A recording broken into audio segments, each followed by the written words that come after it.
Alright, welcome back everybody to another Shiny Shuriken stream.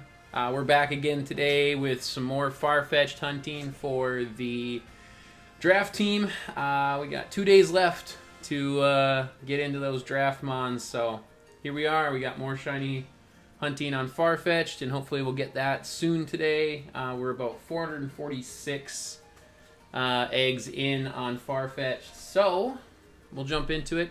I did release all of the Farfetch'd that I hatched yesterday, so I freed up those boxes, and I got a few eggs set. I didn't get them ready to hatch, but I just wanted to fill up a little bit of a box so we have something to start off with today. So hopefully the stream is a lot smoother today. I actually ended up changing up my internet, so I've got a little bit quicker upload speed, and so I'm hoping that that helps the stream move a little more smoothly. And then I was trying to set up, hey listeners, I was trying to set up a direct route into a router because my computer's on Wi-Fi right now, which obviously is a lot harder for it to grab the signal and to process everything quick enough. So we'll get that set up here in the next week or so when I have some time. I'll have to actually feed wire through my house and down to my office myself. So I'll have to set that up. Some random kid is back. Hey, how's it going today? How are you this morning? You doing any hatching yourself? Alright, let's jump into this here. I want to just check, make sure my audio is good. Seems to be alright. I can hear the audio from the game. I can hear myself. You've got a box full of Farfetch'd. That's how it goes. I had 7, and I had to release them all. So we're gonna jump into this shiny hunt here, and let's see here. Let's move these here. There. We'll make some 5s so it's quick and easy to grab. We won't have like quick hatches like we did yesterday, unfortunately. We're gonna actually have to ride around and hatch them. You got a shiny Magikarp with Pokerus. My cat wants on my lap. Hi, listeners. She needs attention. Alright, let's jump into this here. What do we got? We got 54, 68. Like 68 eggs, and we'll be at odds. So I'm hoping we get it before that. It's always a bummer when you got to go over odds. So hopefully we get them real quick here. We'll continue grabbing eggs from the nursery worker. I was jumping into some of my boxes, looking at some stuff. I might have to forego some shinies for the draft league if I don't get these quick enough. So I put a couple of different things aside just so I have them ready for the draft. That was one adjustment I made. How'd you get the shiny Magikarp with Pokerus? Pokerus is very, very rare. That's more rare than a shiny Pokemon. Did you get the Pokerus yourself, or did you get it online? I have a couple of times gotten Pokerus from the wild, and that is just crazy when that happens and you walk in and Nurse Joy tells you your Pokemon's infected. I was also like really weirded out the first time I ever saw it. You got it in a giveaway? Nice. From a Facebook group? I have a buddy of mine, he's in one of the Facebook groups that I'm in, and he got me a bunch of mints so I can fix up my Pokemon team, which is much appreciated, James. Thank you very much. And, you know, actually I wanted to plug one of my friends today because he put up an awesome video, ABC_gaming. You guys should go check him out. Awesome channel.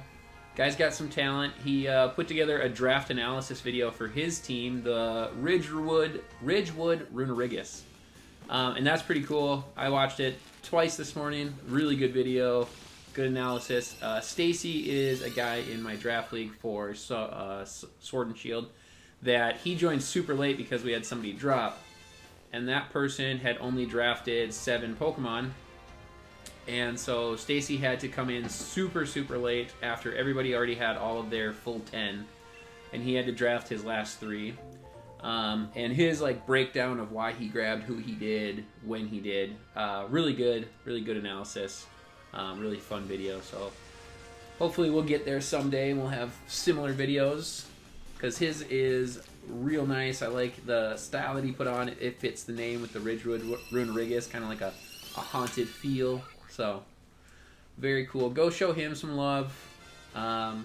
Actually, I could drop his link in the chat here. Let me just grab that real quick.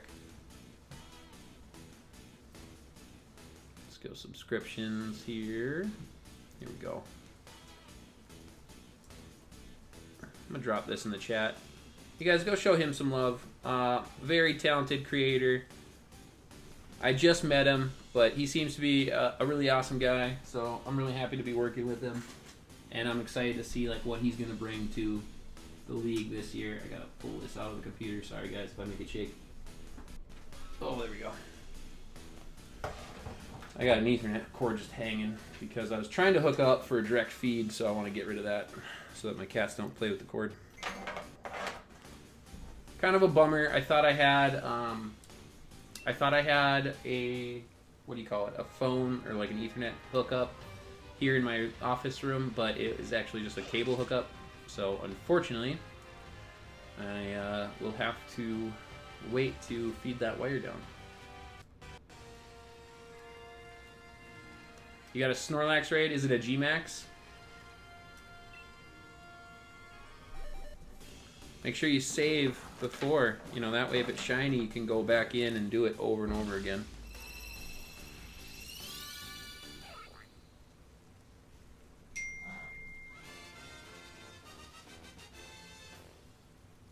You don't know? It should be the difference of whether or not Snorlax is sitting or if he's laying down and has like a big forest on his belly. The laying down one with the forest, that's a G-Max. That's his Gigantamax form. And if he's just sitting there, if it's just like a regular Snorlax sprite, that's just regular Snorlax. It's sitting? Yeah, so that's just a regular Snorlax.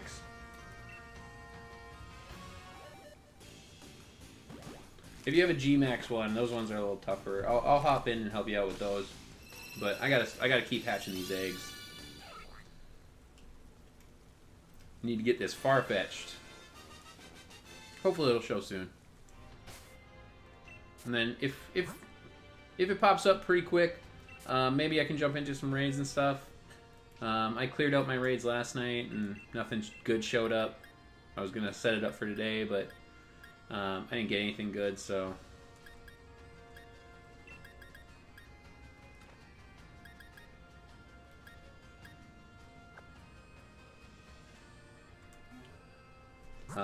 Farfetch'd is, I was looking at Farfetch'd a little bit online too last night, and I've got some pretty good ideas of what I'm going to do with him.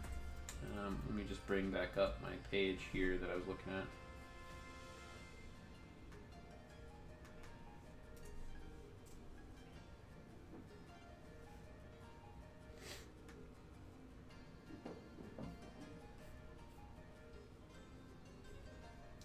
So his base speed is pretty bad with 55. He's got a decent attack at 95. I think I was looking at Surfetched when I looked at his attack stat to be, I thought it was 130 for some reason. But 95 is not bad. If we max it out with an Adamant Nature, we can get it up to like 317 at a level 100 maxed out, bottle capped and everything. So that's not bad. I could play something with that one. I'm not sure what I'm going to do with it too much yet. Defenses are bad. 55 defense and special defense is 62. But I drafted it, so we're going to make it work. Oh, no, I just gave her the egg back.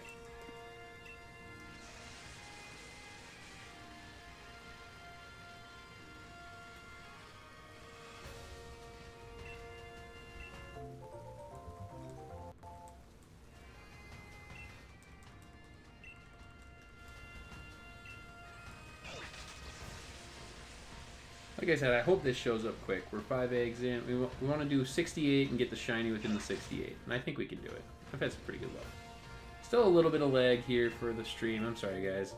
You know, it's really just that Wi-Fi thing at this point, I think, because I've got the upload speeds fixed. So everything should be running all right. Really, I just need to get that direct feed piece fixed. So I'll be setting up on that for the next week or so. I'm trying to figure out how to do that, best way to go about it. So are you just doing some random raids, or are you hatching any eggs, or getting things ready for surprise trades Sunday? What are you guys after today for Pokemon? Are you guys hatching? Are you guys going after a shiny? Are you battling?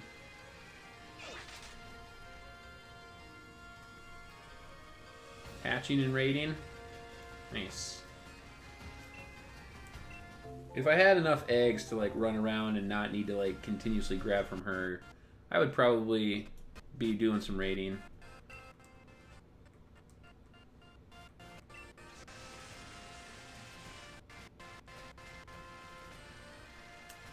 Raiding is fun, but that's what keeps getting me behind on these eggs is I keep getting into more and more raids. I mean, it is a very fun component that they added to the game.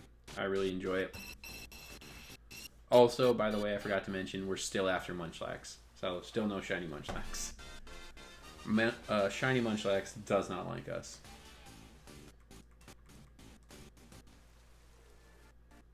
But this shiny Farfetch'd, it's going to show up, and it's going to be awesome. I already know it.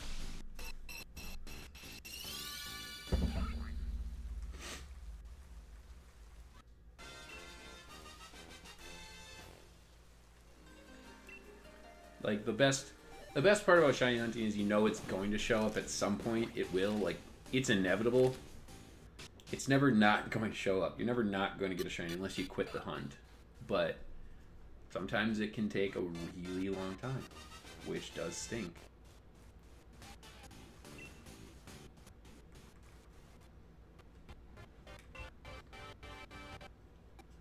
Remember, if you're new to the channel, remember to hit that subscribe button and hit that notification bell, and you guys can get notified when I go live. It's going to be a lot more often now that I'm going to be jumping on and doing shiny hunts and stuff. This upcoming week we'll have multiple videos coming out, not just streams. So we'll have a live recording of the Draft League Week 1 battle with the Gaming Fool with my friend Sunny. So I'm going to put all of those in, and I'm going to have those in the playlist for World Domination Draft League. So make sure you guys check those out. Those are going to be some good battles, I think. Especially when I get in against the Gaming Fool. Him and I always have really good battles, so make sure you check those out. And then we have the other Draft League that I'm in for Showdown. That one's restarting this week. We had a Week 1 battle against Ryan and his, I think it was the Texas Tyrannotars, I think. So we had that battle, but that one's just going to be washed, and we're just going to call that one a practice battle. So, but it's still a good battle. Go check it out. The ending is crazy. I love the ending of that battle. I love when it comes down to stuff like that. I think if I would have made some different maneuvers in the first start of that battle, that I would have had a better chance at winning. But it's what it is. You win some, you lose some. Hey, you got the Snorlax? Nice. Did anybody jump in the battle with you, or did you solo it? I don't know if people are still impressed by that, but people are, for some reason, never like impressed. They're impressed online whenever I like tweet out that I just soloed a 5-star or something. Like, how did you do that? Solo? Nice. And Snorlax's a bulky boy, too. So, you gotta be hitting it pretty hard. Snorlax just has great natural bulk. It gets a great defense, so you can put a lot of effort into its special defense and make sure that It can take hits from both special and physical attackers. Just a overall great Pokemon. It's an okay shiny. I was gonna say it's a good shiny, but it's an okay shiny, really. Hey, Boons. My cats just love to walk around and walk right in front of stuff like this, and they step on my keyboard. Come here, Boons. Their ultimate goal is to get to my lap, but they just don't know the best way possible to get there.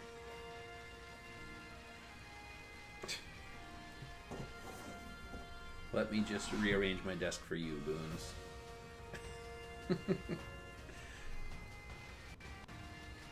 Oh man, I wonder if I do. You know what? Actually, I wouldn't mind bumping out and checking out to see if there's a purple raid out there. I was checking things before midnight, so things should have reset after midnight. I got so tired though after I jumped off stream last night. I was like out cold right away. And now we've got all day to hatch Farfetch'd eggs, just like this. Hopefully it's not just Farfetch'd eggs. Hopefully we jump into some Solosis eggs.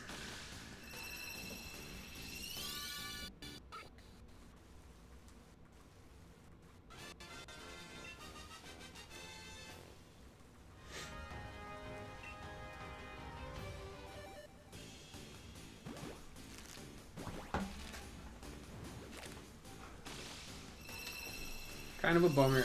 I was running a little bit late. I was going to try and be on by noon, and I was a little bit behind because I was doing all that setup, and I had everything set up and hooked up, and I just couldn't get an internet connection, so I had to run the router back upstairs and back to its original spot.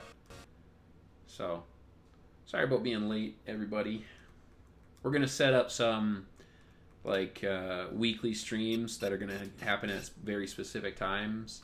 I'm just trying to work out like how that works with regular work and life and everything. So, but we'll be on at normal times here. So, and then I'm working on putting together a like a what do you call it? A layout for my stream, so I can add in like my Twitter bio, so you guys can jump out there. That's where I'll update when I'm live and whatnot.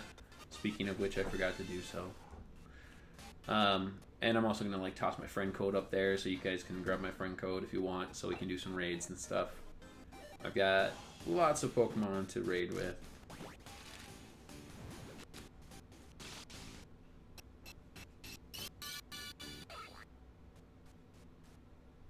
I'm just going to tweet out real quick.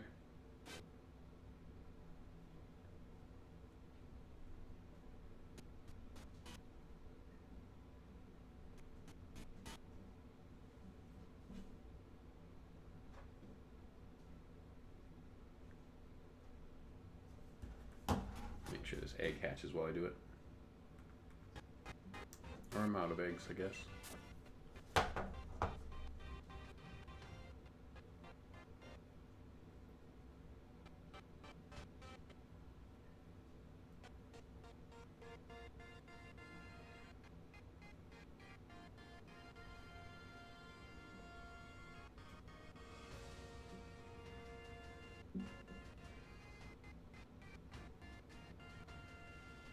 There we go. All set.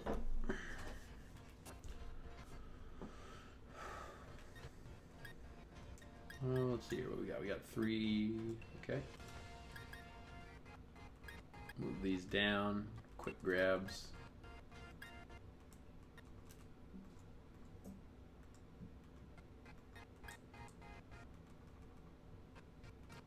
So when do you guys think we'll get the shiny Farfetch'd? Do you think we'll get it in the 68 eggs or not? I think we will. I think it's going to come soon.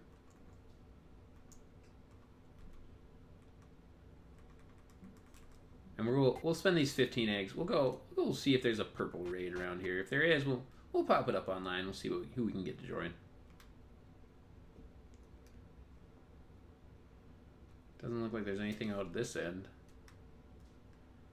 I'm really excited for the new DLC for those new raids, for like legendary raids and stuff. That is going to be so much fun. to jump on, not just for stream and everything, but just with friends and whatnot too. Like to have to go up against all the legendaries. It's going to be fun. I do have a challenge that I do have to finish. There's my cat again, blocking my light. I do have a challenge that I have to finish up with a friend of mine. He told me I have to take on a Xerneas by myself and I have to solo it and win it. He doesn't believe that I can. We're going to do it. It'll be no problem. Looks like my cats are trying to get comfy. They're settling for the long haul on the Farfetch'd eggs.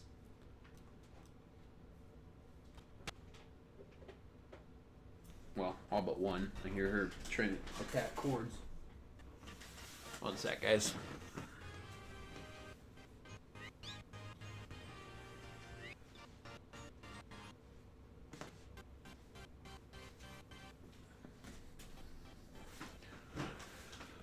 Kittens, they don't know any better yet. You gotta keep an eye on them, otherwise they go after your cords. Oh, and run into a Snorlax. I always try to take out the Snorlax just to boost up my encounters, so if I do happen to get a shiny through the encounter method, it'd be great. I don't know if I outweigh a Snorlax or not, but we'll do this.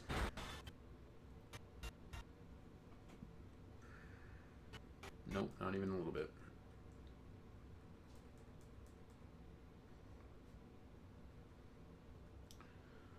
Let's try the Incinerate here. I probably should have gone for Rock Blast. Yeah, I should have gone for Rock Blast.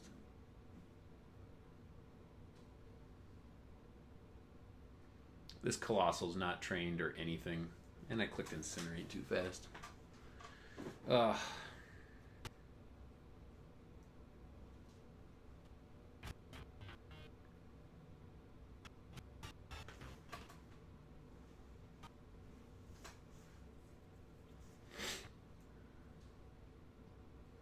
Well, I'm just going to click Bulldoze because I've got them really low.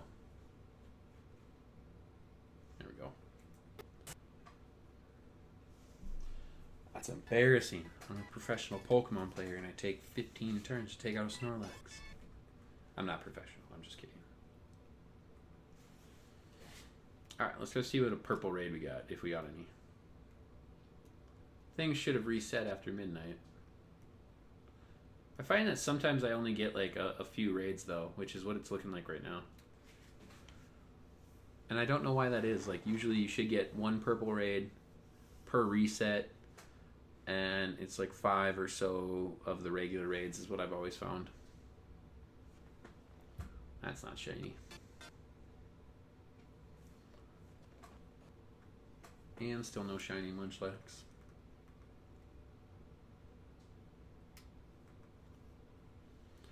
Still some lag, unfortunately. It's a bummer. I'm going to be really excited to have the direct feed. That'll be really nice. I'm going to have some nice smoother streams coming up, so I'm really excited for that.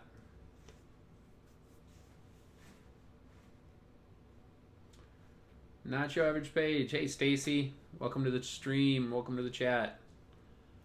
I plugged your channel in there, telling people to go check out your draft analysis video because it was just so good. I really liked that. Video.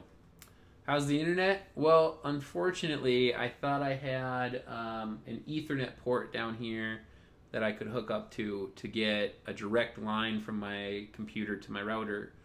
And I don't have that. It's a cable hookup, unfortunately. So, but the upload speed seems to be good. Things are going all right. It does look like I'm having some game audio issues. But the upload speed seems to be good. Things are going all right. It does look like I'm having some game audio issues. A little less latency on my actual video itself. Yeah, I need the Ethernet. And no problem, dude. I always like to plug my friends and support other YouTubers and content creators. Not sure where my audio for my game is at, but hopefully it pops back here. I had this happen once before too, and it just kind of came back on its own. But we're still out here trying to get this shiny Farfetch'd for the team. So hopefully I can get this one, because I still got 4 others after this to go after. I think I've kind of just given up on the idea of getting Dracozolt. I don't think I'll get that one in time for the draft. So I'll go after that one and get my desired nature and ability first, and then I'll continue to shiny hunt it while the league goes on. Where am I going? There's nothing over here. Should have been going that way. I'm going the wrong way, guys. But I don't know. I mean, you guys tell me how the stream is. Is it smooth? Is it looking good? I don't know. I can't really tell from my end. My stream software is maybe slightly better than it was last night. They did already change my upload speed, so I still see some lags are happening, which is unfortunate. We got G-Max Lapras. We could jump into that one. If you guys want to join, hop online and I'll toss this one up here.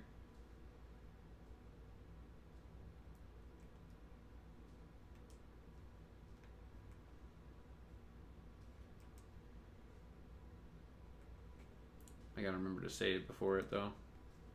If it's shiny, we'll be just going right after this, going non-stop towards G-Max Lapras then for the rest of the day. We got 421 hours, nearly 422 hours in this game. That is, I saw somebody with over 600. That's a lot. That is a lot. Oh, let's see here. What Pokemon do I want to bring?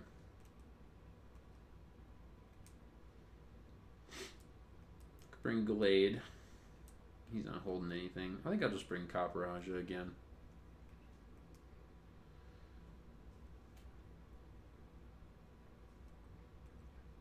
We'll invite others here. And we'll see who we can get to join in on this raid. If any of you guys watching are playing right now and you're available and you want to jump in, feel free to join. Raid is up. I'll give it a couple of minutes here for people to join, and then we'll jump into it. I should be able to solo it too myself if need be, if we don't get anybody to join. Oh, we got Tricks drops.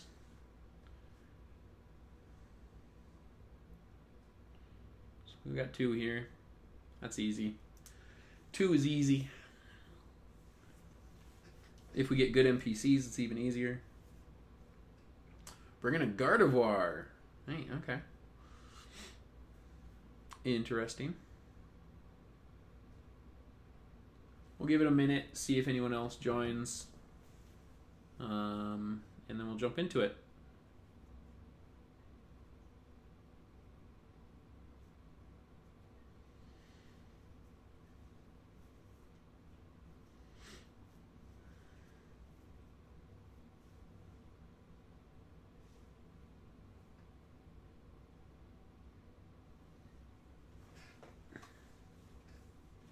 I should be adding. I'm going to add my clicks. What are we at? 461. 461 eggs so far. I've hatched 15, I think. Maybe 20. We'll give it another 30 seconds to see if anybody else joins, and then we'll jump into it.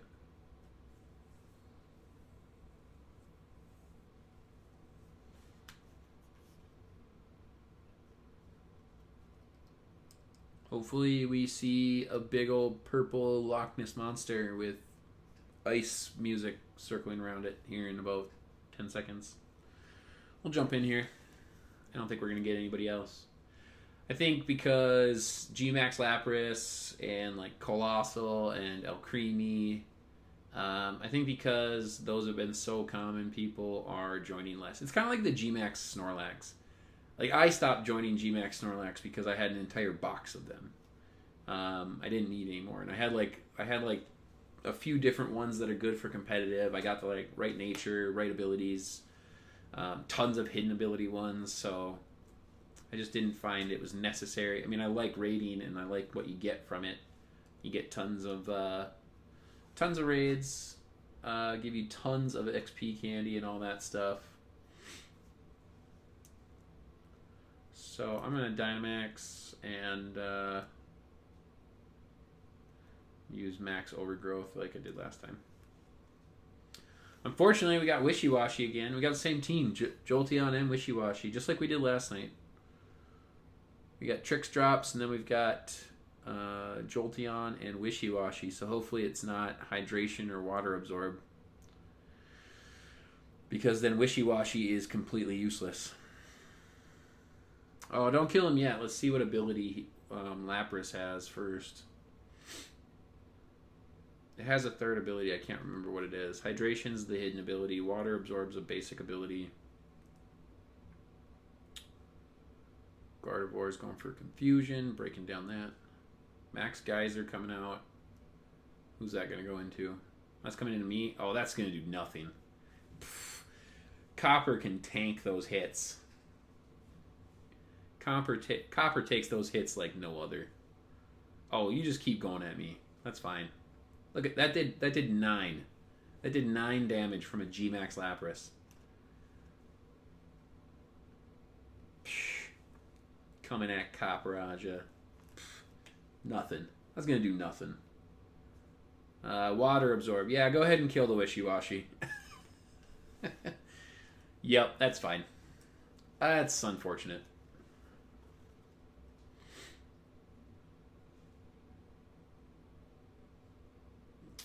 That's really funny that we keep getting that stuff. What did it use? Did it use Brine or did it use Liquidation? Can't remember what move it used.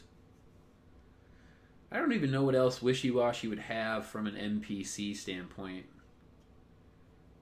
I don't know if they'd have any non-water moves from an NPC.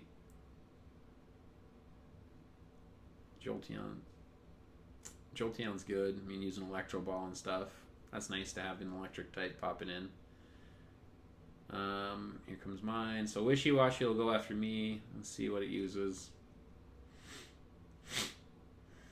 It's just another Water Absorb Lapras, though. Ooh, nice crit from Caparajah on the Max Overgrowth.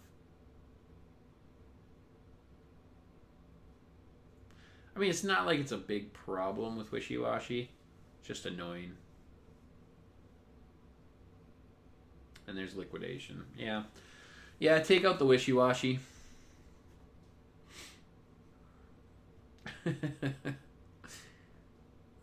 You'd think like the NPC would be able to learn that the ability absorbs all of your certain type moves.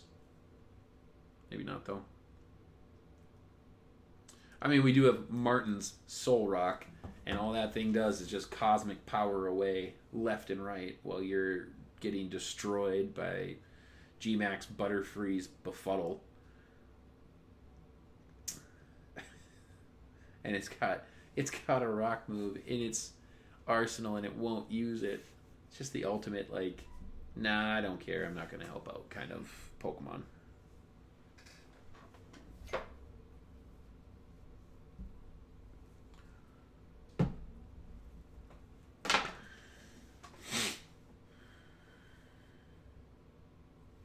Oh, I think you attacked the wrong thing. I think you attacked Jolteon. Yeah, that's funny.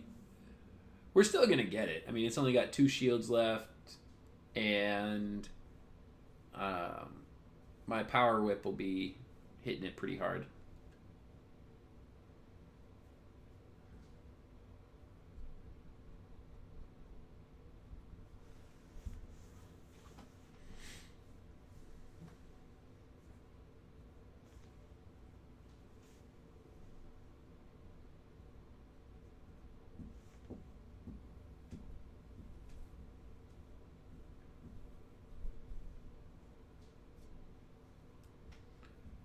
We'll hit it with a Power Whip. Hopefully we don't miss the Power Whips. That's always a bummer.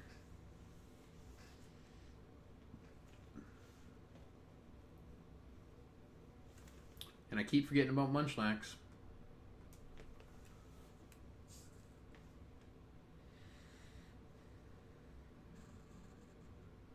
That's going to do nothing to the Wishy-Washy. That's alright, though.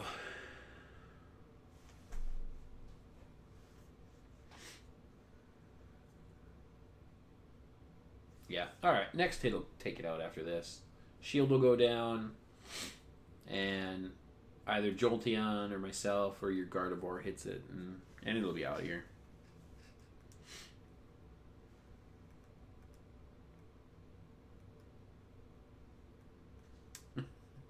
Wishy-Washy doing everything to prolong the raid.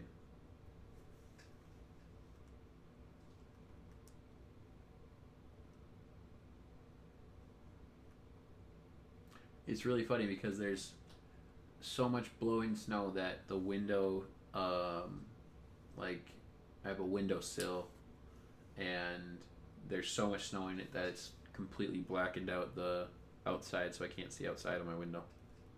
There's so much snow.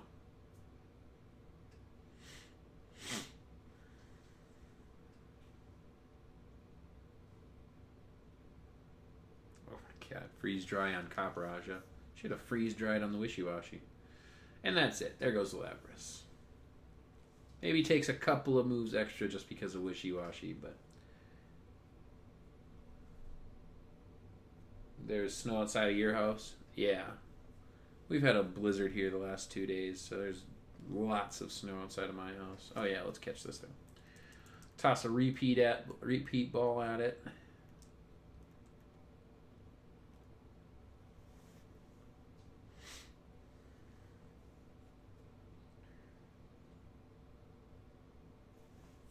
Unfortunately, no shiny Lapras.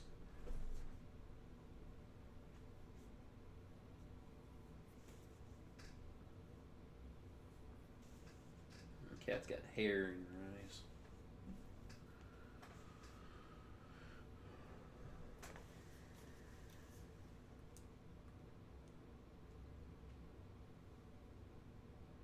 We caught it. Yeah, I think like the more and more you catch it, I don't know how repeat balls exactly work in repetition, but like the more and more you catch a certain Pokemon, it seems like I like never miss a repeat ball after I have the Pokemon. Unless it's shiny, then I miss it. Wait, I gotta switch my eggs, I think. Oh, I'm good. Gotta be hatching that shiny Farfetch'd, guys.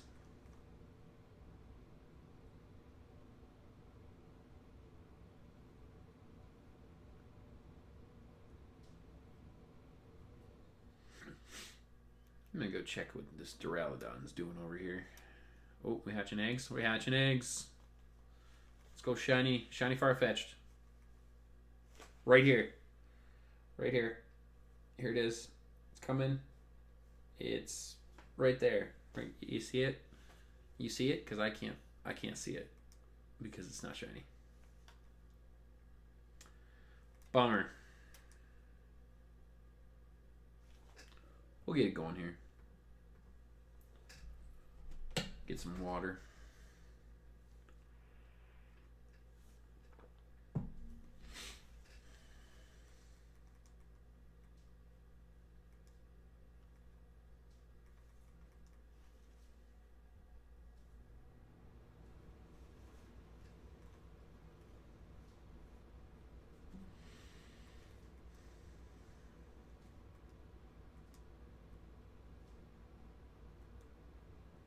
Looks like I still don't have game audio.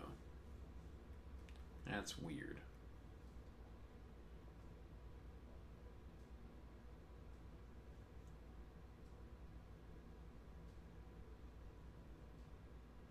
So it's just silent if I'm not talking. I'm gonna pull it off here, so I'll lose signal for a second. Redrop it so that the game audio can possibly come back. Should pop back on here in just a sec. There it is. Alright, now we got the game audio back. It's just too quiet if I don't have that going. And I don't know how to stream music yet onto a live stream. So, another thing that I'm going to work on here. Switch up these eggs. So hey, you said that you won a shiny Magikarp with Pokerus in a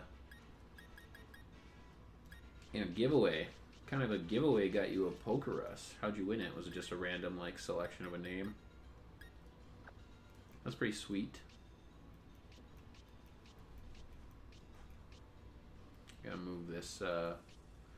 Gotta move this Lapras out of my shiny box. Attack, a special attack up and defense down with water absorb. It's not great, not terrible.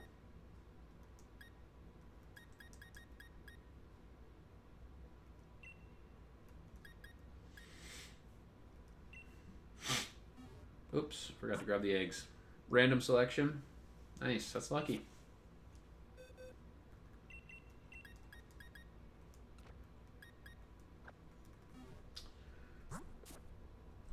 I won a... What did I win one time? I won something off Facebook for a Pokemon giveaway. That was like back when I just started and I won... Oh, I remember. I think it was a Jirachi. I won a Jirachi, which was pretty sweet.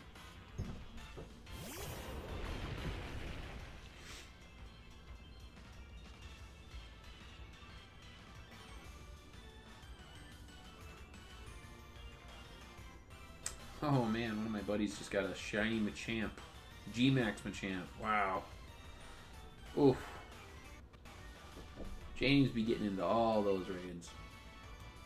Let's bulldoze on this Duraludon. Hopefully it doesn't wreck my face. That did some damage. Oof. I don't really want to run.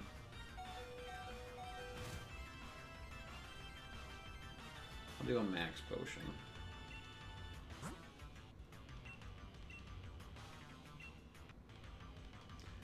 This is just like the Snorlax. I like to take out the Duraludon that spawns here all the time. That way, if I keep running into it, I've got a good chance at a shiny. Gotta build those encounter odds. Quick bulldoze. Keep one at it. I wonder if it'll go down to hail this time. Ouch. Metal burst. That'll hurt. Oh, got it. Nice. 5-star raid. What is it?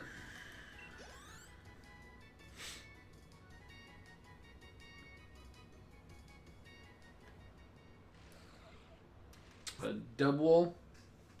Yeah, I can help you out, I guess.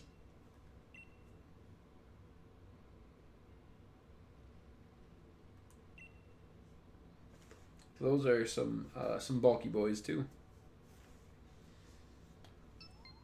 Hopefully it's a shiny one. I saw everybody get like a Wooloo when the game came out. Shiny Wooloo was their first shinies. And I still don't have a Wooloo. I think I'll bring Gallade this time.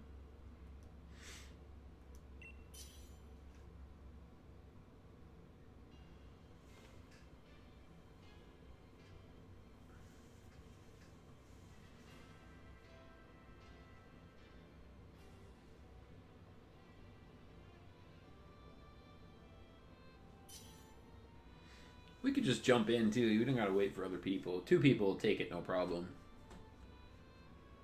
I do 5-star Wooloos or doubles on my own all the time. What's Pokerus worth? To put it to a monetary value? I don't know. You could probably trade Pokerus for some hacked shinies or some duplicate shinies. Shinies are so common now. So you could probably get a shiny if you're willing to give up a Pokerus, but I would spread it. I would spread it out to your team first, and then I would offer it up.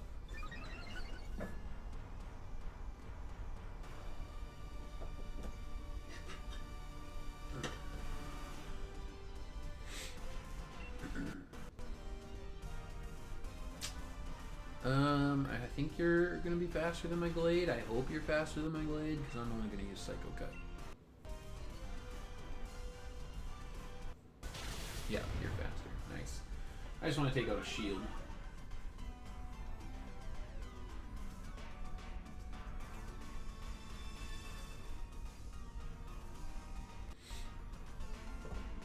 Anybody going out for Community Day tomorrow for Pokemon Go? I'm gonna try to grab a couple of Piplups from my house while I hunt for shiny eggs. Do I spread by using it in battle first? Just put it in your party. So you should see like that little pink face, and that'll tell you that you have Pokerus that can spread. But it'll have an X through it. If it has an X, it's still contagious. You need to have it be contagious for it to spread. And then just run around and do like random encounters, and when you run into Pokemon, you don't even have to battle them, you can just run away, and that'll spread the Pokerus to the other Pokemon. But make sure you put them back into your Pokemon boxes, because if you keep the Pokemon in your party like overnight, the Pokerus will cure. So if you look at it and the circle face, like the pink face, if it doesn't have an X on it, that means it's cured Pokerus. So only that one Pokemon will be affected, and it won't be able to spread it.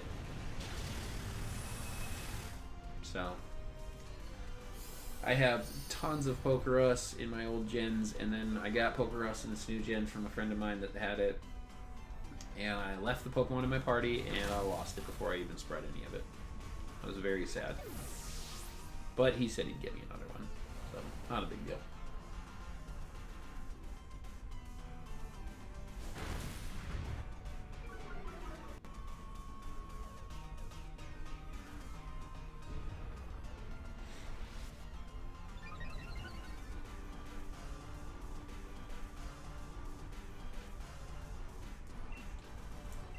Double's gonna be... Double's really easy to take out.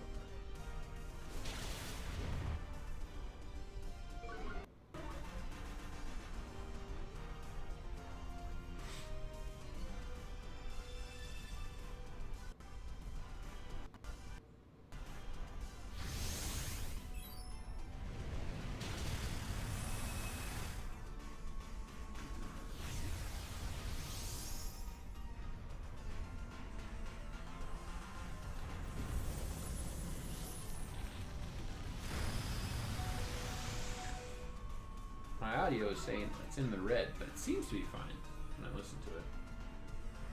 That's alright. I think it's okay.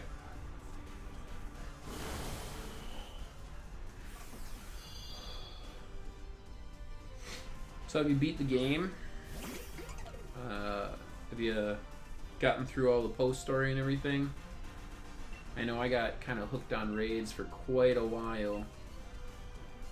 So I was, it took me a while to beat the game.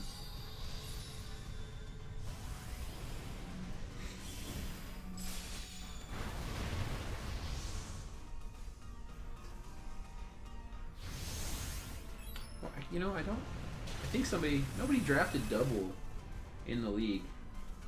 I think I might actually mess around and pick that up from free agency if Farfetch'd doesn't do well. It could probably be kind of tanky. I wonder if it gets recovered. You beat the game? Nice. Did you do a post game with Swordbert? What are the names? Swordbert and, or is it Shieldbert? I don't know. The really weird name guys.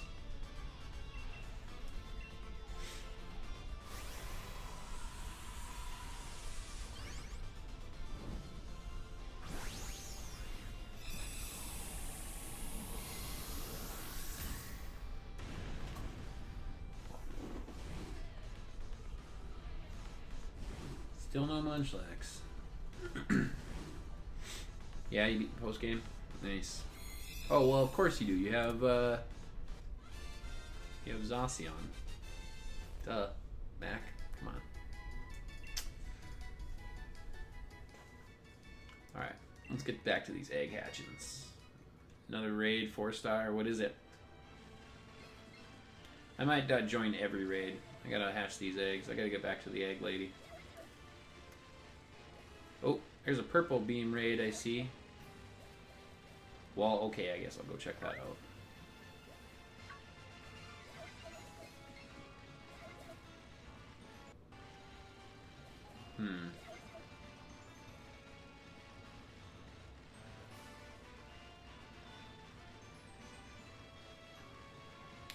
Hopefully it's something good. Maybe something I need. I wouldn't mind getting a 5-star hidden ability Vileplume, because I need that for draft. With Effect Spore. Love Effect Spore.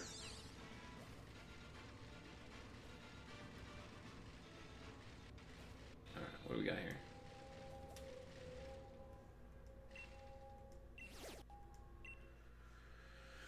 Oh, it's just a 4-star Hatterini. I'll toss it up real quick. I'll do this one real fast. What do we got? Psychic, Fairy, Steel type. I'm bring Copperaja again. I'll toss this one up. I'll only have it open for a minute, so if you guys want to jump in, go for it. But I'm just going to do this one real quick so I can get back to hatching eggs.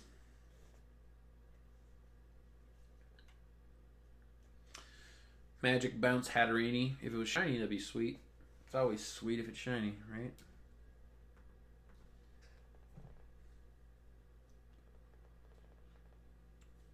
Reloading your game. Alright, I'll leave it up for a minute here. Or for a little extra. I'll wait to see if you can jump in.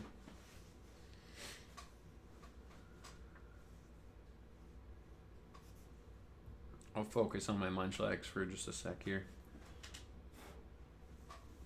I think if I can find a good deal on a pre-used 3DS with like a cap card built in, I might grab that, and so that I can stream some older gen stuff, so that I'm not just completely stuck with Gen 8. Oh, hey, you got in. All right, cool. Well, once you're ready, we'll just go, because I'm not going to leave it open for another 2 minutes.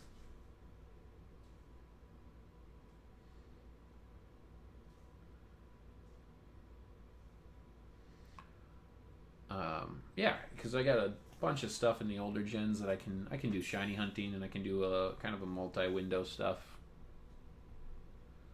And my one cat's gonna go try and figure out where she wants to sleep. All right, let's do this.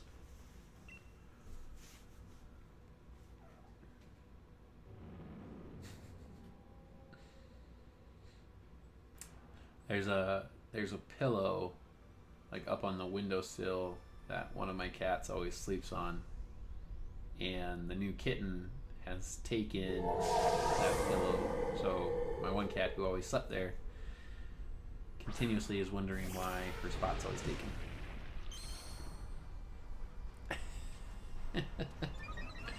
So she's been sleeping down here on the desk with me.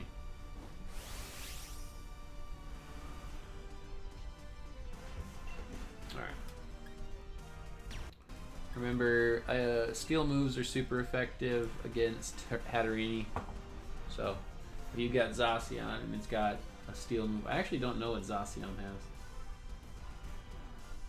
There's always stray cats outside your windows. That'd be terrible for me. I'd be bringing all of the cats inside.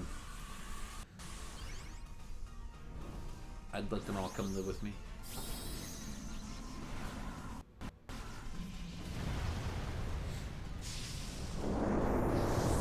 So I think it's gonna be a pretty long stream today. For those of you that want to hang out, we're gonna just be streaming for probably another 4 hours after this. We've already been on for an hour. So I'll probably be on until about 5-ish or so. Might hop off, grab some dinner, do a couple of things. I got a couple of things to do tonight, but I might be back on again later tonight too. Because like I said, I really need to focus on getting the draft team bred out and ready to go. So gonna be playing a lot of Pokemon this weekend. Not like that's any different from my normal weekends.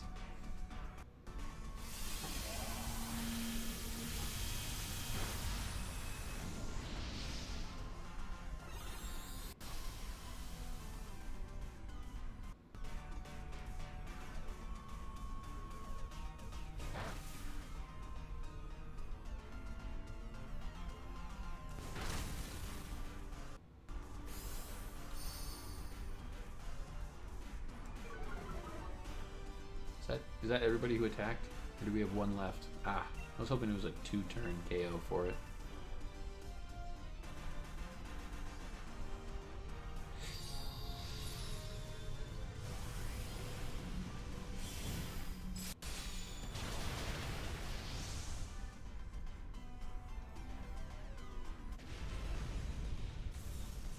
Alright, hopefully it's magic bounce too, because it's not bad for like breeding and stuff. What do I want to catch it in? I don't know if I want to catch it in a repeat ball. Dusk, Nest, Net, Heal Balls, Premier Balls, Ultra Balls. Oh, should we try and see if we can catch it in a Premier Ball? Let's do it. Let's see if the Premier Ball works out. What is it? I think this one has like one of the worst percentage of captures next to the Luxury Ball.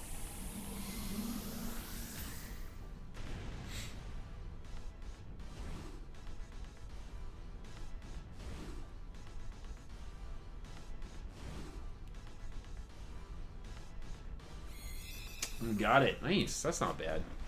Hopefully it has magic bounce. If it does, I'm going to use this one for breeding then. Because it's probably going to have 4 perfect IVs. And hopefully it has the hidden ability for magic bounce.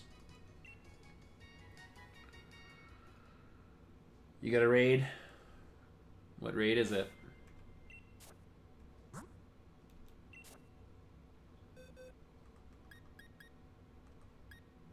Oh, nice. Oh, perfect. That is a great Hatterini. Magic bounce with 4 IVs. Nice. And in the Premier Ball. Okay. I'm going to breed that one once I'm done breeding draft Pokemon. That one is awesome. That's a good one. I'm going to keep that one. That one's going into the breed box. 4-star. What does it look like? Oh, well, toss it up and I'll see the silhouette. I'll be able to tell you from that. But I gotta hatch these eggs too, so I can't be jumping into non-stop raids.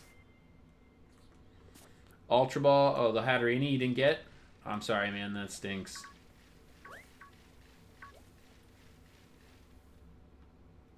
Oh, we're hatching eggs right in the middle of the grass while these Sneasels are going to come attack us. That is a great Hatterini, though. I'm really excited about that because I am going to definitely be using that for breed. I really want to breed a negative speed nature Hatterini and put it onto a trick team for, I don't know, either VGC or doubles. I think Hatterini would be really good for VGC. I haven't seen a lot of people use it. I've seen a lot of Arcanine and what else? A lot of Arcanine, a lot of Gyarados, a lot of Excadrill. Here's a Sneasel. These are Naruto runners, I call them. They always run with that Naruto run.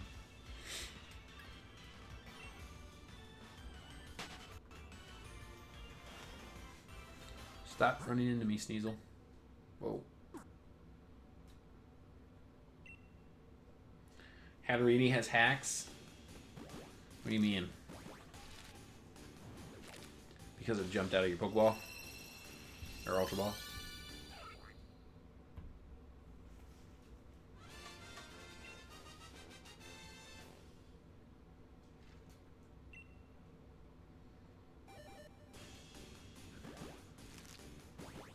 I can put my counter up another 15 now.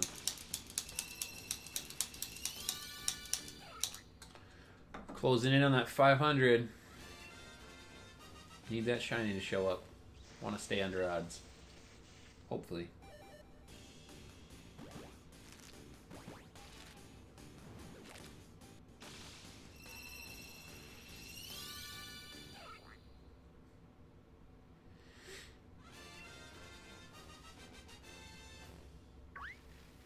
That's it. No shiny from those 5. Yeah, bummer. What do we got in here? Did you toss up that raid? I can't tell you what it is if I don't see it. That looks like a choke, maybe? Ah, ran into a blade. Good thing I've got a smoked ball on my colossal. If you're hatching eggs out here in the wild area and you keep running into Pokemon and you can't get away, I've seen a lot of people hatch with like roly-poly especially. So roly-poly, of course, a lot of Pokemon aren't going to let you run away from them. Put a smoke ball on it, and that way you'll be able to get away. You canceled the raid? That's no problem. We got a Durant there. It's not a bad one, actually. A hustle ability Durant. Grab this stuff from this guy. Some EXP candies.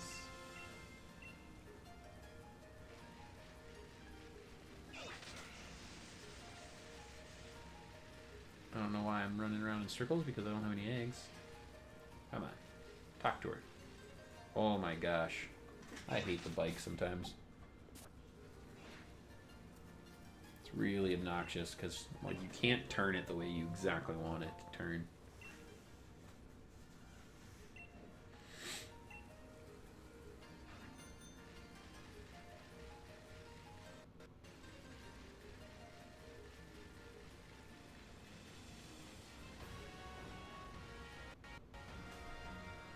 Oh, I have to switch out my eggs, have I? Click on the Munchlax real quick, and we'll switch around. We gotta refill this box. I already went through this entire box.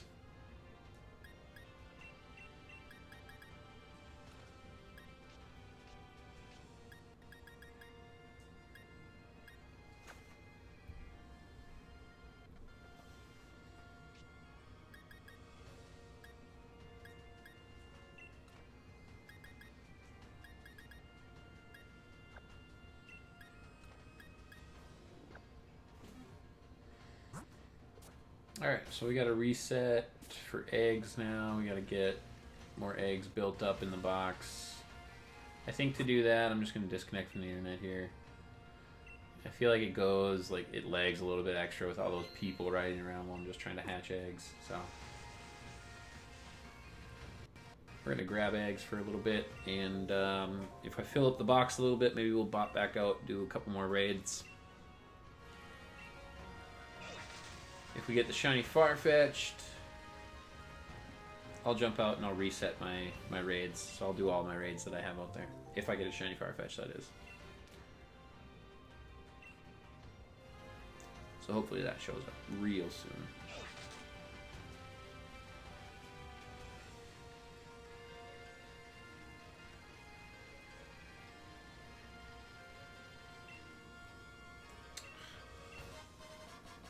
Bike, I tell you, you can't turn properly with it. And I click, see, like, come on now.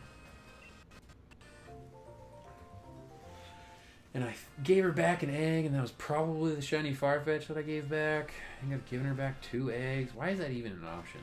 I don't even understand why that's an option. It's not like the daycare is for anything else, because you don't level Pokemon anymore through there. Okay, we're gonna leave here so these other kids leave.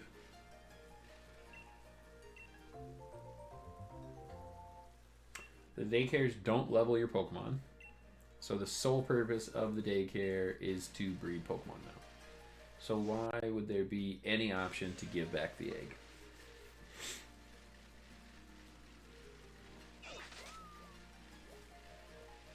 Ah, stop following me. Ah, they're following me.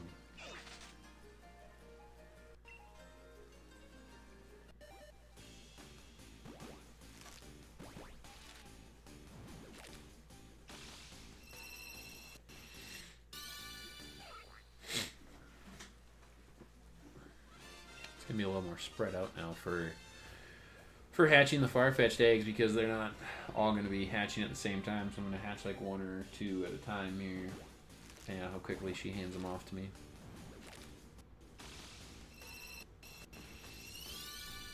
Oh, I need to check my lottery too for the day.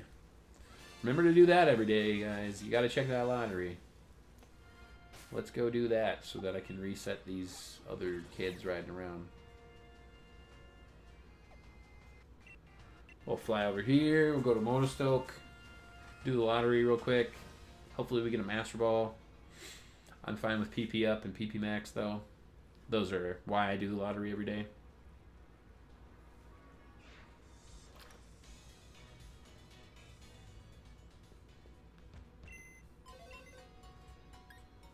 Try the Loto ID. Alright, let's see what we get.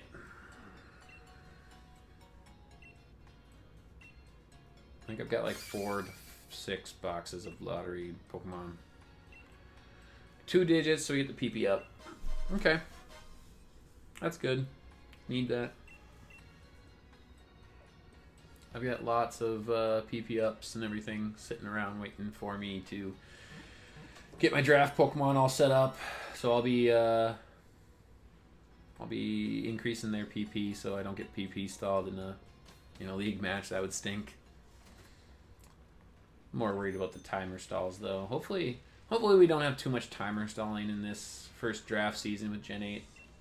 I really don't like that way of winning and losing in a Pokemon battle. I think that's really unfair to everybody playing, because you never know how that match would have played out with full time limits and availabilities. I mean, it should go to the first person to KO the other person's Pokemon, or until somebody withdraws, but we have no withdrawals in the league allowed, so you can't forfeit a match.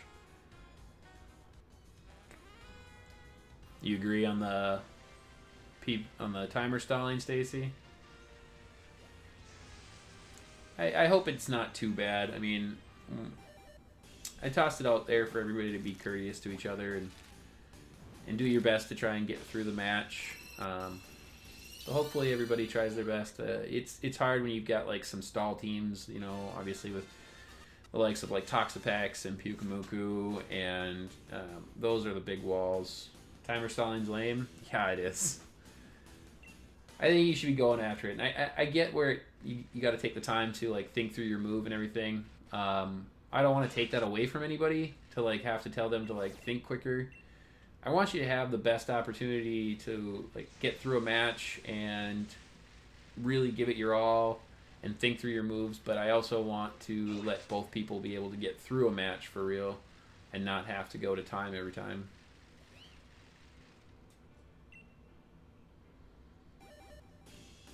I already had, you know, my first battle on Gen 8 was with a friend of mine, Willie, and that one ended up going to timer because you can't even see the timer. You don't even know where it's at on the main screen. I think you have to go in through like the Y info check, and that's where the timer is. It used to be like on the screen as you battled others, so that's a little bit unhelpful. You got a Beast Ball? Where'd you get a Beast Ball from? But I battled Willie, and that one went to time, and it was really unfortunate because I didn't mean to, so I won through timer, and it was kind of still up in the air on who was going to win that match. I would say I don't think I had it. I of course would say that I was going to win because obviously you say you're going to win. Yeah, mine too. We weren't aware the time was only 20 minutes. Your first battle? Yeah. I mean, I heard about the timers before the game came out, and of course the Pokemon community was freaking out about only having 20 minutes for going from 60 to 20. I think that's a drastic change. Like, it's not like you cut it in half. You cut it into a third. And I don't know if there was any kind of research done of like competitive battle and how long an average match was, and if that came up to 20 minutes. But you need to put out that information of why there's the timer change and where it comes from. I think they did have like a statement saying that it was to move along like official competitions. So when you're at like the World Championships and stuff, like people aren't sitting and watching a 60-minute match. But who does that really bother? Like, I don't think that bothers anybody. Like, if I'm there to watch the World Championships, which I do for the past 2 years, I've watched the World Championships on Twitch and stuff. I don't know. It's never bothered me if there was a long match. I was really invested in the really long matches because those were the really good matches. I mean, it's not like everybody was taking the full 60 seconds to make a decision every single turn. You got your Beast Ball at the Stownside Street Market? Oh, that's right. I need to go there too. Another one of those daily things you got to do.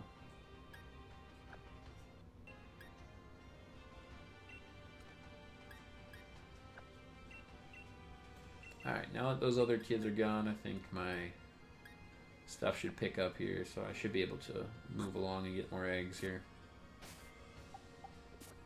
Yeah, I don't know. I think they need to add an option for us to pick the timer on, like, friendly battle and everything.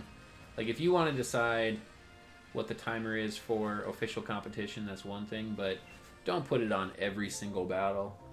I mean, I jumped in to see what, like, hosting a tournament looks like, and I did see that there is an option. If you're the host of a tournament, you can select the time limits, and there is an unlimited option. So I don't know why that's not something that you can set up, like, in the rules when you select rules for Wi-Fi battles and stuff. That's something they need to definitely add and patch in. I think the overall community would be more happy with that. I don't want timer stalling to be a legitimate, strategy. I've heard some people say, like, oh no, it's a legit and a good strategy, like, people want it. I don't think that that's a very fair... I mean, who wants to go up against a team of Toxapex, Pyukumuku, Snorlax, what other walls are there? Just all of those types of things where your opponent takes 55 seconds per turn to decide their move, and it's just a recover. That's not fun. I want to see fun strategies. I watched a guy the other day playing a VGC match, and he sent a swagger into his... he swaggered his own Mudsdale, and the Mudsdale's ability was own tempo. So he raised the attack stat by 2 stages, and obviously the Mudsdale didn't get confused because of his ability with own tempo. And then, yeah, I mean, he was moving his Mudsdale up, and then he G-maxed the Mudsdale, and he was getting attack and special defense boost through the... He didn't G-max it, he Dynamaxed it. So then he was getting more boosts through his Dynamax moves, and that Mudsdale was a beast. I mean, that thing was, like, just crushing things left and right. I've always liked Stamina Mudsdale, but I've never even thought about using own tempo. But Confusion definitely seems to be coming into play a lot more with this generation. Obviously, Pokemon made a lot of the moves that they did. They did a lot of the decisions based on the meta from the past generations, and they wanted to change how things were being played. And I get that, and I think that they definitely accomplished it. It is a very, very different meta in this generation than in the past. And I don't have too much experience. I mean, I only really started competitively battling less than a year ago. So I don't have loads of competitive battle experience, especially from anything past, before Gen 7. That was all I really know. But I've watched a lot, and I've learned a lot really fast. And this is a very, very different meta that we're seeing right now. I'm liking what I'm seeing. I like watching it unfold. But at the same time, like, let us kind of form the meta ourselves. Don't force us into a meta. I think that's just kind of unfortunate. Like, losing Greninja, for example, that's my favorite Pokemon. And I put a lot of effort into getting the shiny Greninja that I wanted and everything. And now I don't even get to bring him to the new generation. And that's kind of unfortunate that I don't get to use something that I put so much time and effort into and I got to use for such a short time. I know Ash Greninja was difficult for everybody to deal with, and everybody was kind of annoyed with how often it was seen. But it was fun. It was a cool Pokemon. Do I have a Tyranitar? I think I do, yeah. Do you need one?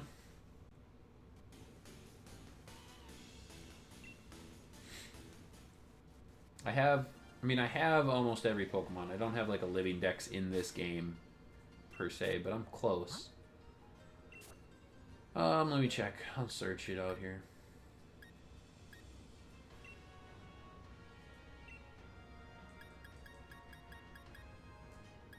If I don't have a Tyranitar, I know I have something in the line.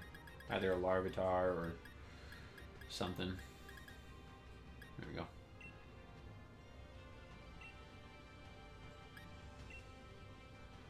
Yeah, I've got one. It's a version exclusive. It's level 61. Do you need Tyranitar?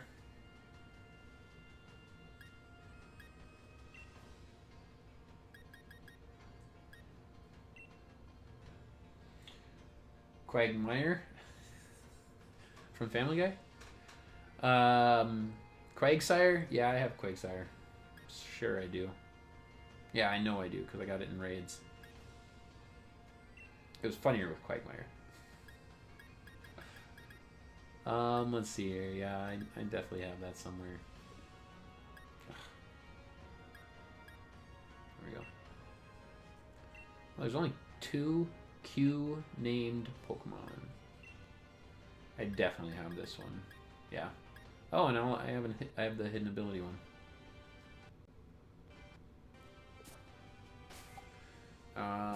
Let me go check, because Tyranitar spawns naturally for shield versions. So if you have a shield version, you can get a regularly spawning Tyranitar over in whatever it's called over here. I can't remember the area's name. It's in the wild area. I'll go check here after I switch my eggs around. Let's see here. I got 5? Yeah, I do.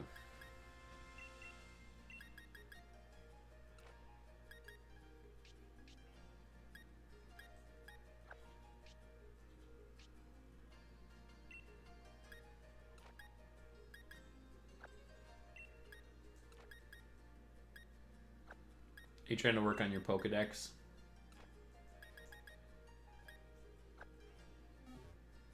Oh, and then I didn't put them in my party. I do that so often, where I back out after I have them all set up for the nice quick drop in the party.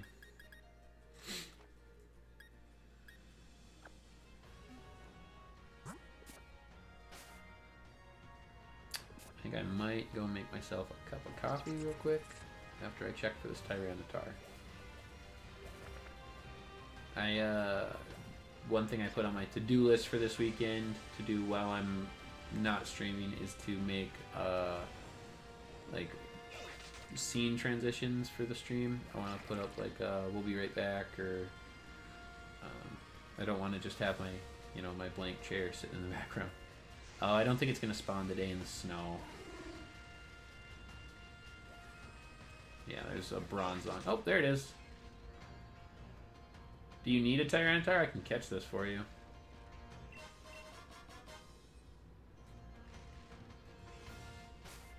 I'm gonna put other Pokemon in my party just in case he faints my Colossal. I have never, we call it fainted, blacked out. They call it blacking out. Never blacked out more in a Pokemon game than this one, because I keep only having one Pokemon in my party, and then I get knocked out and I get sent to the Poké Center and I lose my money. Alright, let's see this Tyranitar here. Oh, it's not shiny.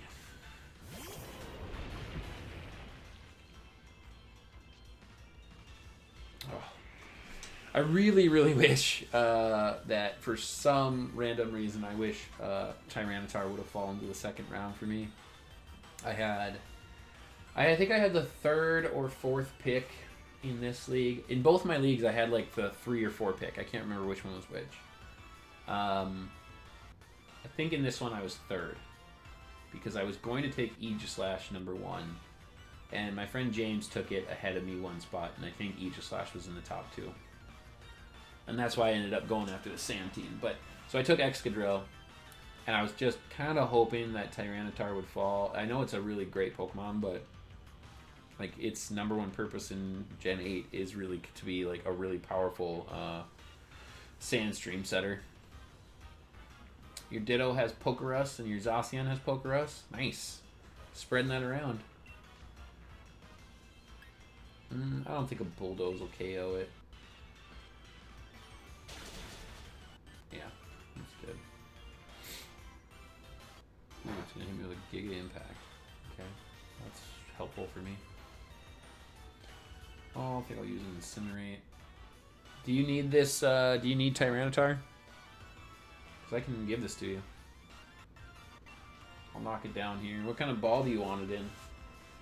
I'll even try and catch it in a certain ball for you. Oh, it misses a Hyper Beam.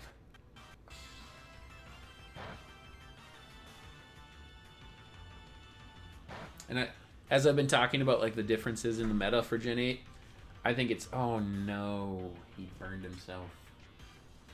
Okay, well now we really got to catch it fast. I'm going to catch it in an Ultra Ball because I don't want it to die to its own burn. The differences in the Gen 8 meta, I've seen some... Oh, we got a crit cap on it. I've seen some special attacking Tyranitars, which is really funny because usually you would only see it in a physical attack with like a Dragon Dance variant. I think that was like the most common one I used to see in all the other generations.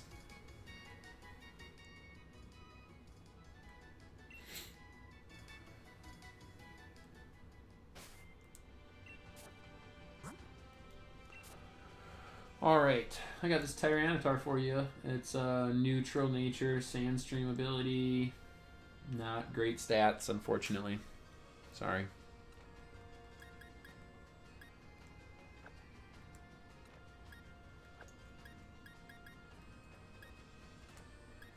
You just let me know when you want to trade, and I'll drop this off for you. I don't need anything specific. You can just give me whatever.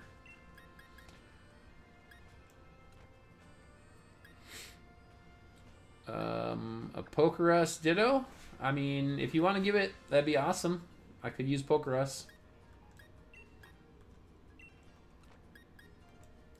I gotta keep my boxes organized. Alright, yeah, I'll jump on here and trade with you real quick.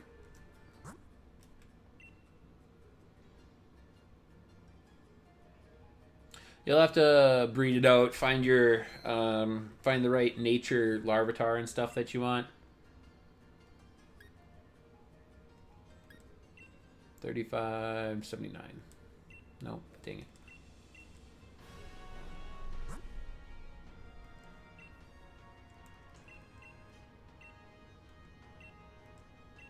Oh.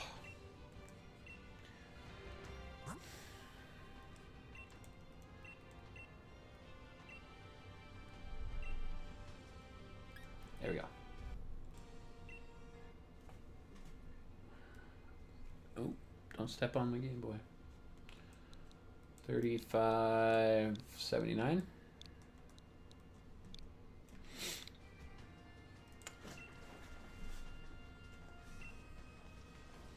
Oh, I suppose since you have a Zacian, I can tell that you have the sword version, of course. I suppose. Otherwise, you'd have the Zamazenta. I'm going to trade this, and then I'm going to make a quick cup of coffee, and I'll be right back after this. There we go. That was quick. Come here, Balloons.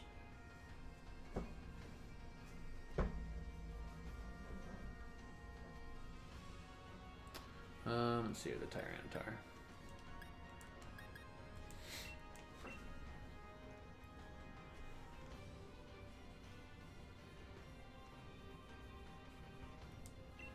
We'll trade it. Well, I appreciate the Pokerus. That's very nice of you. I appreciate that. I'll be able to spread that around to my draft team, and then maybe I don't have to use so many vitamins. That is why I do have so much money and so many watts. Cat hair in front of my face. Because it's just kind of really quick to train people up using the vitamins. But I always used to use the power bracer, the power tools and everything, the power bracer and power specs and all that stuff. I don't remember all the names. Power Anklet. Power Band. Power Bracer. Power... Oh. Well, thank you. That is some live Pokerus. So you can see that purple face, that pink purple face, has an X on it. That's how you know that the Pokerus is still contagious. So, unfortunately, it won't spread to the Pokemon in your boxes. You need to have them in your party, and then you got to be careful about when you have those Pokemon in your party, because if it's going over like midnight or something, I think I've been trying to like key in on when it flips and when it cures. So, hey, Boons. Hi. Alright, guys. I'm going to take just a quick 2-minute break. I'm going to be right back. I'm going to go make a cup of coffee, and I'll see you guys in just a sec.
Alright. And we're back.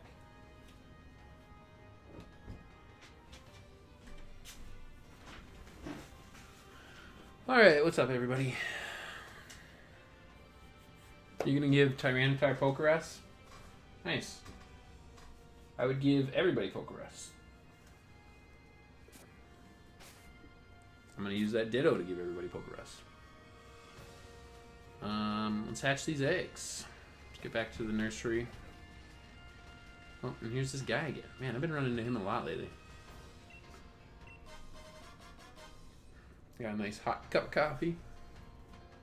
Oh, I got a wishing piece this time. That's not bad. Not bad at all. Whoa, I'm going the wrong way. That's a Shuckle. Oh, Blue Shuckle, where are you?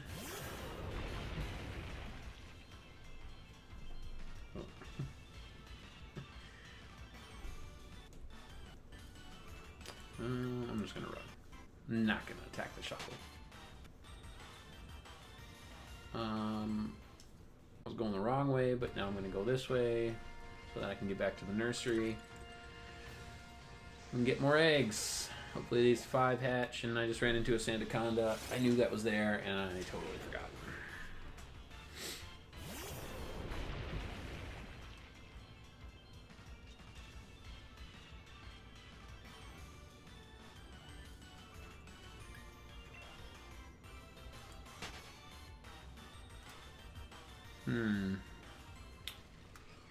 Alright, so we need to get a shiny soon, right guys? We need to get a shiny. And it's gonna happen right now. He kind of looked like a pump action shotgun. The Sandaconda did? Yeah, a little bit. I can see that. I like Sandaconda actually.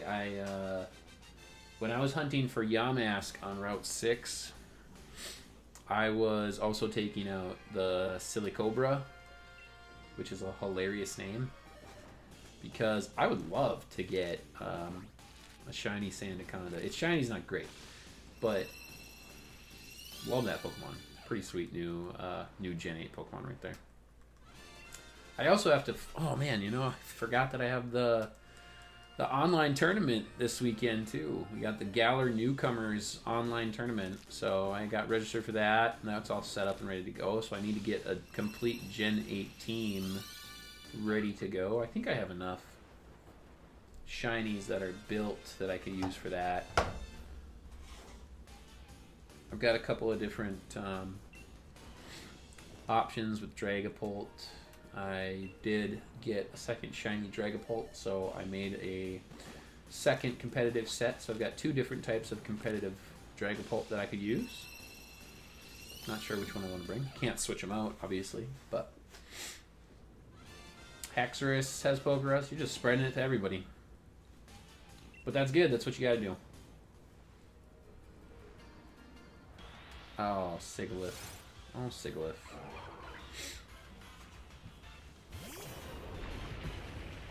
I have tons of shiny Sigilyph from the wormhole encounters that we would get in Gen 7. There are certain shinies that I absolutely do not want to run into in Gen 8. Like, Sigilyph is one of them. I really didn't want to have to hatch for Hippopotas. I'm glad I got it quick, but I really didn't want to have to hatch for that because I have several shiny Hippowdon. You gotta give Type Null Pokerus. Yeah, Type Null. Silvally is a good competitive Pokemon to an extent. It's not my favorite. I feel like it's limited. Aegislash is shiny, looks nice. Aegislash has one of the best shinies in the game, for sure. Its pre-evolution Honedge is amazing because it just looks like a bloody sword. And that's... I mean, I don't know how you make a better shiny than that, other than Greninja and Rayquaza. Alright, now we're out of eggs, so we gotta go focus on eggs now. Ooh. Ran into enough Pokemon now. I guess not. Alright, we'll take out the Ferrothorn because I've been doing the same thing with Ferrothorn.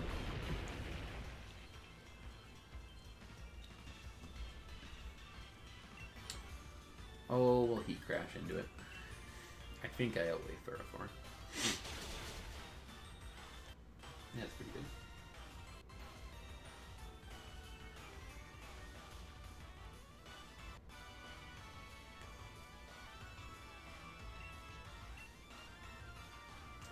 Yeah, I was going to... I got Aegislash in my other draft league. So in my Showdown league, I've got Aegislash.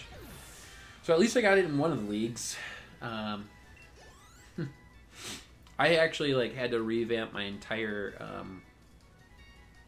team when Aegislash got drafted second. I really thought that I had a chance at getting it number 3. I thought Gyarados would go higher than it did. It fell to 8, I think. I think Gyarados got drafted at 8. Our draft league was really interesting. Type Null can't get Pokerus? What do you mean? It should be able to.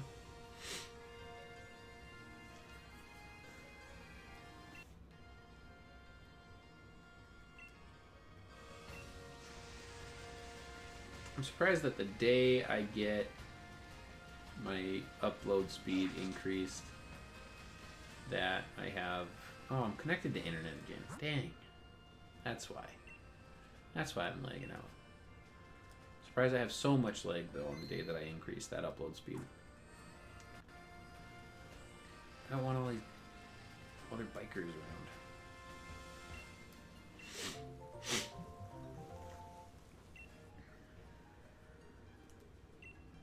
Type Null should be able to get it. I feel like there's factors such as like how many times you run into the same wild encounter. That seems like a factor in when you can transfer Pokerus. Like if I go to the same patch of grass over and over and over again, I don't get Pokerus. But if I move to a new patch of grass and encounter something new, then Pokerus transfers to all of the Pokemon that are around it. Tried 8 times. I'd keep going. Go to a new patch and do new encounters. It'll happen. There's no reason that Type Null can't get it. It can get Pokerus, for sure. Every Pokemon can. Legendary, mythical, everything. I know because I've done it.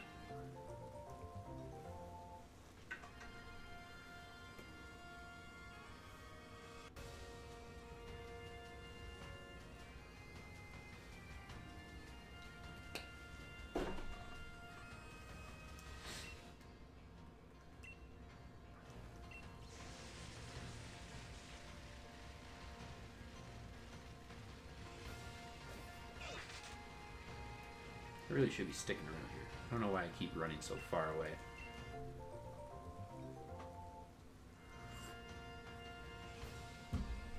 Oh, Munchlax. Munchlax, Munchlax, Munchlax. Why won't you shine for me? Seriously, my Game Boy has been on for like 2 weeks. And I just closed it and put it to sleep. But still, for real, it's been on for so long. And granted, I'm not super focused on the Munchlax hunt, but done it nearly every day for a little bit at least, and I still can't get him to show up. Back when I only had, before Gen 8, of course, when all we were playing was Gen 7 and we were on the DS, I did a Furfrou hunt. I SOS hunted for Furfrou, and that legit took me a week. And that was like constant playing, like thousands of encounters. I've never had an SOS hunt go worse in odds than that hunt alone. Because that one was, what is that? That's like 6 times. I think I was like 6 or 7 times over odds with that hunt. It was crazy. And then it was like a random Saturday morning, and it was a really nice sunny morning, and the sun was coming into the living room because I remember I was laying on the floor with the cats, and the shiny just showed up, and I was like, oh my gosh, finally. I can't believe it. It's finally here. I'm finally done with this. There are those hunts that you get into that like you cannot wait for them to be over because you've been in them for so long.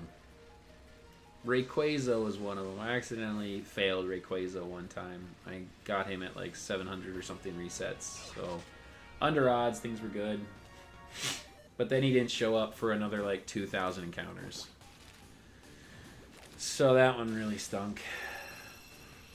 And I remember because I was just like, I want this this hunt to be over. I want to have my Rayquaza so I can go get in the battles. Like I was battling pretty consistently. My R6 works. What's your R6? Oh, eyelash in my eye. What's an R6? I don't know what that is.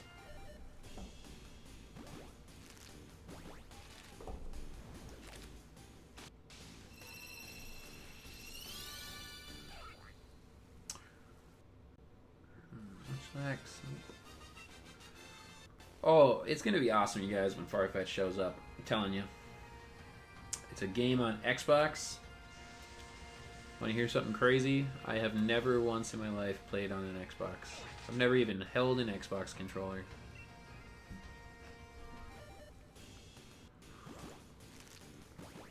A friend of mine actually this morning, the guy who took Aegislash actually, he was asking me to jump onto Xbox and play a certain game with him and another one of our friends. I was like, I really don't play other games. I really just kind of focus on one. Like, if I'm in a game, I'm giving it my all. Like, and Pokemon just really takes up most of my time. But who knows? Maybe one day I'll jump out and maybe create another channel where I can do other games. Like, I really like Borderlands from PlayStation, or I don't know if that's just PlayStation. That might just be everybody. I think the Gearbox makes it. Really like that one. I learned that, or I got that one, got into that one because I was taking a trip with my wife to Atlanta, and some stuff fell through, so we didn't end up going, but we still had the vacation for a week. So we're like, well, what should we do for a week just sitting at home? We both didn't really want to go back to work. So we ended up went out and bought a used copy of like the Borderlands 2 like deluxe version, and we had a lot of fun that week. It was really fun. What does Mr. Mime's shiny look like? Are you looking for the Galar Mr. Mime or the Kanto Mr. Mime? Because the Galar Mr. Mime shiny is terrible. It's really, really bad. And the Kanto Mr. Mime shiny, it doesn't look great, but it's at least very different. The Kanto shiny is like a green instead of the purple-pink body. And the Galar shiny I can show you here from my Pokedex because I have a shiny Mr. Mime. Galar? Okay. I'll show you here in a sec once I grab this egg.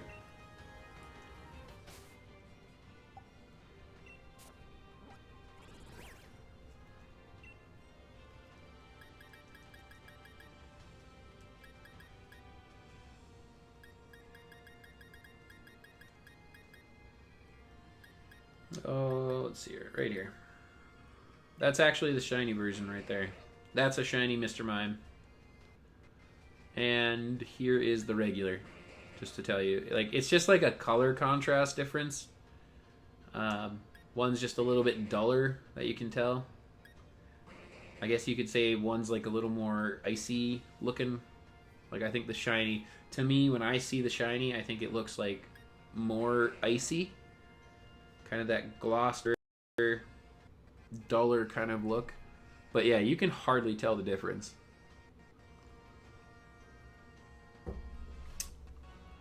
I actually was looking at my phone when that one hatched, and I heard, because I had the volume on the game, so I heard the sparkles, and that's the only way I knew that I'd hatched the Mr. Mime.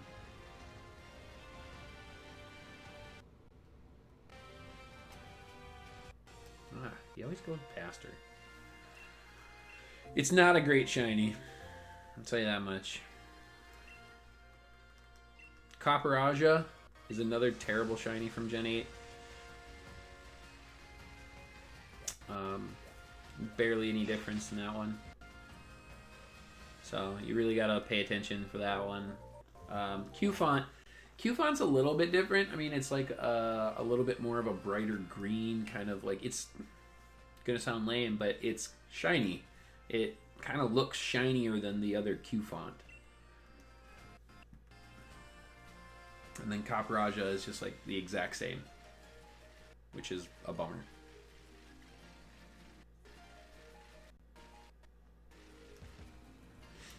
Do you have any other shinies other than the Gyarados and the Magikarp? I'm working on filling my first full box. Got Pokerus spread over to a Quagsire. Nice.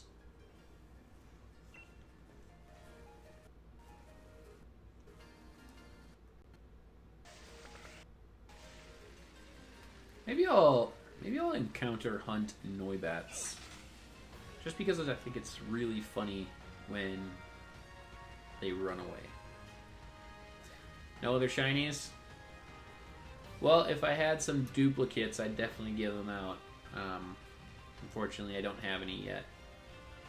All I have duplicates are Magikarp, and you already have 2, so I'm sure that's not the kind of shiny you want. These aren't the shinies you're looking for. Good old Obi-Wan Kenobi.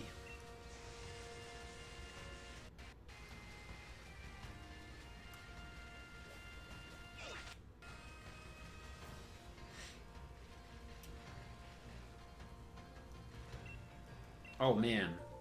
Do I even have any eggs in my party right now? God.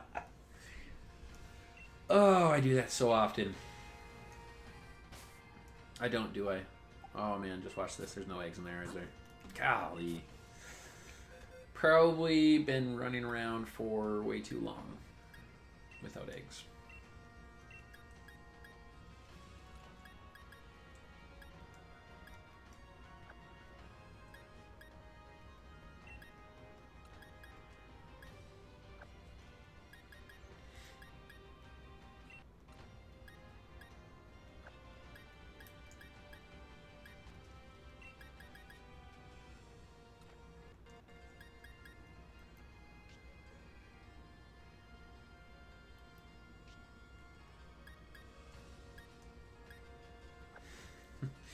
Young Obi-Wan, you were right about one thing. The shiny hunt was short. Whose shiny hunt was short? Mine wasn't.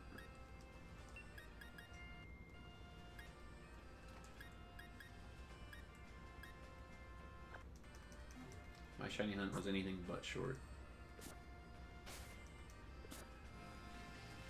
Oh man, I haven't updated my counter. I wonder if we're at 500 now. We might be close.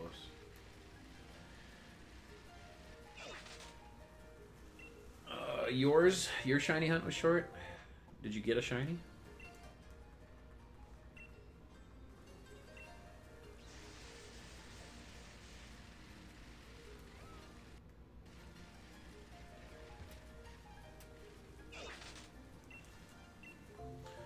Farfetch'd clone army.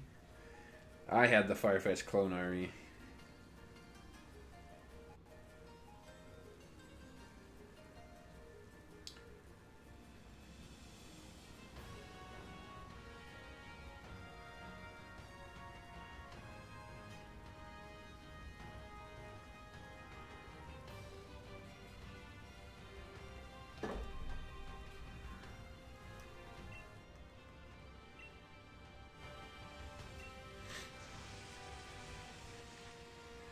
I had, what did I have? I released 200.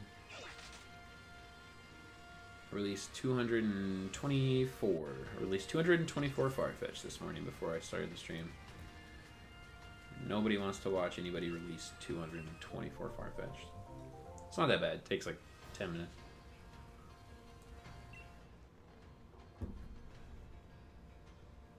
If they would let us add like one thing, I'm sure there's a lot of other things to add. Obviously, like national dexers are going to ask for the national dex, but like, I'd be cool. I'd be pretty ecstatic if they added mass releasing of Pokemon from boxes, like what they have in Pokemon Go.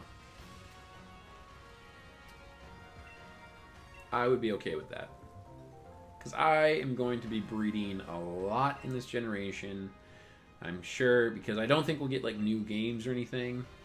I think we're just going to continue to get DLC going forward. I don't think they're going to come out with like, you know, when they came out with like Sun and Moon and then Ultra Sun and Moon. I don't think we're going to get that anymore. So it's either going to be this game or wait until Gen 9.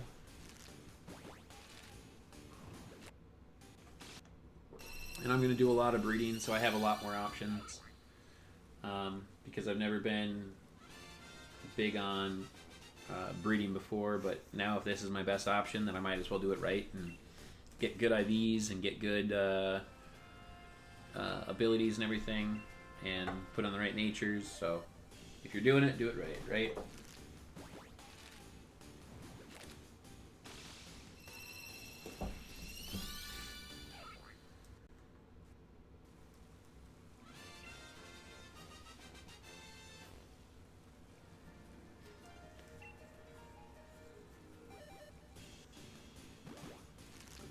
Come on, shiny Farfetch'd.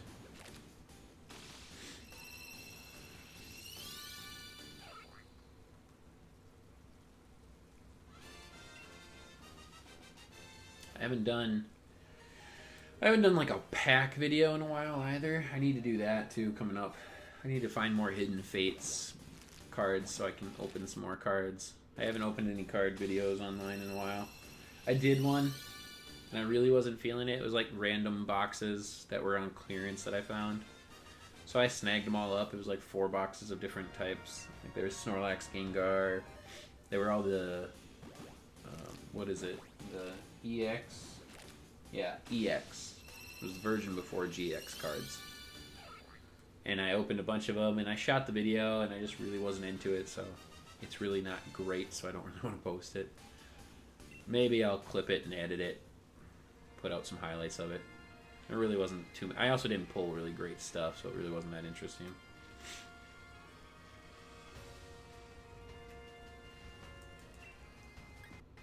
Oh, come on. Why is that an option to give back the egg?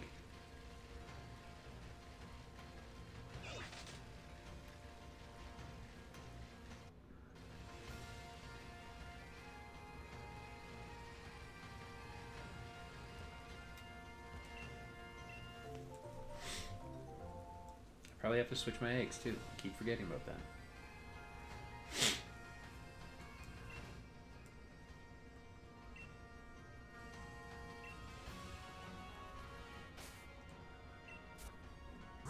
Yeah.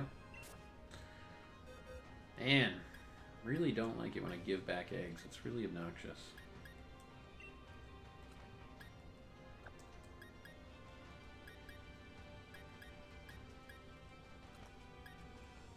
BRB. Yeah, no problem. We'll be here.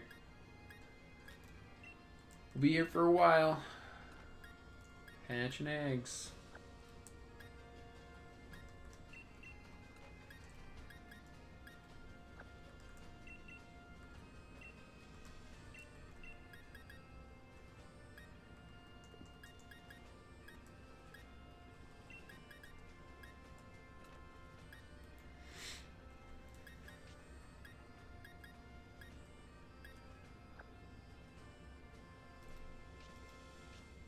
Remember, guys, if you're new to this stream, make sure you drop a like, hit that subscribe button so you can be notified when I post more shiny shuriken content. There's going to be a lot coming in 2020. I'm really excited about this year. So make sure you keep coming back because it's just going to get better. I'm going to keep working on the streams, especially the streams. And then we're going to be putting out more recordings coming up with the 2 draft leagues. I don't want to do live battles on my Switch League because I don't want anybody to be watching the battle as I go. Don't want any screen watching so they know what I'm doing. That would stink. But I'll be recording those, and then those will go up like right after I get those done. And then I'm gonna work on trying to do like team builders and stuff, like how I want to approach the week and my opponent. So I'll be working on that. This week is going to be a lot of heavy shiny hunting though.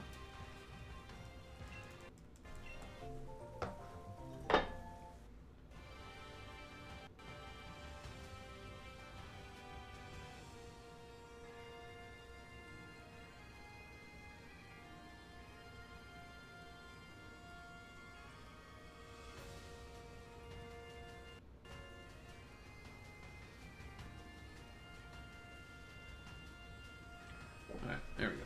Sorry about that.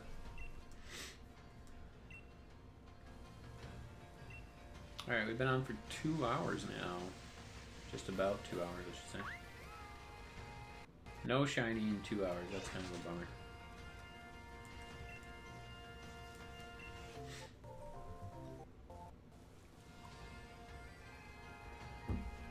For every 30 eggs I hatch, though, we're 30 eggs closer to the shiny.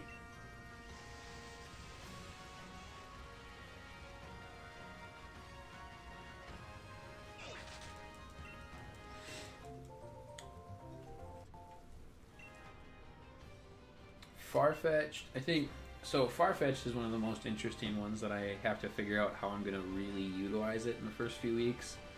I mean, I definitely have to try to see how it plays for 3 weeks because we don't open up trading until week 3, and then you get 1 trade a week. So whether that be free agency or trades with other teams, I won't have too many options to get Farfetch'd off the team if it turns out to be garbage, hot garbage. But we'll see what we can do with it. I think we've got good options in other Pokemon like Reuniclus. I'm really excited about. I have some ideas already of how to use Reuniclus with the team, especially with like the Hippowdon and Excadrill. I've got a couple of strategies in mind for how I'm going to use Reuniclus with those two that I'm really excited about.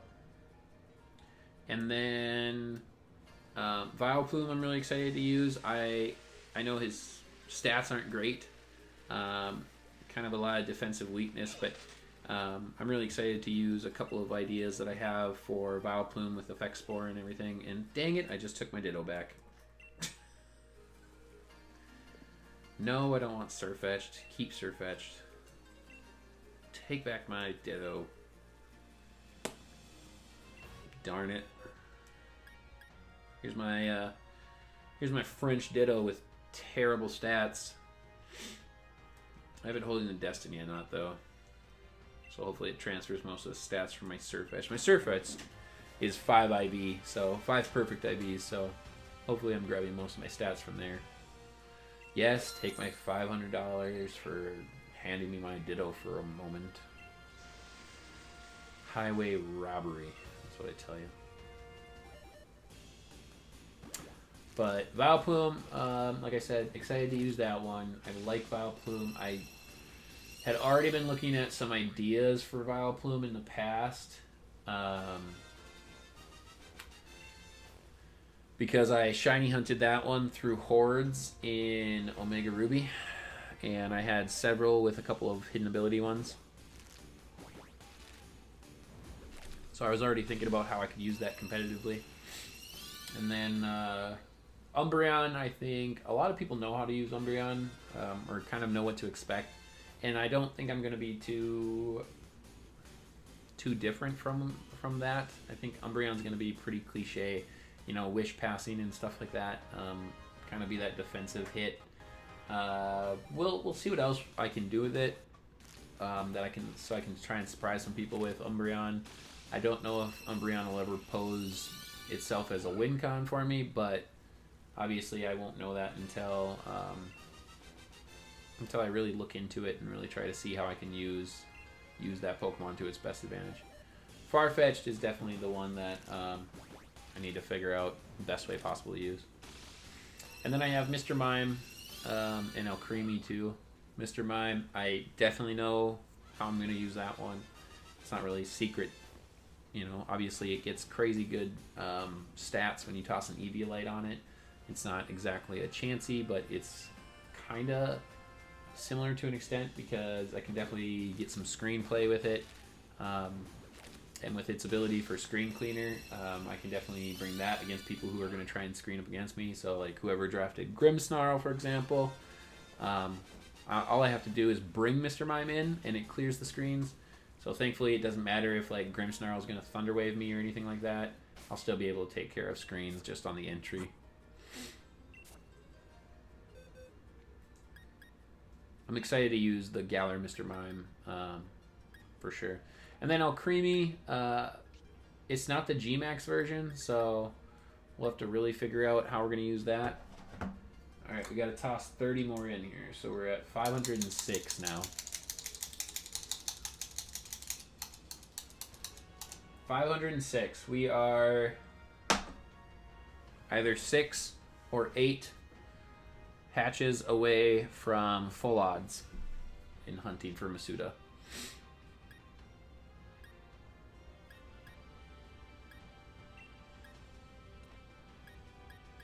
Well, welcome back to the stream. I'm glad to have you, like always. Really awesome to have a return viewer. That's kind of cool. You're my first return viewer that was excited for my stream, so I'm excited about that. Thanks for coming back. I I know hatching eggs isn't always the most exciting thing to watch, but we'll do our best to make it interesting.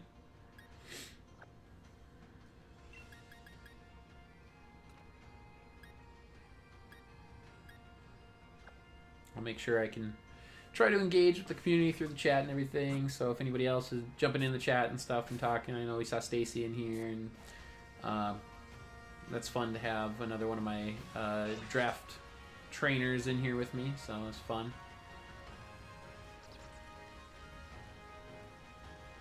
Alcremie though, back to Alcremie. Alcremie is got some good defensive stats. I can't remember exactly what it was. Let me check here.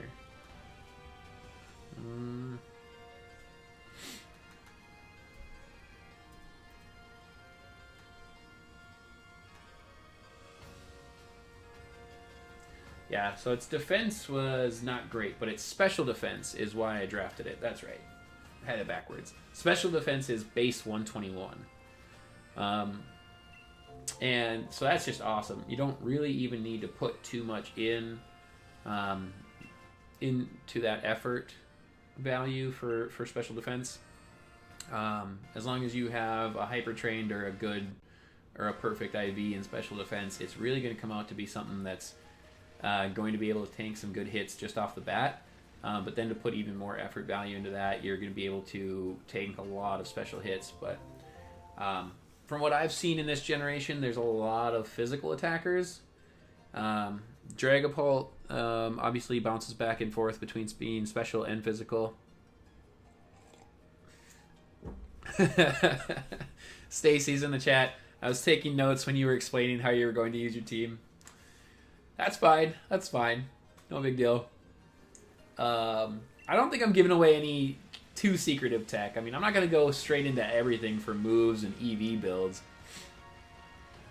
Oh, we don't even battle in the regular season? Oh, that's even worse then. So if we meet in the playoffs, you're going to have all of my secret tech. Not that you wouldn't be able to grab that from watching back on the regular season. But that's pretty fun because it provides me an extra challenge if somebody knows some of my sets and stuff. I try not to give away too much, but I'm also really not a very secretive person with Pokemon. Like, I love talking about sets and builds with other trainers. It's a lot of fun. You learn a lot by sharing like what you see from base stats and move pools, and how other people see it. Like, I learn a lot from watching VGC. I'm a singles battler first and foremost, but I learn a lot from watching VGC because they think of different tech because they have to play with the perspective of having another one of their Pokemon on the field. You know, a real simple one is like Earthquake. Like how VGCers play Earthquake is so much different because obviously if you're using something like Earthquake, you're going to attack your own player or your own Pokemon, and so you gotta think of creative things to do with that, whether it be something like just a basic ability with Levitate or flying types, things like that. And that's just something super simple, but like the idea that I tossed out with that I saw the other day from a VGC player with putting Swagger into their own Mudsdale with the own Tempo ability, like that's really some great tech that I love watching and learning about. I don't play a crazy ton of VGC, but I do jump into it here and there, and I'll jump into it more in 2020. I was gonna try to compete for Worlds this year, but with Draft League and trying to get the streaming off, I don't know how realistic that goal is gonna be. But trade, what are you looking to trade?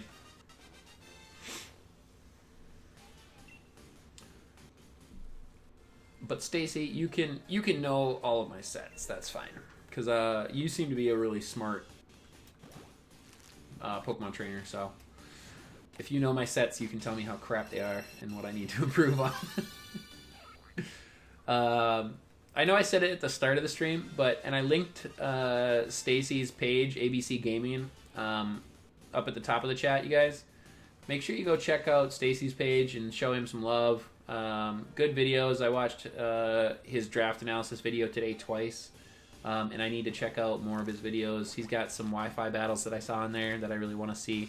That way I can learn his battle strategies and how he goes about switching and whatnot. So that way I can get some insight.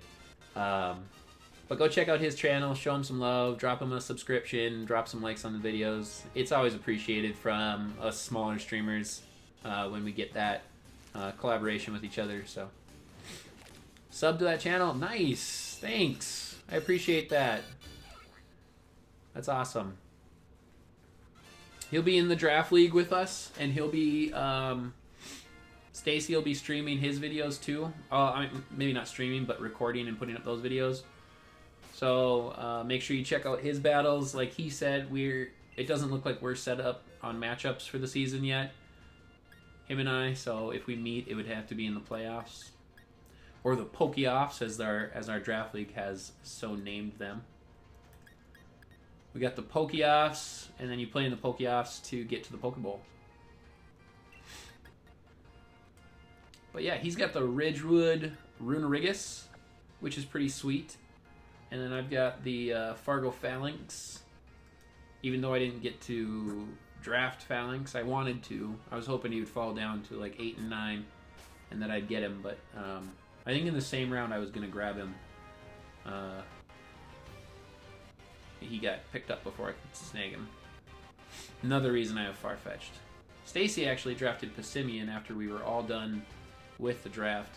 And I had no idea that Passimian was still available when I was looking for a fighting type.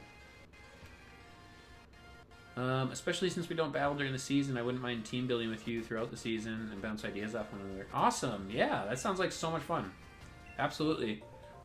We can run practice battles too if that's something you do during the week to prep for your opponents. I know that I had a buddy that I met through Twitter, and he helped me do that when we would do online tournaments for VGC together. He's a monofire player, so all he does is build monofire teams, and him and I would battle a bunch before, like, either the Tuesday or Wednesday leading up to a tournament. And that way we could toss ideas. When I would beat him, I would toss ideas for him for what I saw as my ability to win, so that he could try and counter those win cons in the actual tournament, and he would do the same for me. So yeah, I'd love to do that, Stacy. Thanks for the offer. And thanks for joining the stream too. I appreciate it. What are you working on today? Are you team building and doing stuff for your draft?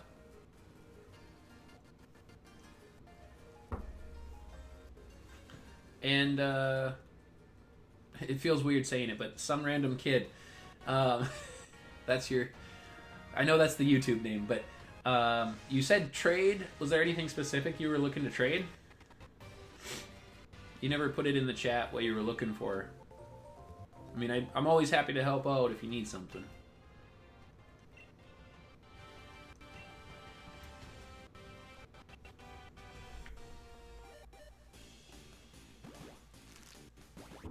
I mean, I suppose, Stacy, I did give away Umbreon, probably. Because I did say that's a major wish passer, defensive builds. But, I mean, that's pretty basic, though. Working on the draft teams, yeah. Trade level 60 to 70? But trade what? Are you looking for something specific?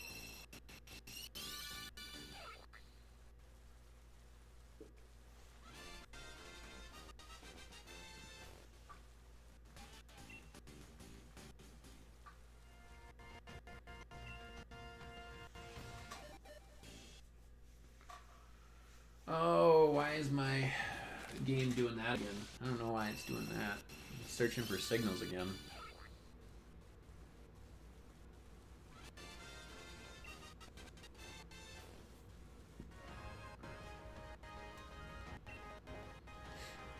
If it does it again, I'll just pull it off the dock real quick and reset it.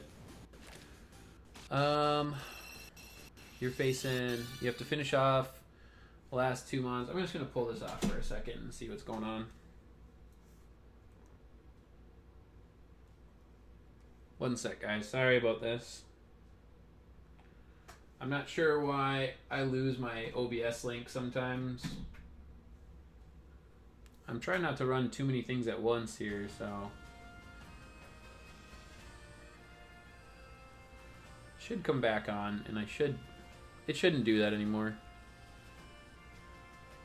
Looks like everything's going okay. Okay, alright, we're back.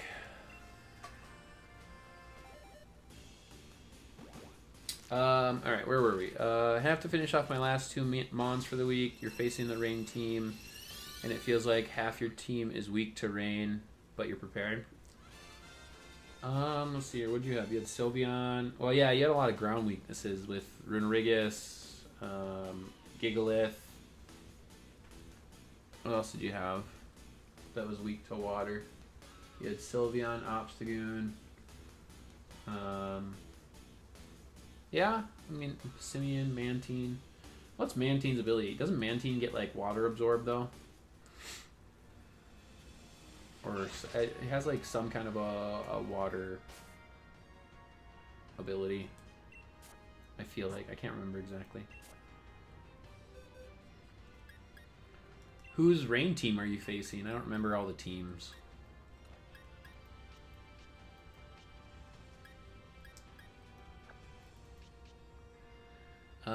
You want to trade any Pokemon level 60 to 70? Let me know specifically if you need anything. Otherwise, I really have to focus on hatching these eggs. So I'm not going to do too many other things in the meantime. But if you need something specific, like for your Pokedex or you need something for breeding or anything, let me know. That's why you drafted Mantine? Yeah, it's water absorbed. Yeah, that's what I thought. I kept looking for stuff. Like, I was looking at, I don't remember which round it was. I think like 5 or 6. Oh, you're going up against, I think that's Michael MC, Arizona Moltres. Yeah, he's a good battler too. I've seen a couple of his battles. I think that was him.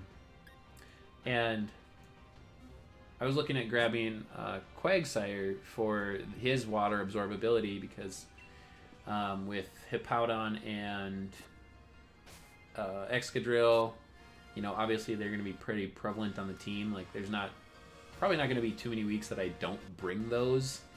Like, it'd be kind of weird not to bring Excadrill to a battle. But I obviously have some water weaknesses myself. And Dracozold's not a great answer all the time for water. So I was looking at Quagsire, but there's so much ground weakness that I also have such a grass weakness too, and I don't have a lot of fire answers for that.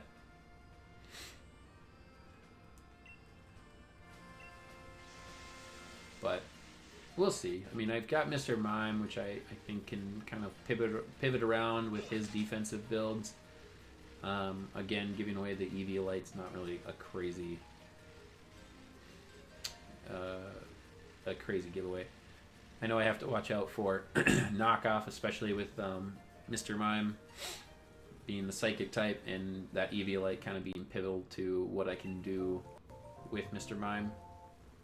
So I know I have to pivot around that and watch out for that.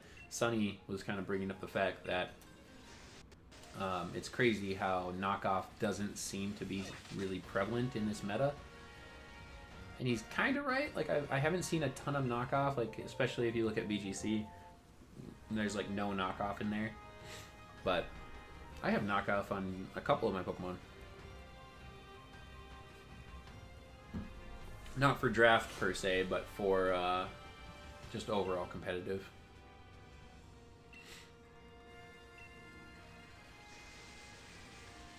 I watched Alex Oglaza or something like that, and he just does he'll do 6-hour plus streams of just straight battling on rank laddering, and he got to #1 the other day on BGC. It's pretty crazy.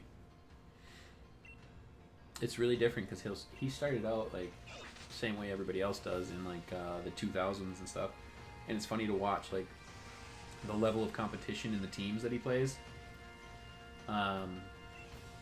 When he got into the top 100, all of a sudden the teams were getting to be really, really similar, which is obviously very normal. But then he also started to see the level of play from his competitors change, which is just really cool to watch. A lot of monsters don't get knockoff at all in this game. Yeah, I know that was one of the problems that people brought up. You have 2 Pokemon that get it on your draft team. Yeah, I think one of my primary knockoff users outside of draft was Rillaboom. I really like Rillaboom, especially with drum beating and everything, with that dropping a speed stat on your opponent. And he's not fast enough as is, so I need a way to play that, so I can knock off on Choice Scarf users if I can live a hit, because he's okay on his bulk. I know he's kind of an underused tier mon, but I like him. Obstagoon and Passimian both get it, but yeah, it's rare that a mon can learn it in this gen as of now. Passimian will be interesting. I mean, it's good. Its Defiant ability is amazing. I don't know. Its speed stats just not great. Its attack's awesome. And its defenses aren't fantastic. So there's definitely going to be ways to play around Passimian for sure. Not that I play him. You said it even in your video, like putting a scarf on it and everything. Like choice scarfing the Passimian is one way to make it a little more viable. Obstagoon, I love Obstagoon. I have an Obstagoon. It was the second shiny I got in the game. I stayed on whatever that first route is when you run into them, and I encounter hunted it. So love that shiny, love that Pokemon. I think it's very viable. I love the new Obstruct move to drop your opponent's defense. It's kind of like a King Shield. But yeah, it gives you that opportunity to come back and really hit it hard.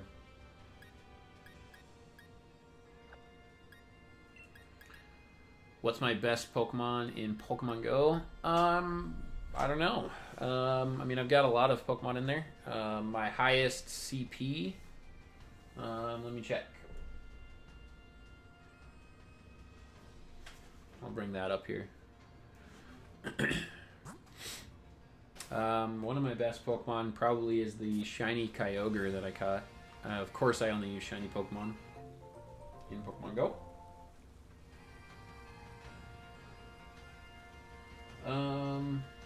My highest CP is 4280 slacking. Otherwise, you know, some of my best Pokemon are a shiny Tyranitar that I have. I've got this 3729 Tyranitar, and I've got this 3597 shiny Mewtwo, and that one's pretty good. Yeah, they're okay. I've got a bunch of 100, you know, perfect Pokemon that I haven't leveled up all the way.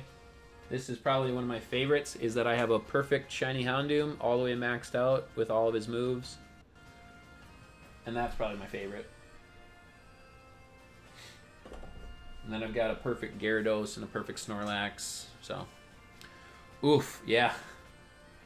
Well, I've played Pokemon Go since it came out. I used to be really into it, like in the first year. So some of those Pokemon are obviously a little bit higher than the others, but then the shinies came out, and of course that took priority. Shiny Pokemon take priority for Shiny Shuriken.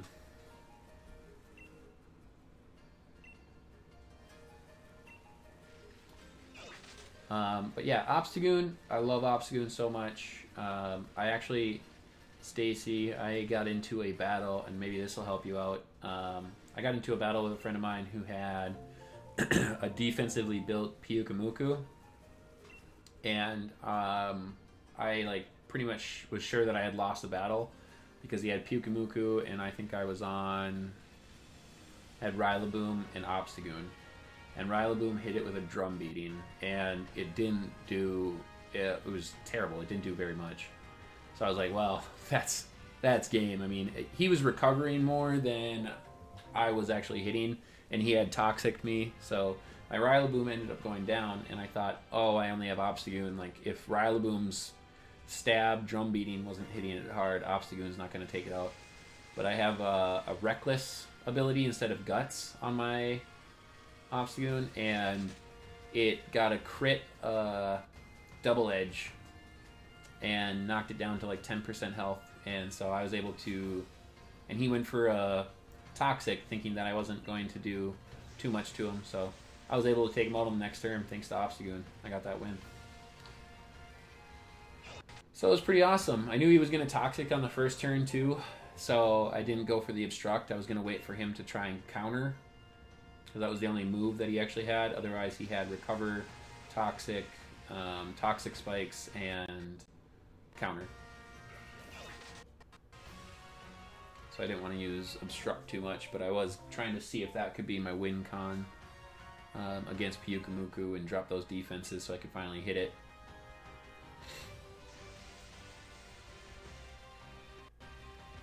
Yeah, Obstagoon is great, and it's just one of the best shinies. One of the best shinies in the league, in the game, for sure. Oh wow, yeah, it was crazy. I thought I lost, 100%. I did not think I was going to win that match.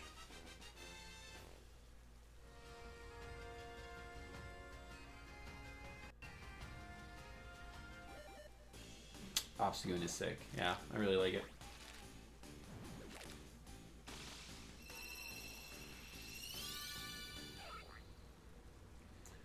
Man, with the updated internet, I was really hoping the stream would be really smooth today, and it's okay, but man, I was really hoping it would just be a little bit better than what it is.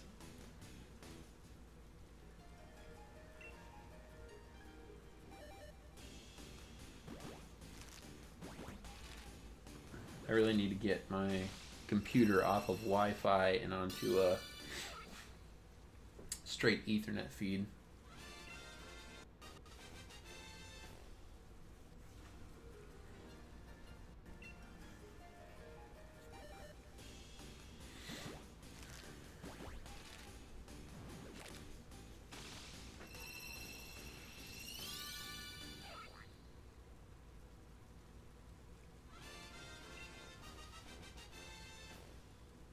I think some of my favorite Pokemon, though, that I've used and seen competitively, because I haven't done tons of battling yet, I definitely really like Dragapult and all of the different options that you can use it with. Stream's moving fine. All right, well, thanks. Appreciate that update. It looks like it's lagging a lot on my end, and hopefully that's just for me. I hope that's not too bad for you guys.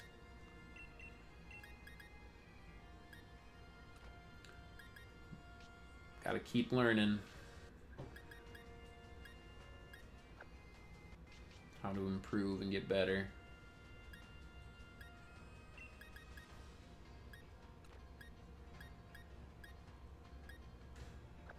How long have I been streaming? Today, I've been on for 2.5 hours today, but otherwise my first stream was just last week. I've only been on YouTube for a couple of months, maybe 3 months now, and I didn't have a lot of videos at the start, but 2020 is going to have a lot more. I mean, I'm going to be a lot more consistent on a weekly basis. I'm going to be streaming weekly, and I'll be putting up recordings a lot more frequently. I don't know if I'll set like recording style stuff up for like constant content there. I think streams will be the constant content that I have, because I like going live and I like having the interactions with the group, and trying to build a community is a really fun challenge. So keep working at that. And then I'm going to look into setting up a Twitch channel as well for Shiny Shirk. And my cat's rubbing against the mic if you guys hear anything weird. She was stretching and scratching her back. Went back and watched my first ever vid. I think it was a battle against Willy, and it was shiny Pokemon, because he only uses shiny Pokemon to battle as well. I think that was a good match. I can't remember exactly what happened in that video. What'd you think, though? It was from the 3DS, so it was caught on a phone staring down the 3DS, because I don't have a capture card built into my 3DS. Streams are new. Streams are just... I only had the ability to start streaming when I got my capture card for my 3DS. Or for my Switch, I should say, not my 3DS. So, I think this is maybe my 4th or 5th stream ever. And just going to keep learning every time I stream what I can do better, what I can improve on. Quality of videos is very important to me, so I want to keep making those better and better. I want to get better lighting. I've been looking at the Elgato key lights to set up in my office here.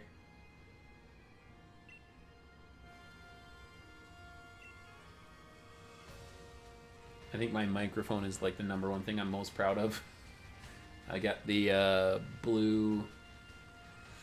Man, I can't remember the name of it though. But yeah, it's like probably my favorite piece of equipment that I have.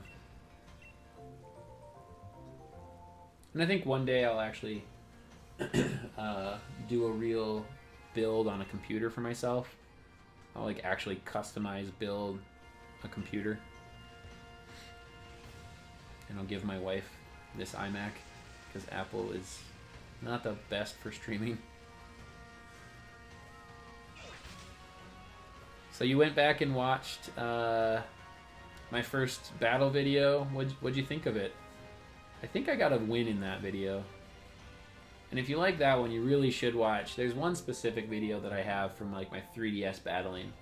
And it's a best of 3 against the Gaming Fool, against Sunny. He's in my draft league with me. He's the one who started the draft league, actually. And those are really good battles. Like, those are some of my best... like, most entertaining battles, I should say. Obviously, my best battles are where I win. But yeah, those are really good ones. So you guys should check those out, because those are some really great videos.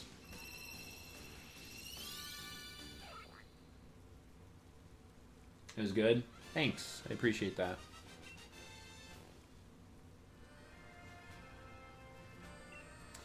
No shiny Farfetch'd yet. What are we at? I mean, we're over odds. I know that. Unfortunately. We're definitely over odds at this point. I would say, if I had to put a guess on it, guys, if I had to put a guess on how long until this shiny Farfetch'd shows up, I would say it's going to come within the next 300 eggs. We're not going to go over 1,000. We're definitely not going to go over 1,000. But it'll be within the next 300, I would say.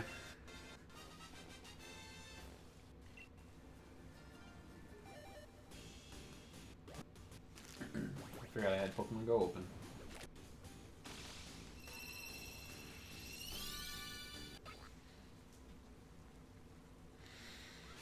I need some James level luck. He didn't even notice that he had Farfetch'd, hatched, shiny.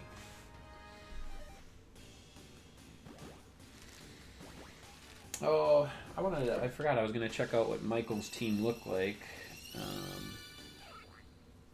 Let's see here. Go to my Discord.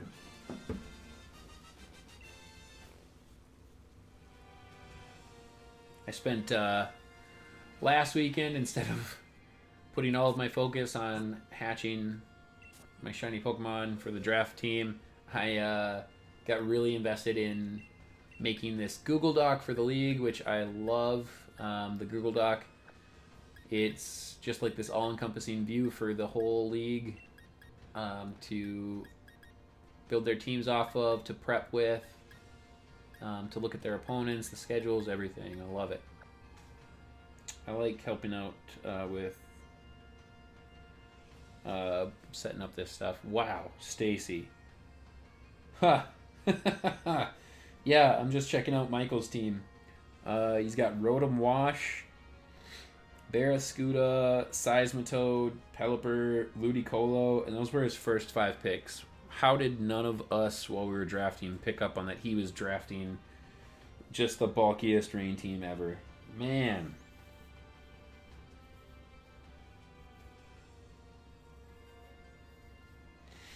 Yeah, Rotom Wash is a tough Pokemon to play around. With that Levitate, And the resist to electric, so you can't take that. I mean, you really got to go after it with like a grass type, but then the electric resists the grass as well. The Google Doc's extremely impressive. Hey, thanks, I appreciate it.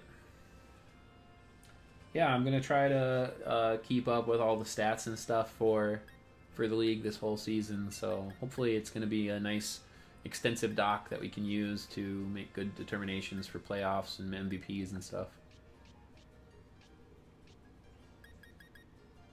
Man, that's a lot of setup. Oh, and he got Sableye in the 7th round too. Man.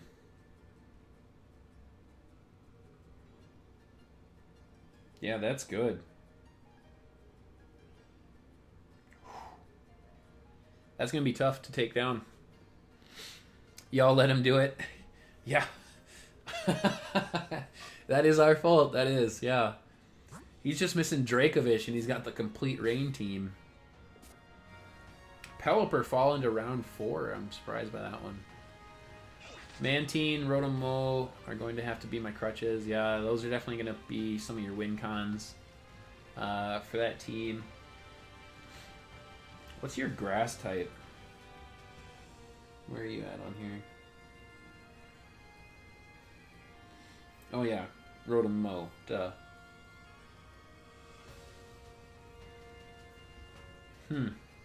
It'll be interesting to see what he brings for the first week.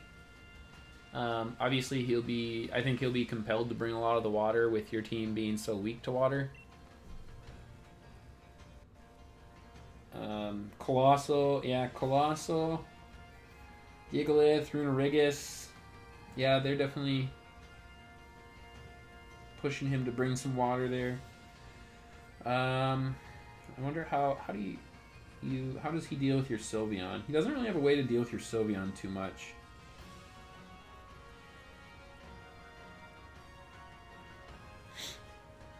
Sylveon will be pretty clutch to you as well. You got this? You're going to take him down? I'm excited. Like, for the ones who are streaming, for the ones who are going to be like recording videos and posting them, I'm excited to watch the matches. I was really bummed when they took out the VS recorder. For anybody who plays competitive and knows that they took that away, that is seriously a hit to all of us, because recording those matches and putting them up after the fact was like such a nice ability for us. And now that we don't have that, that's really a bummer. Colossal is going to win it. Okay, I'm interested to see how that's going to play out. Especially if he brings a full-on rain team.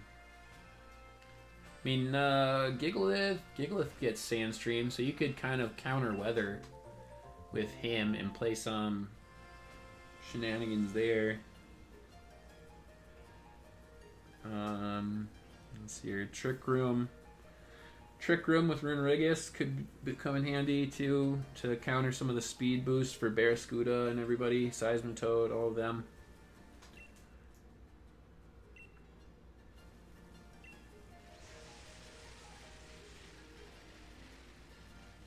Probably shouldn't give away every possible strategy on the stream here so people can watch it back. But we could jump into some team building at some point this week. I'm not sure when Sunny wants to get our battle going. I've got an ice team that I have to prep for, which is tough being that I'm a ground team with Hippowdon and Excadrill being at the core. He drafted a lot of ice types. I think he got like he went after Cloyster was like his #1 that he wanted. And he got it. He was really excited about that because he's loving playing with like Skilling Cloyster.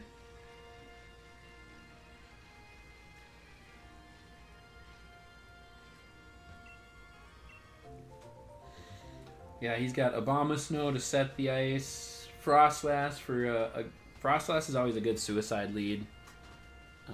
You can set up a lot with Frostlass. Beartick, another great ice type. Yeah, especially with that Slush Rush ability and his crazy attack stat. He even got a boost in Gen 8. I think I was checking out because I was adding everybody's stats for kind of quick, easy checks for everybody. And I think his attack stat got a boost in Gen 8. I think he went from like a 110 to a 130 in attack. So Beartick's just even that much more problematic, and that was an 8th round pick for Sunny, so that was a really good pickup.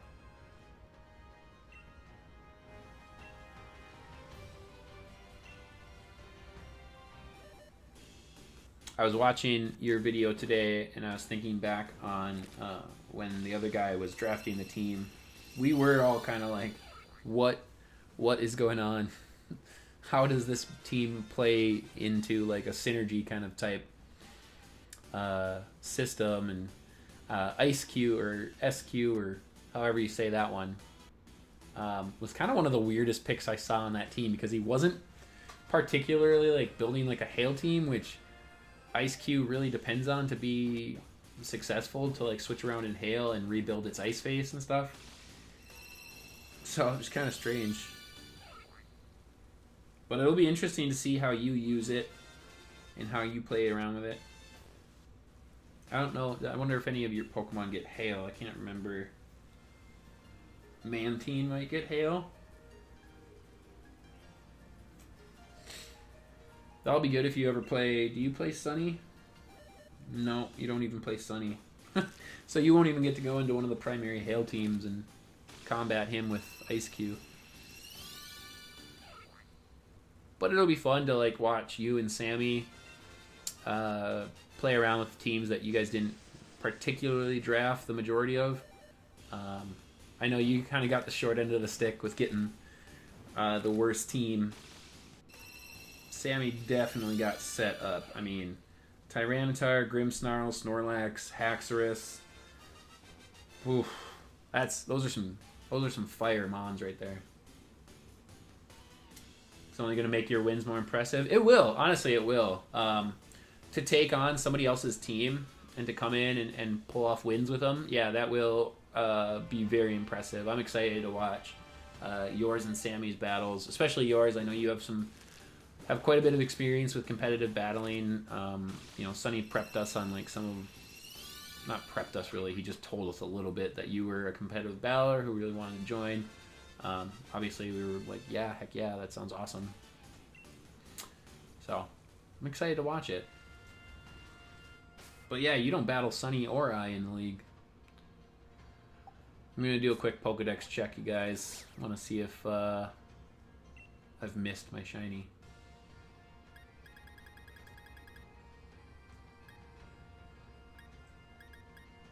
Oops, that's Phalanx. It's a Phoebus. One click. There we go. Here we go. Nope, no shiny yet. It's cool. I like the challenge. It's probably better this way.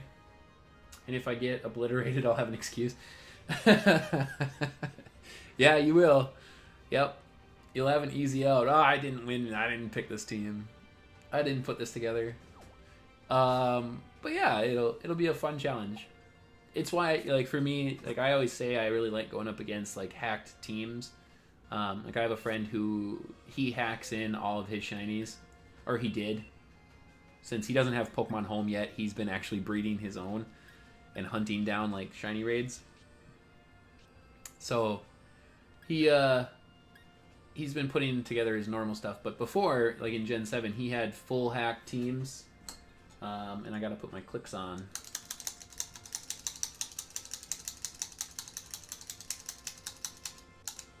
$536 eggs in, guys. But he had hack teams, and I always found it like the best to go up against him because I used true cut shinies, like, so they weren't the greatest natures always. Sometimes I had like negative natures that impacted me and bad abilities and things like that. I was missing egg moves, but I only use shiny Pokemon, so that's the challenge that I accepted. And so I was like, if I can beat his hacked Pokemon, I know I can. I know I can go up and do some of the better competitive battles and still try to push out a win. It's a bummer we don't battle. Yeah, it is. But we'll get some additional battles going. James and I are going to be hosting at least two in-season tournaments. The first one actually starts in week 4, and I'm really excited for that. We're going to host it through the official channels on the game that you can host friendly tournaments. yourselves. So I'm going to put together an actual tournament style that we can get into, and I'll do the bracket system and everything for everybody to jump in on.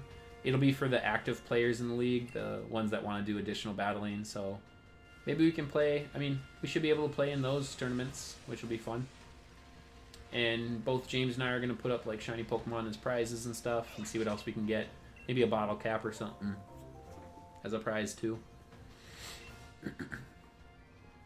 I could sit in front of the digging duo probably for 24 straight hours and just click A. I have almost 500,000 watts, so my buddy Willie, he's got like 3 million.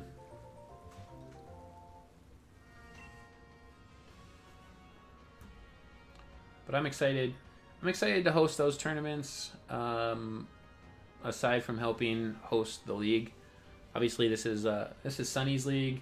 He set it up, and I think I have a lot of free time comparatively, so I want to help him every chance I get. So I'm helping like run the Google Doc and stats and stuff, and I helped out a lot with the draft process on keeping it rolling and getting people to move along with their pick. So that was, I think that almost took us like 2 full weeks to get through the draft. So you should be kind of happy that you weren't there for the draft. Obviously, you would have wanted to draft your own team, but it was a little bit of a nightmare. I'm not gonna lie.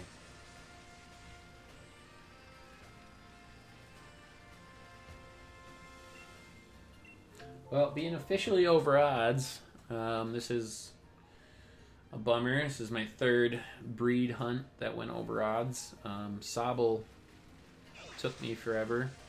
I hunted down a Grookey that went over Masuda odds, but I didn't have the shiny charm, so I don't really count that one. So Sobble and Dreepy, and now Farfetch'd have gone over odds. Sobble took a lot too. That one, I think that one was closing in on 1,000. I didn't track that one. That one took like 1,000 eggs, something like that. Dreepy I tracked. That one was like 1,242, if I remember right. That is.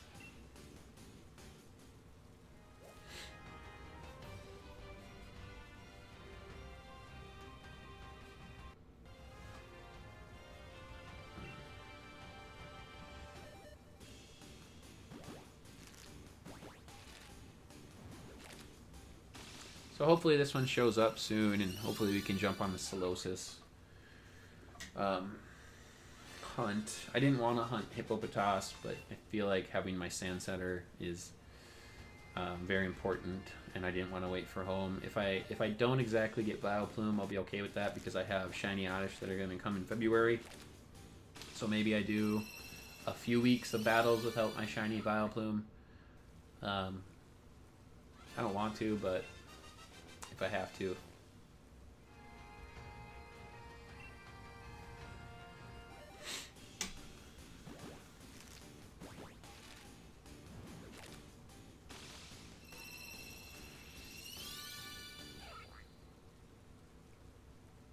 I also have to hatch my Eevee. I forgot about Umbreon. Ooh, yikes. I don't even have that one. I didn't go after a shiny Umbreon in Gen 7. I have a Flareon, I have an Espeon, 2 Sylveon because I messed up the ability on one of them, so I completely wasted shiny Eevee when I should have put that towards like a Vaporeon or something.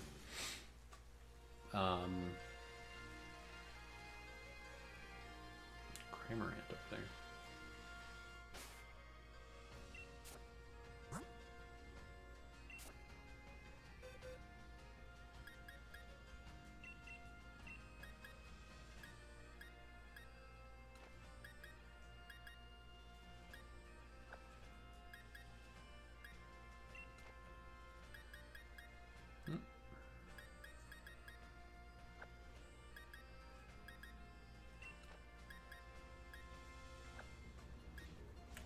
Yeah, I definitely like the I like setting up the streams for eggs a little bit more than I like just regular hatching.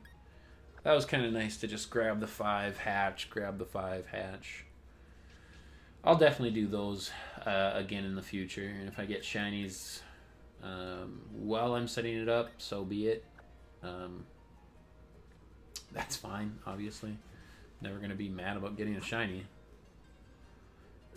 So, that way we can have quicker hatches and get more chances at hatching a shiny Pokemon.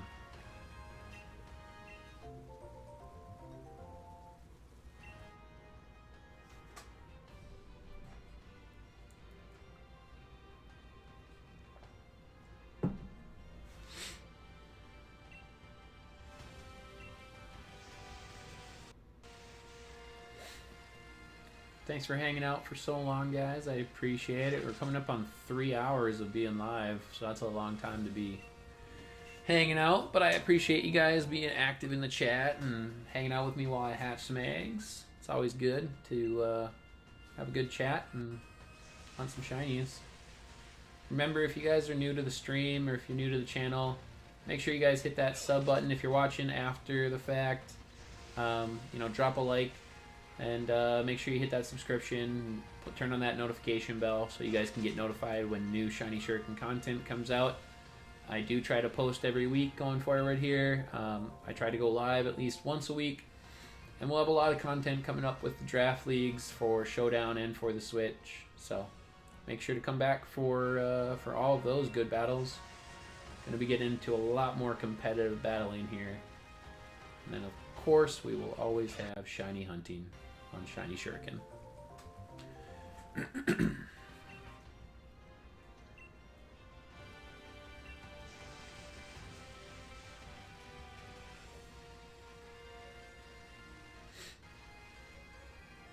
Hey Stacy, have you guys set up the day that you're going to be battling yet?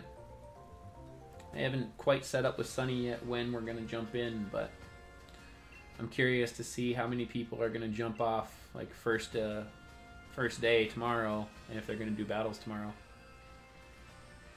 I need to put a reminder out in the league too for everybody to make sure they track their wins and losses and their KOs and stuff, so we can get which Pokemon have high usage and all those good stats that tell a little bit more about the league.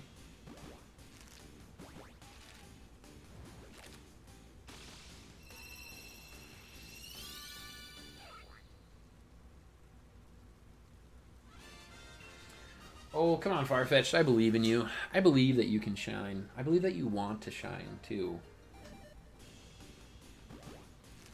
I mean, who wouldn't want to be a shiny Pokemon? And who would want to be a regular Pokemon when there's a shiny version of you available? I wish I wish I would have jumped on the first day that Slowpoke came out, Galarian Slowpoke. I had a hunch that the odds were like boosted or something. I had seen it all over Twitter all day. People getting quick Slowpoke hatches for shinies. And I jumped in. 14 eggs. Took me 14 eggs. You haven't set it up yet. You should try now. Pretty much ready to go. Yeah. I mean, it'll be obviously whenever Michael's available to get into that battle and everything. So hopefully he's ready too. I know I told Sunny, I was like, I might not be ready right on Sunday. I might need a couple of extra days to hatch some extra shinies. Building my team will be fine. I can do that pretty quick. I have $10 million in the game, so I can grab my vitamins, so I don't have to worry about like EV training in the wild or anything. And I have so much EXP candy that I can just run everything straight up to 100 right away.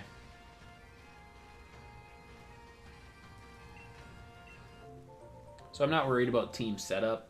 It's just about prep and practice and having the shinies ready. That's my only concern. Like I said, I don't think I'll have Dracozolt. I'll just do that hunt during the season. I'll hunt Dracozolt, and then once I finally have one, I'll switch him into the league. It's kind of funny because I'm not sure I actually want the hidden ability, Sand Rush. I think that's awesome that Dracozolt works so well on my sand team. But I kind of have been leaning towards running the Hustle ability on it.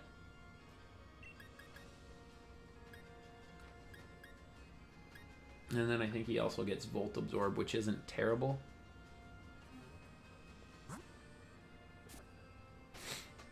I need to study more of my stats and abilities and stuff for the new Gen 8 Pokemon. I don't remember everything exactly. You're back. Had to charge your iPad. Welcome back. Thanks for coming back. Nice to have you back. We've just still been hunting. Still no shiny yet. Just been talking competitive battling, competitive Pokemon and stuff. Talking about different stats, abilities for different Pokemon, how to use them. So you haven't missed too much.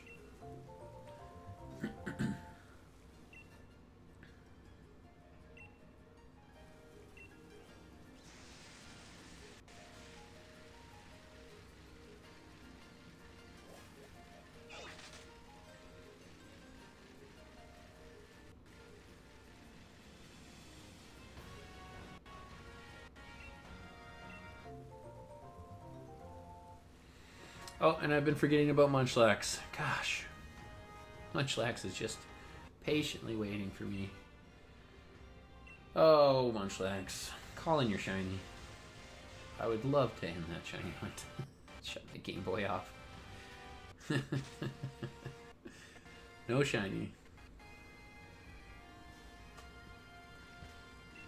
I'm gonna be really excited to get a Munchlax, bring that one up, have a shiny Snorlax that I can use. Maybe do Gluttony Belly Drum if I can get lucky with that.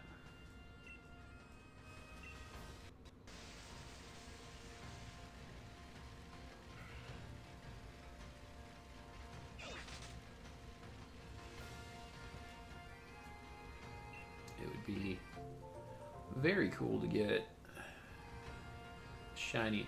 At some point I'll go after a shiny version of all the G-Maxes. Obviously it'd be really nice to get the shiny G-Max Replenish Snorlax. That would be very good. Very good indeed. I love my shiny G-Max Charizard. I do love that one. That was very cool. I love G-Max Wildfire. A lot of those G-Max moves are OP. I mean, it's borderline unfair sometimes. I mean, especially Butterfreeze is what always gets me. I mean, you get a guaranteed status condition. I mean, you could put your opponent to sleep over and over and over again. You could paralyze them, burn them, poison them. I mean, that's just... I mean, it's 100%. It's a guarantee. You're going to get some type of status condition. This first season of the league, we voted to not allow G-Max into the league, unfortunately. Dynamax is still allowed, and you can Dynamax a different Pokemon every week, so we're not saying like it's like Mega Evolution. Excuse me. Mega Evolution in a lot of other draft leagues that I follow, they only allow like you to get one Mega Stone. So every week you know exactly who you're prepping for. This one, we said, let's do Dynamax, but let's not constrain it to one Pokemon. So, like, for example, I don't have to Excadrill or Dynamax my Excadrill every week. I can Dynamax other stuff. If I want to Dynamax Farfetch'd, I can Dynamax Farfetch'd. It's probably a waste of a Dynamax, but you never know what will happen. So, yeah, I think that'll be fun. Like, you got to prep for... You know, they could Dynamax any one of their Pokemon that they brought.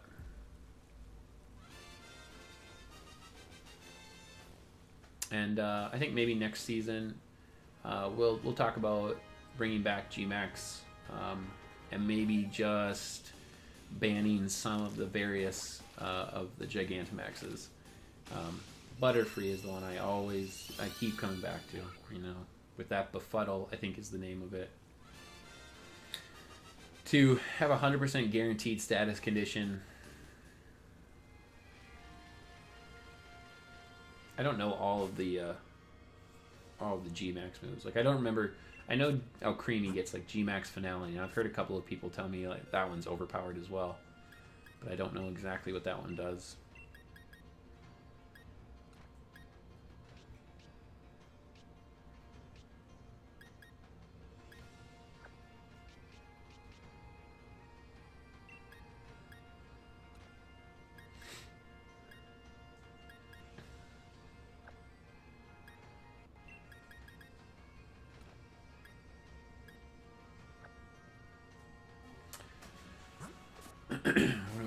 What are we at now?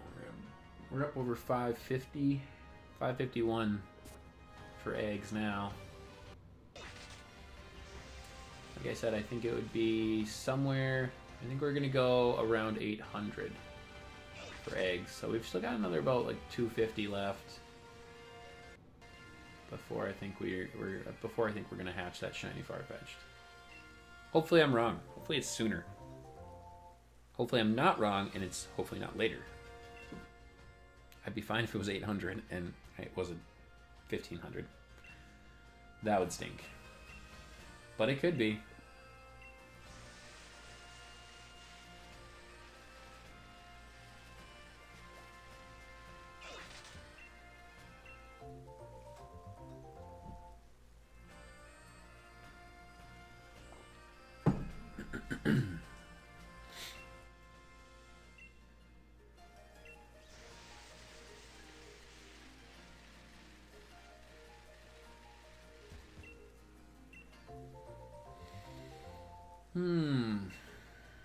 And everybody's down at Dallas Regionals right now too for VGC. I would be watching that if I wasn't streaming right now. I always like watching the official ones. Dallas seems to be one of the largest regionals that we get in the States for VGC. I would love to go and compete at a regional sometime soon. That'd be really fun to go and meet people in person, meet more Pokemon players. BRB, yeah, no problem. We'll be here. To meet more Pokemon players in person, I think would be really fun. I kind of been tossing around the idea of planning a little mini trip down to Arizona to meet some of my new friends from the Draft League. A few of them, I think, actually live in the same city and are friends in real life. So it's pretty cool that you make friends through Pokemon like this, and it's just it's pretty cool what technology's done and brought us together. But yeah, I mean, to have that opportunity in person at a regional competition would be really fun. And to also just compete too. I've never competed like at that level. To see how far I could go, how well I could do. I don't actually know what I'm better at. I don't know if I'm a better singles battler or if I'm a better doubles battler. I do okay in doubles. I would say that I'm not that bad. I don't know if that's like that much of a compliment to myself, but I've played some routine VGC players. Like that's all they play. They're not fans of singles. They don't like singles, and all they play are doubles. And I've gone up against them and taken them out with just random teams that I slapped together. I definitely need to get more into team building and like trying to actually put the team together with like top competition in mind. Like how I'm going to deal with Dragapult, or how I'm going to deal with Trick Room, or how I'm going to deal with this and that, blah, blah, blah. Dusclops has been having pretty high usage, I've seen.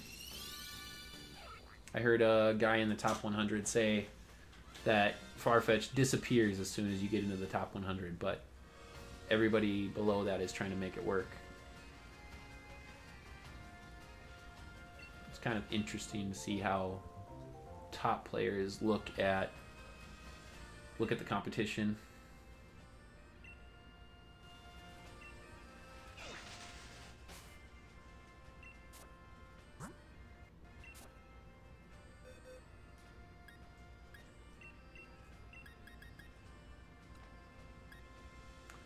I think I might go make one more cup of coffee and then grab a cookie, and then I'll be right back.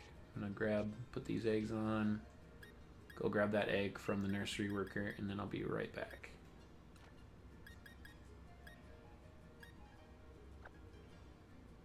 Yeah, I don't know why the OBS software was doing that weird stuff where it was having trouble grabbing the link. Seems like sometimes I just got to pull it off the dock and reset it.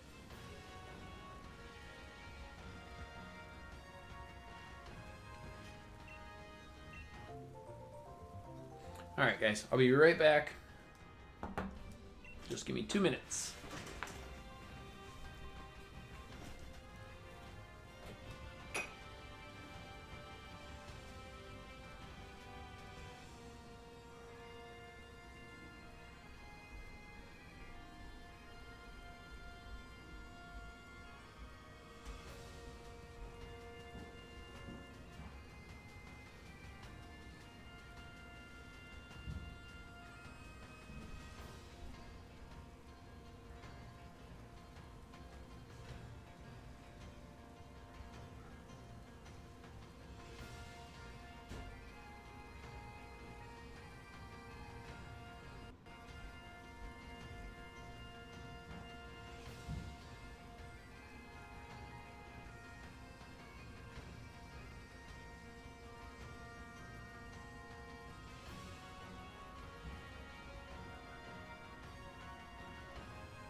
All right, and we're back.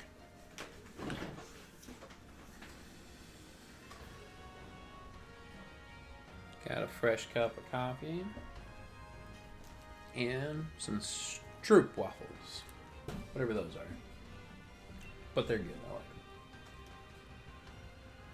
them. All right, how's it going, everybody? How's everybody else doing? You guys enjoying the stream? You guys having some fun with your own Pokemon?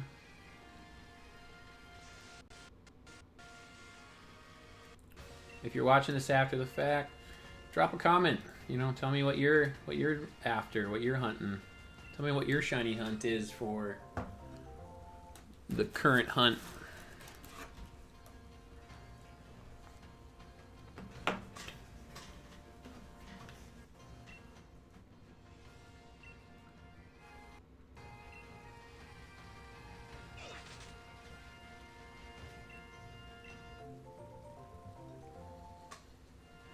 I always feel like I'm like 60 years old because I like a cookie with my coffee.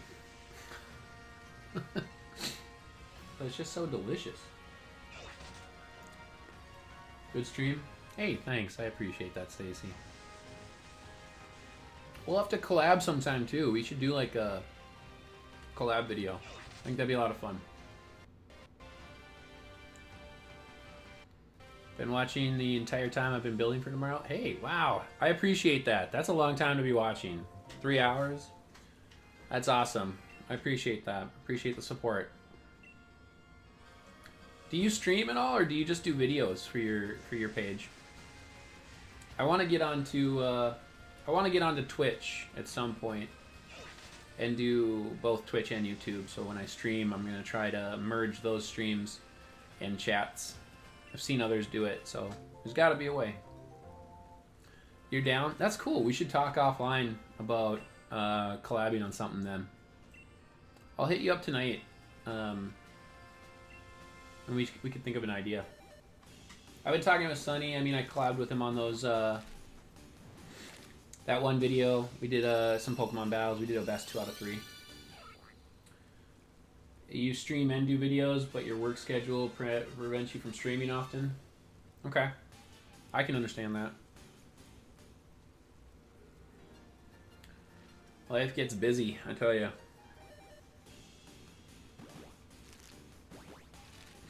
Yeah, I want to get into, I think after the league is over, I think once I'm done with the Switch League, I'm actually going to put up a Let's Play. I'm going to do a Let's Play for Sword. I have both copies, and I've never actually even played my Sword version. You teach elementary school? That's awesome. That's cool, though. I bet you seem like one of the coolest teachers because you play Pokemon.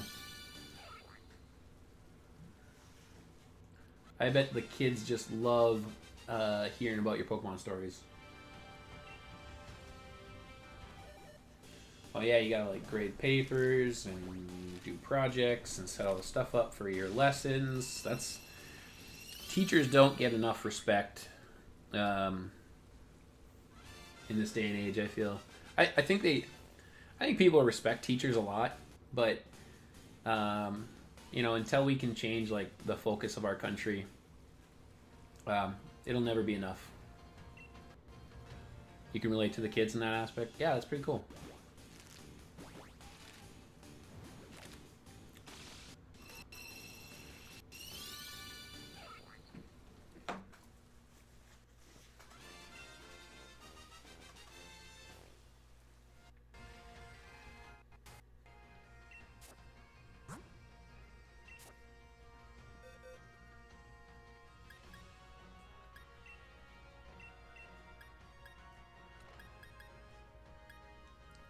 Oops, I'm too short. Yeah, I would love to at one point. I've seen a lot of other YouTubers and content creators do like collaborations on Let's Plays. I don't per se want to hack my Switch and do a Nuzlocke, but I would do like a regular Nuzlocke with no hacks. Something like that. That would be fun. I've seen other people do like shiny Nuzlocks where they hack in so that they get shinies like 1 in 15 or something like that. Obviously you'd have to because your shiny hunts. That would be a Let's Play. That thing would be months long if you did a regular Nuzlocke, but it was shiny Nuzlocke and it was on a regular gameplay. Oh man, that would be long.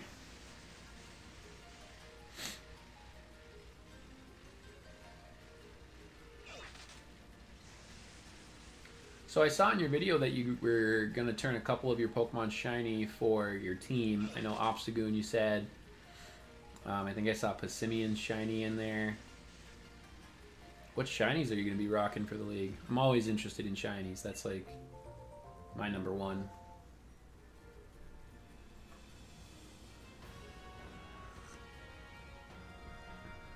And not your random kid, or some random kid. I haven't heard from you a bit, but are you going to be hunting any shinies or anything? They're already shiny. Obstagoon and Passimian. Nice. They're just such good shinies. Passimian too, I really like his color scheme. I like the change with the orange ball and everything. Kind of a... I don't know, the darker palette kind of, to me, just looks good. Obstagoon, Passimian, Runerigus. Ah, Runerigus, yeah, your mascot. Nice.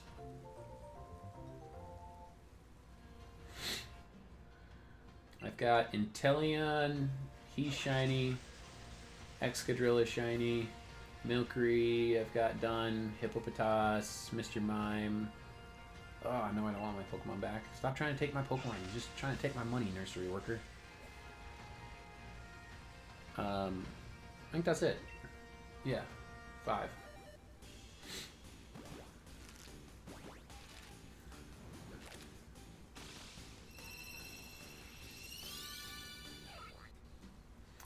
And Farfetch'd, whenever he decides to show up, will be number 6.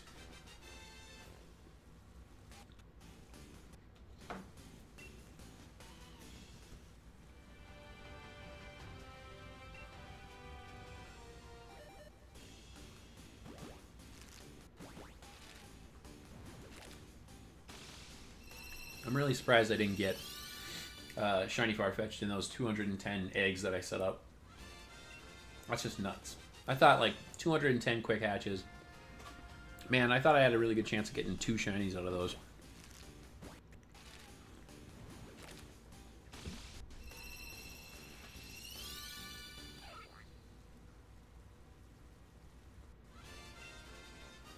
We're looking for the little gold belly and some lighter brown feathers.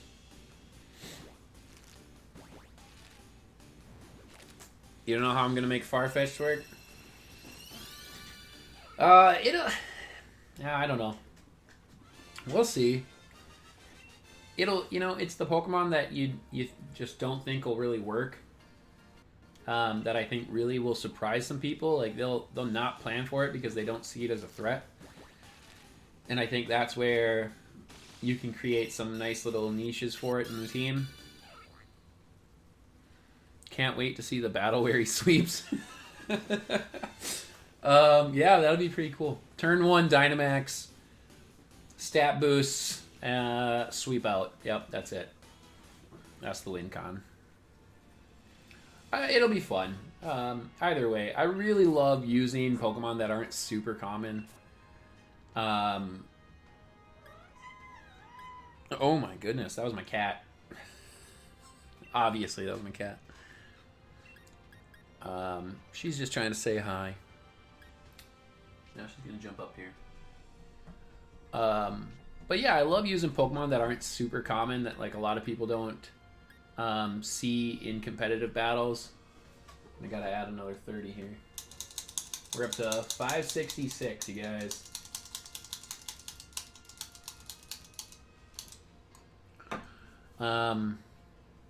I think it's really fun because to show people how to use, or not to show people how to use it, but to show them that it is that you can use it, something that is viable if you use it right, is a lot of fun.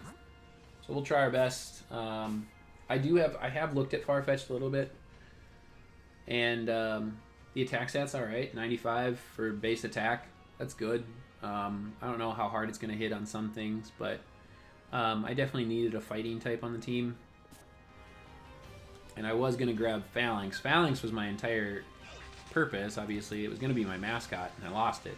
I'll probably try and trade for it. I already have the shiny version for that as well, which stinks. But we'll see.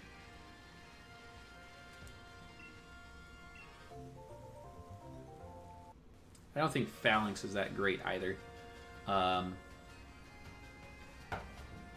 Because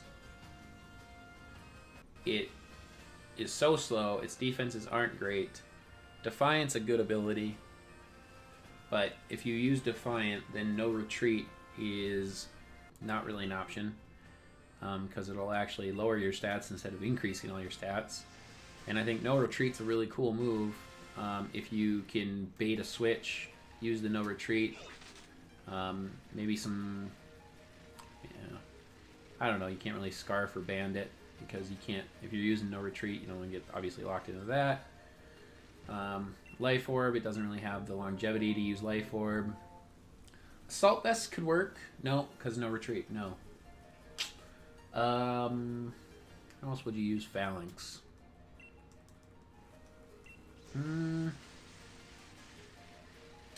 Suppose you could use like a Muscle Band.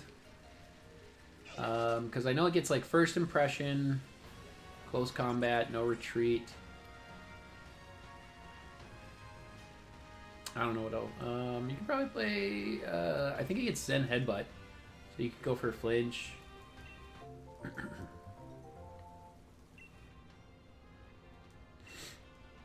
Yeah, I don't know. Phalanx is an interesting Pokemon. Farfetch'd, I think I could band it. I think Choice Band could be an option. Choice Scarf could be an option, depending on the build. I think it could be a possible Trick Room user. Not setter, but maybe viable in Trick Room. Some random kid, you're back. Welcome back. I battled the guy in our league that has the Phalanx in my team. You already battled him? Or you are going to battle him? He had a good set. So you must have already battled him. He had a good set on it? Interesting. What was he using?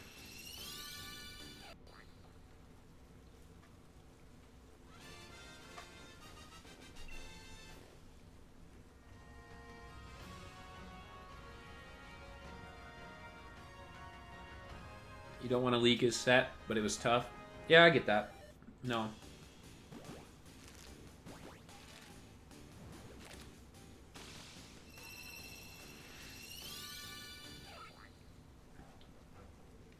You battled him with a random Wi-Fi team, and he brought his league team. Interesting. Well, who won? Did you or he win? Who is it? I can't remember who has Phalanx.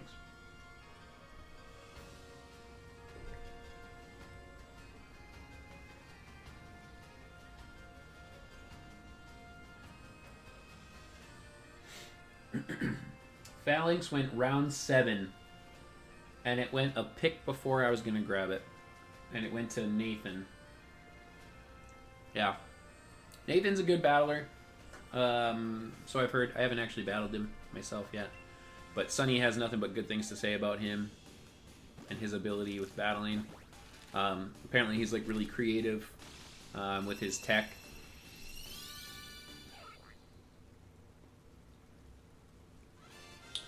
One of the sets on your... Oh, he beat you 1-0? Okay. One of the sets on one of your Pokemon was wrong? Yeah. I've jumped into only a few battles, but all of my sets are wrong and not completed. And it's really unfortunate when that stuff happens. So he got you. Yeah.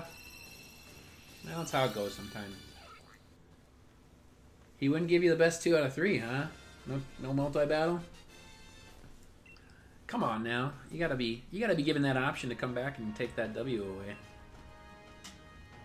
I'd have a lot more quote unquote wins if I didn't let people have a second battle. Hi, Lissers. My cat woke up from her nap and needed some attention.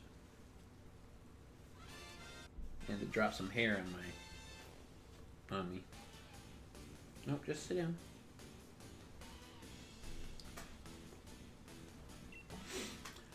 It came down to Chinchino versus Lapras. Ooh. So I tried to end it with a Sheer Cold and it missed. Oh yeah, and I'm sure Chinchino with Bullet Seed and Skill Link, right? Is Grass super effective or just effective? Because it's Ice type, so it should resist it while also being super effective. Can't ever remember.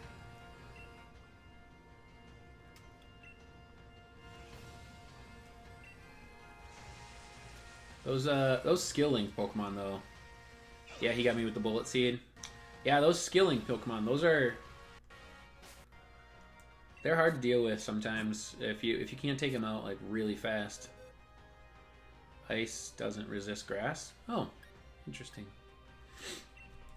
Thought it did. So it would hit super effective then. Yeah, okay.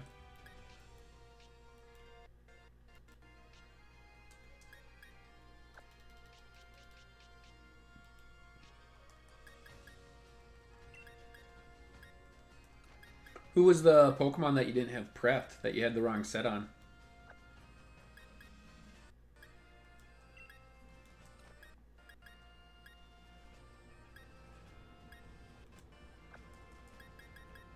And did that matter in the battle? Like, was that like the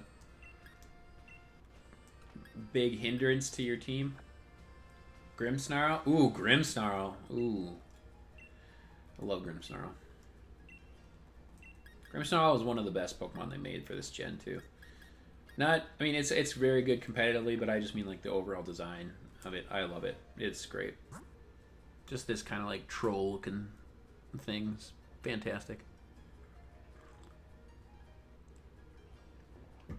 I love when the matches come down like to 1v1. It was supposed to be a screen set, but it wasn't.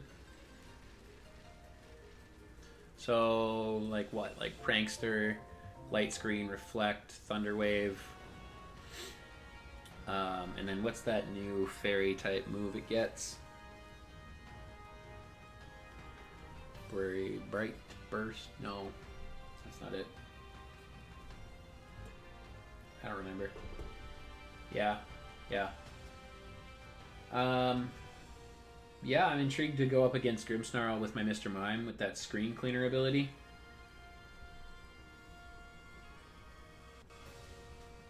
Darkest Lariat. You did Darkest Lariat, not the Fairy. I've seen people use, people just running Reflect instead of Light Screen and doing Darkest Lariat and that Fairy move that I cannot remember. What is it? Grimmsnarl. Let's look him up.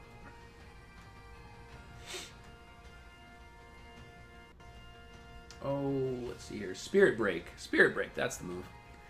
I've seen a lot of VGC players using like Darkest Lariat, Spirit Break, Reflect, and Thunderwave. I've seen a couple of people replace the Thunderwave with Taunt.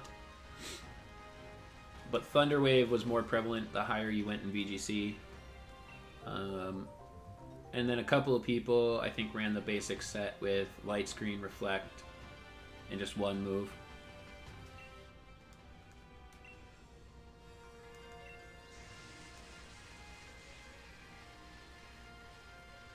It's fun watching all the different ways people will play the same Pokemon. I really hope that this meta doesn't turn into the same meta that every meta ever becomes. Obviously, everybody identifies like the best Pokemon to use, and of course they want to win, so they're going to use that.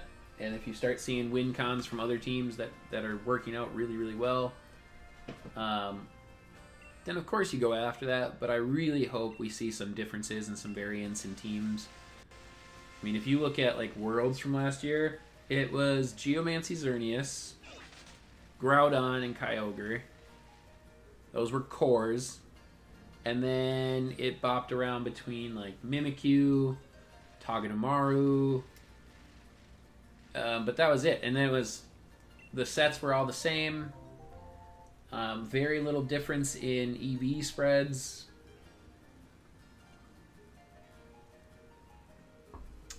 Oh, and the Tapus. Oh, I can't forget about the Tapus. Those were, of course, very normal brings in VGC last year, especially what is it, Tapu Lele. Tapu Lele, really, really common. The only shiny Tapu I didn't get because I didn't play competitive battle, or I didn't play competitive yet, and that was in the February International Tournament, the month before I started battling. Tapus were on every team. They were. Mudsdale was popular. In VGC? I don't know if it was... I didn't see it too much on VGC. It's popular now. It's really popular. I've been seeing it on a lot of teams that I've been watching. And a couple of people that have taken their teams to #1, they're running Mudsdale. But the Tapus were everywhere, of course. Tapu Koko, a fantastic Pokemon. I do really like Tapu Koko. I used him as well on my team.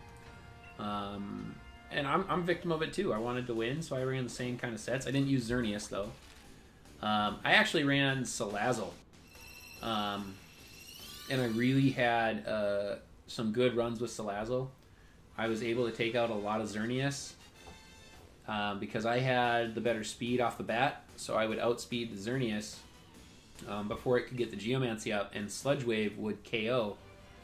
And... that was pretty awesome. I could run Protect on my other Pokemon and Sludge Wave first round if they didn't switch. Obviously, I baited a lot of switches with Salazzle, so I was always playing for that. But Salazzle is also very frail. So it was easy for me to lose Salazzle pretty early in a battle. But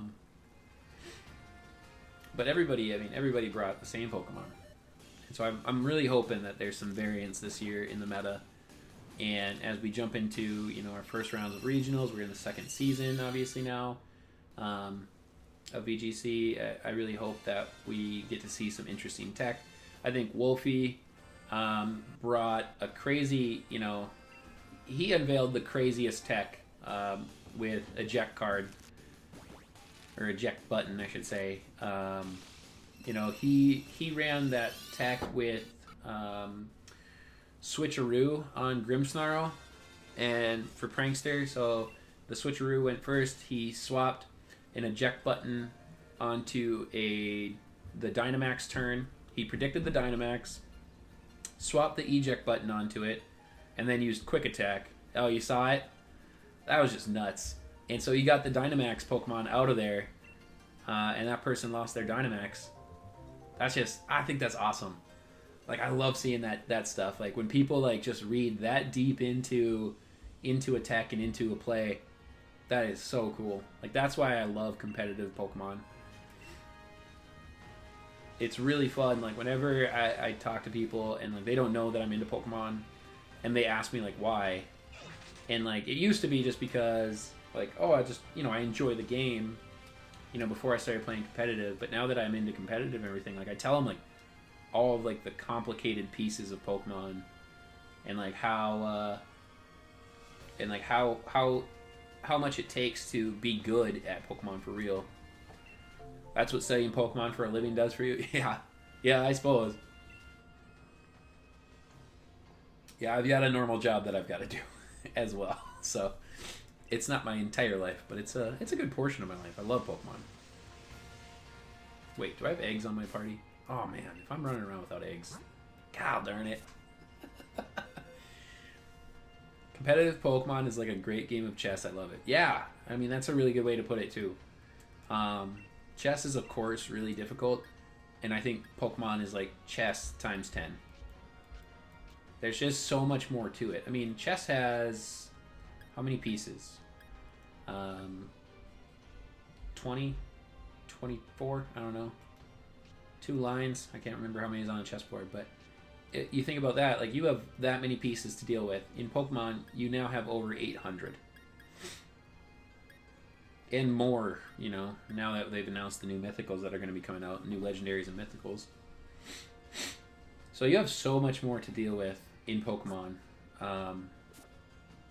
Because you never know what your opponent's going to bring. Like, especially going into random Wi-Fi battles.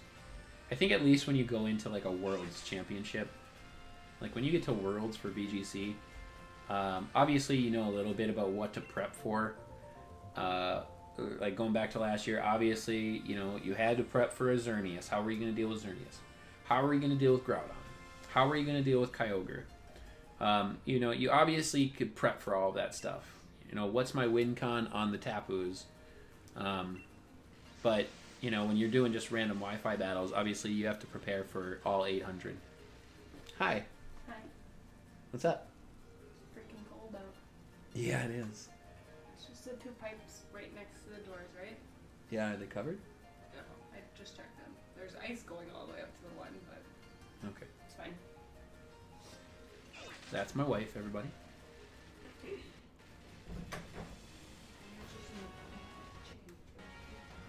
Like fried chicken? Oh, nice. Thank you.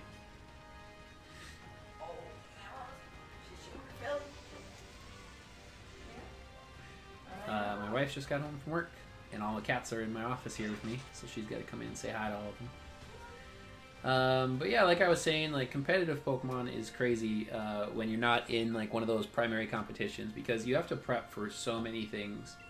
And then you get, like, those 1 or 2 Pokemon on a team that you maybe have never seen or never had to go up against.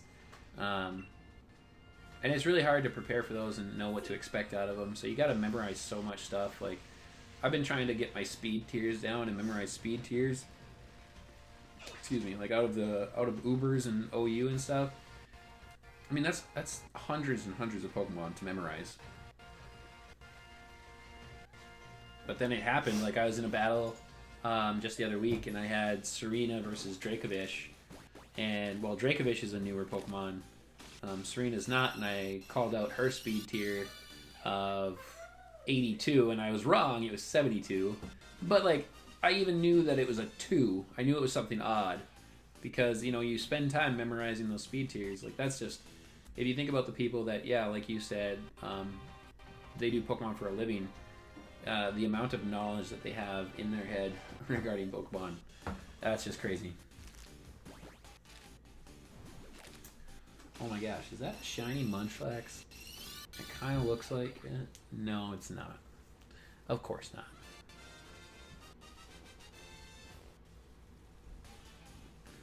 I've always wanted to... I've had this idea for, like, I don't know, like the last, like, 3 months. I've really wanted to get into, like, a weekly podcast and, like, doing, like, a podcast. Just talking about competitive Pokemon. Like, going over a Pokemon and looking at, like, all the various usages of it and talking about ideas and ways to use it. Teams that it would fit well on. I think that'd be a lot of fun. And, like, to every week go in and have a different guest to talk about it with. Like, if I got into a position where I could, like, talk with people like Wolfie and Alex Ogaza and, like, Joey Pokeyame and stuff like that, I think that'd be a lot of fun to hear, like, their takes on things.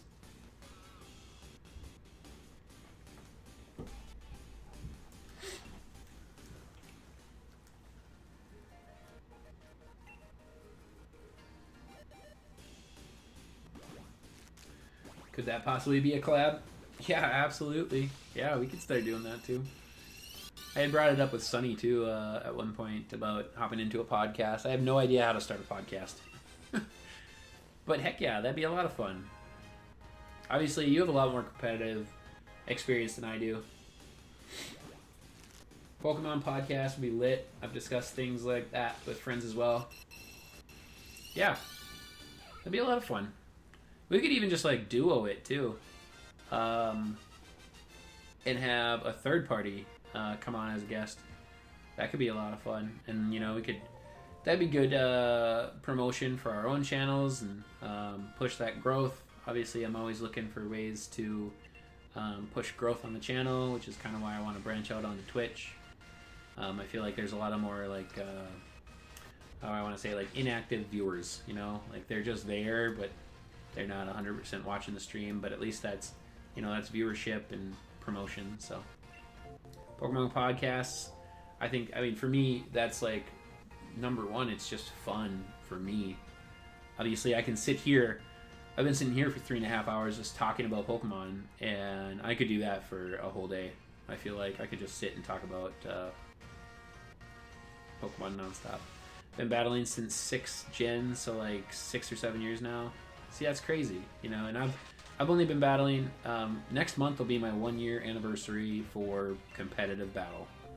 I have only been battling for a year, and it's been kind of off and on because I'm a shiny hunter first and foremost, so a lot of my time gets taken up by shiny hunts.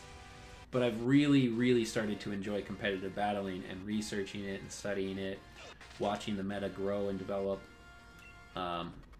It's been a lot of fun.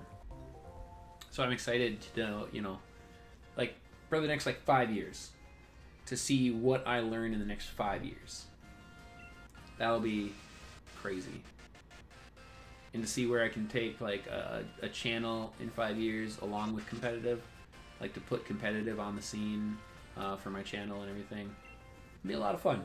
I'm excited.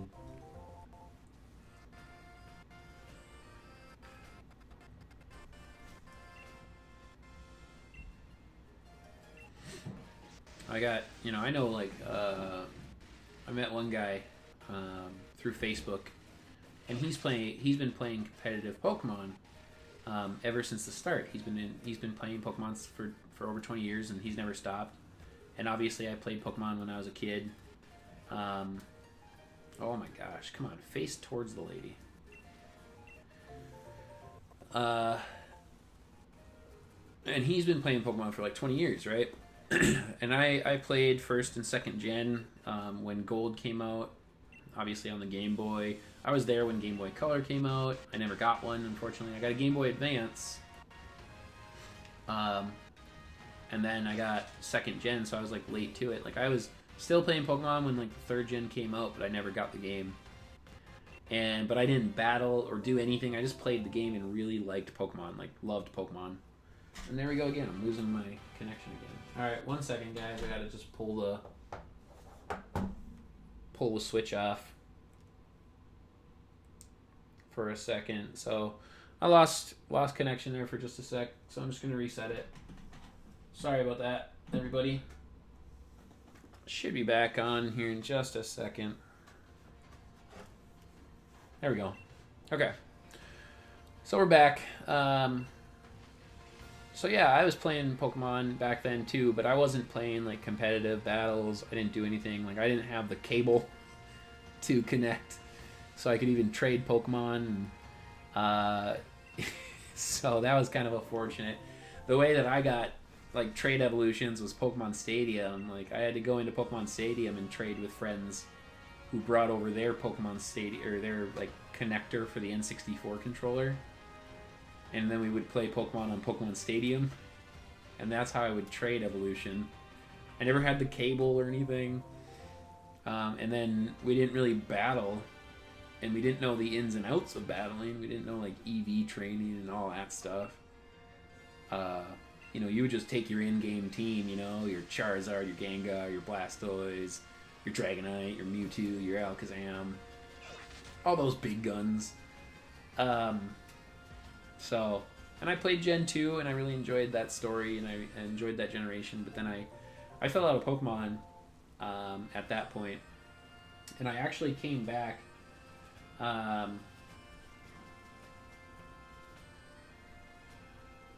actually came back to Pokemon at the 7th gen at Sun and Moon. And so I had to like reacquaint myself with everything Pokemon. I had to relearn like all of the Pokemon from 3rd through 7th gen. They were all new to me. I mean, I had never seen Mudkip or Trico or Torchic. Didn't know anything about Mega Evolution. I didn't know anything about Legendary versus Mythical. Man, do I not have eggs on? God. I'm enjoying my conversation with you guys. A wild subscriber appeared. Hey, welcome to the chat, Moss Gamer. Thanks for joining us today. We're just hunting some shiny Farfetch'd and just chatting Pokemon. What made me come back? Honestly, Pokemon Go. I was sitting in my apartment one day, and a commercial came on for Pokemon Go, and the commercial looked really cool. And I was like, you know, I really used to like Pokemon. So I downloaded it, and you know, I know that was Pokemon's entire goal with Pokemon Go, was to get people to come back and to also continue to grow their platform with new fans and everything. And I would say it's wildly successful. I would say Pokemon Go is one of the most successful moves from a business standpoint, because they're continuously building new fans out of that from a mobile platform. And look what it did. It got me to cross back over into the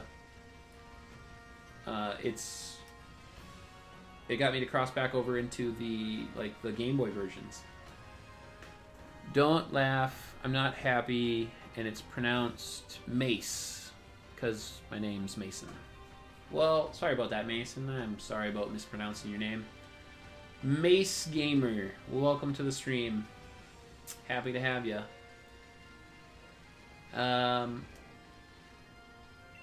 It was extremely successful. Yeah, I think it was. Pokemon Go is still, I think, really strong. You know, Niantic tried to move with like the Harry Potter version of Pokemon Go, and you can see that just wasn't successful. But I think that speaks to the franchise itself. I think Pokemon just has more of that gaming franchise, and Harry Potter, while it's a wildly successful, multi-billion-dollar franchise, it's not Pokemon. But so yeah, I got back in the 7th gen. So I haven't been competitive battling, and I didn't actually start competitive battling until 2 years after that. when I had been well into Ultra Sun and I had tons of shinies and I found like what I like doing for Pokemon. So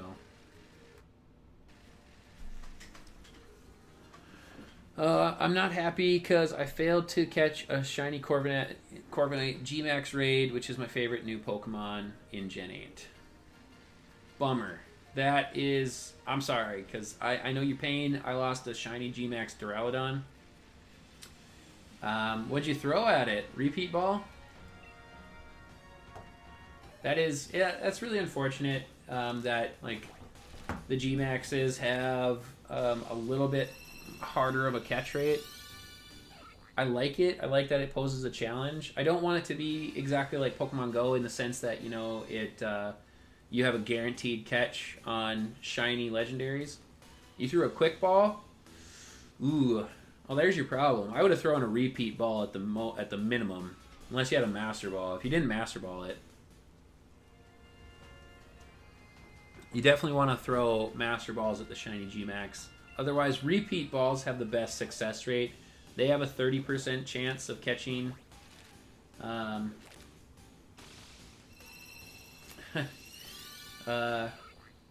I'm not gonna say that one out loud. I mean, I appreciate just keeping it clean. Obviously, we want to keep it clean in the chat. But I get it. I'd be pretty mad too if I lost a G-Max Corviknight shiny.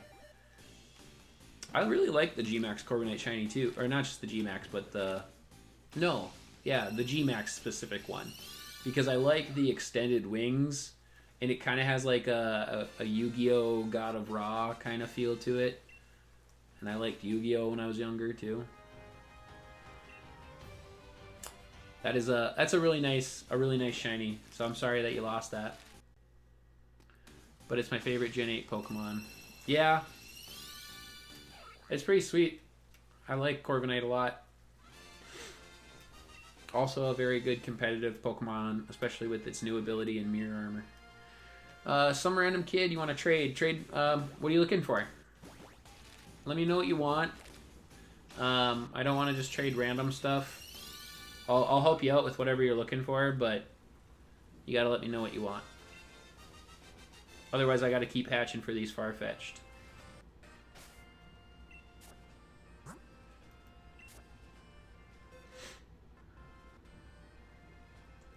Was it Mason? Was it your raid or was it someone else's random? And was it just something randomly that you got into, or was it one that you found through Facebook? Because maybe if it's one through Facebook, maybe the host will let you in on another one.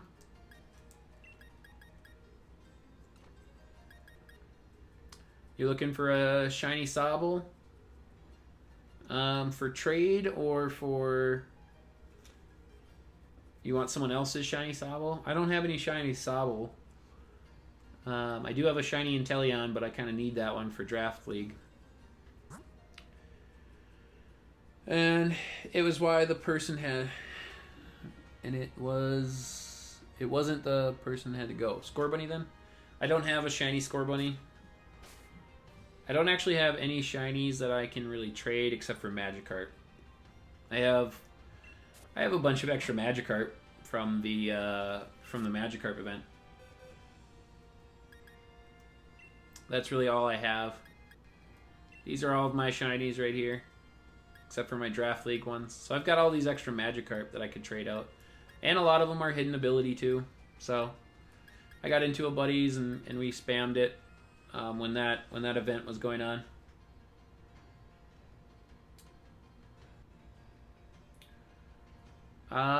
You need a Snorlax? Yeah, I could help you out with a Snorlax. I got tons of actual G-Max Snorlax if you'd like them. Right here, I've got all of these extra Snorlax if you want one. I'll even give you... I got like tons of hidden ability ones too with Gluttony.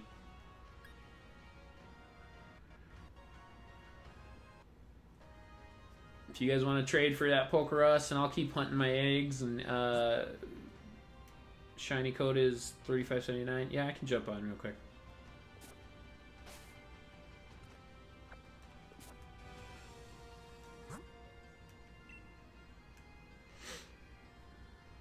You want a G-Max one? Or did you want like a regular? Because I do have regular ones too. I don't know why you wouldn't want a G-Max one though.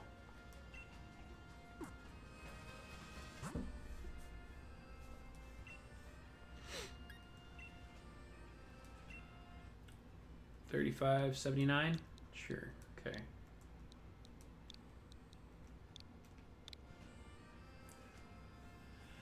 Do I have a shiny G-Max Corviknight? I wish. I wish I had a shiny G-Max Corviknight.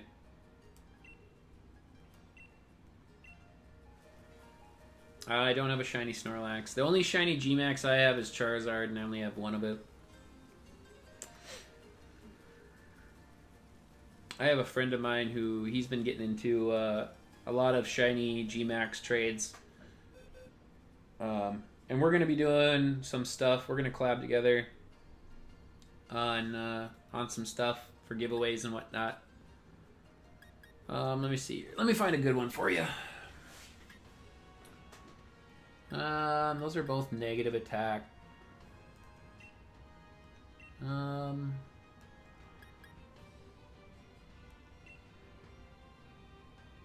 This one's not bad. This one you could run.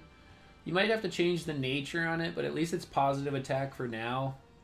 But you don't even need to bottle cap it. You could leave the speed, and you could run you could move it to a brave nature. And use it maybe as like a Trick Room Snorlax. That wouldn't be terrible. And it's got the hidden ability Gluttony on it. So that's a pretty good one. Mason, do you have a shiny Eevee? My friend wants one. Unfortunately, I don't. I will in February. If you keep on coming back to the streams, once Pokemon Home opens up, I have tons of shinies in Pokemon Home. And I'll be giving away a lot of shinies when Pokemon Home opens up. I'll be doing some shiny giveaways on the channel here. So make sure you keep coming back, because I'll definitely hook you up when that opens up. Can I also have a Corviknight? Yeah, of course. I got tons of them. I got a hidden ability. I'll give you one of the Mirror Armor ones too, because those are the better ones.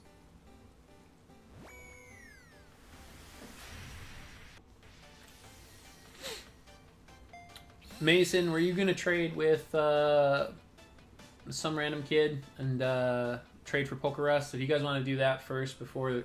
well, no, we're already in, so we'll just do the Corviknight now. Never mind. I don't know what I'm saying. That's a good one. Let's see here. Where's the... Let me find you a good one here. Well, that one's positive attack. This one's good. Special attack up. Both of these are the same.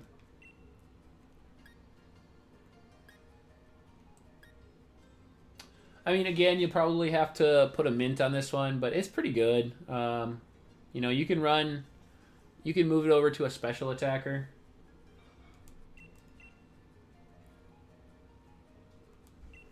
There you go.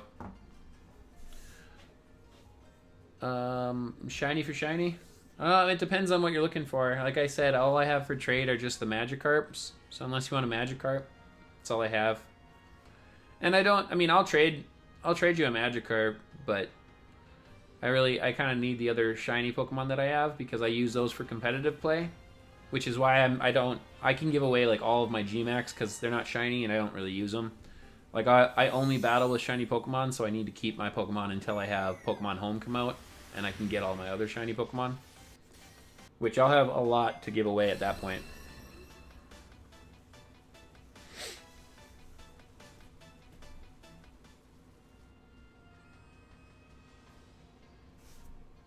An Italian Bronzong with heat proof. Okay. Is this the double that we got today?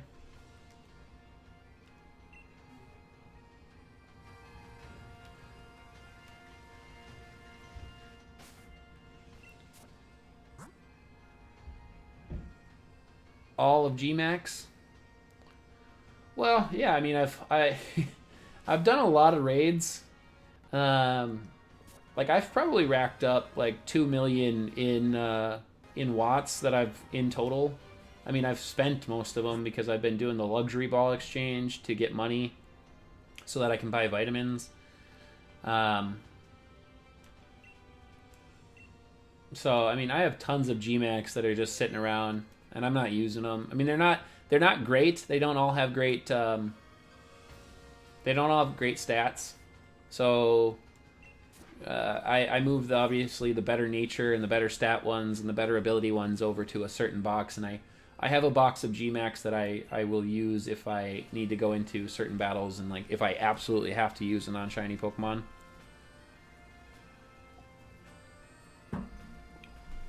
But otherwise, I mean, any of the extras I'm willing to trade away.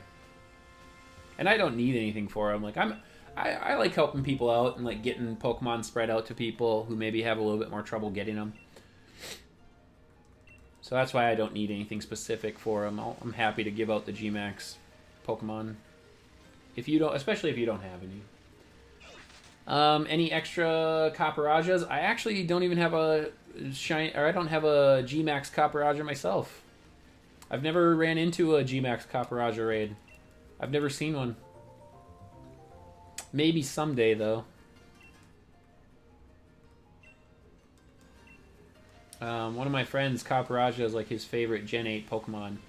And he says that the Gmax Copperajah hits so hard, so he loves it.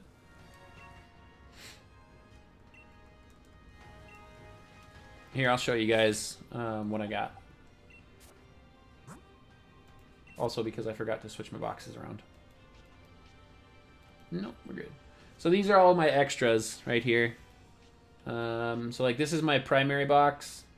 Like I said, I keep one version of each Gmax in here. So like these are all the Gmax Pokemon I've caught so far. And they're the best stat, best ability, best nature that I've found.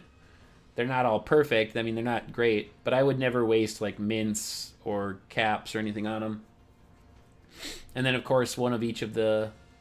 I'm working on collecting the Alcremies. But these are all extras. So, like, these are all extra Corviknights, extra Snorlax, extra Butterfree, extra Appleton, extra Sanduscorch, Sandaconda, Alcremie, Lapras. The Ditto's not, obviously, a Gmax. I'm going to drop that into this one right here. So if you guys want any of those, if you guys want any of these Gmax, just let me know. And I'll get them to you.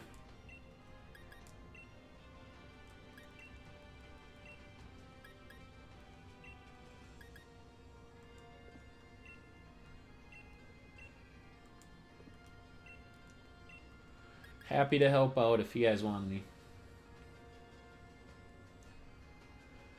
I will trade for some Corviknights. You want extra Corviknights? Is that what you're saying? Cats are getting into something out there.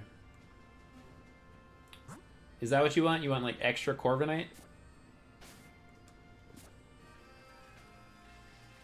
Yeah. Sure. Yeah, I can trade those. I'm gonna hatch some more eggs right now, though. Let me hatch for just a little bit, and then I'll jump back on and trade more with you.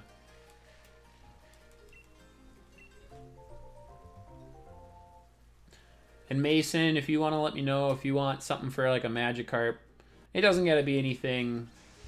Doesn't gotta be anything that good. But I'll definitely give up a shiny Magikarp for sure. Neo David, welcome to the stream. You have a Farfetch'd shiny. You got 2 of them. Nice. That's awesome. Did you breed for him? Hopefully we get our shiny Farfetch'd here pretty soon.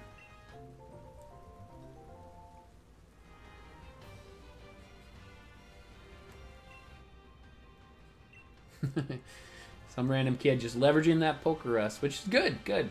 That's what you should do. Pokerus is very rare. It's hard to get.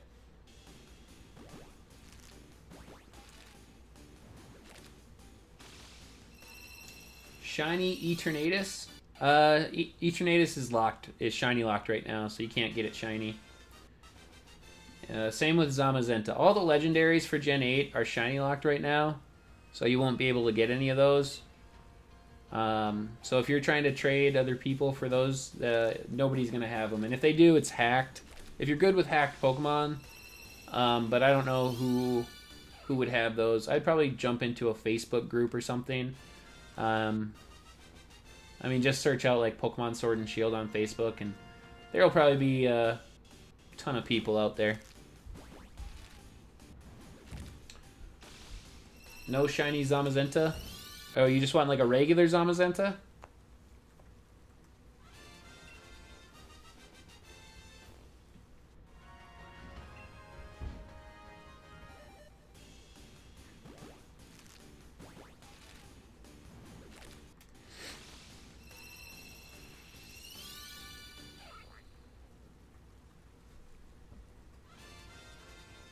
Come on, Farfetch'd.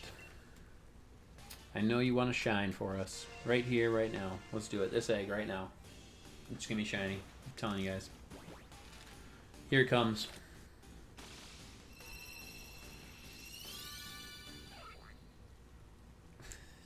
Nope. Man.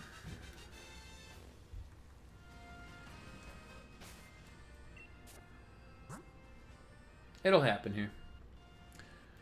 For anybody new to the stream, looks like we're frozen here. Just give it a sec.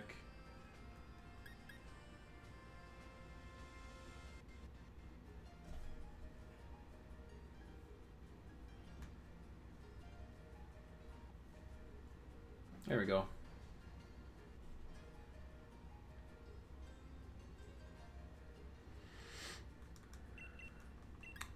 You need online to change? What do you mean?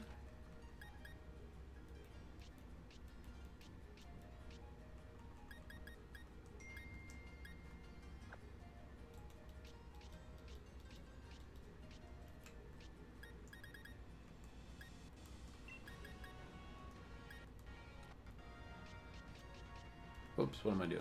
I need to put this in my party. But yeah, anybody new to the stream, thanks for joining. I'm glad to have you here. Make sure you hit that subscribe button, drop a like. You know, make sure you come back for more Shiny Shuriken content. I stream regularly now, starting now.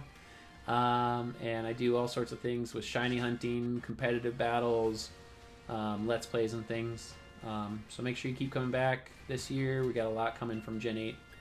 So it'll be a lot of fun.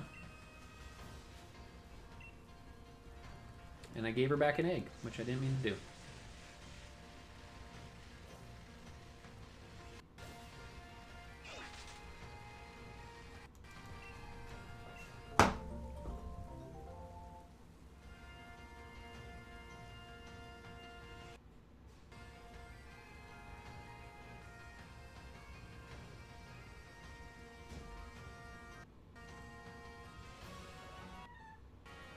Hey, listeners.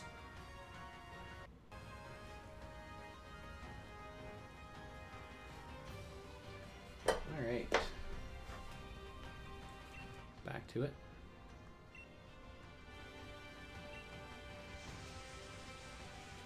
So Mason, are you hunting for anything? Are you shiny hunting? Neo David, you too? Are you shiny hunting for anything?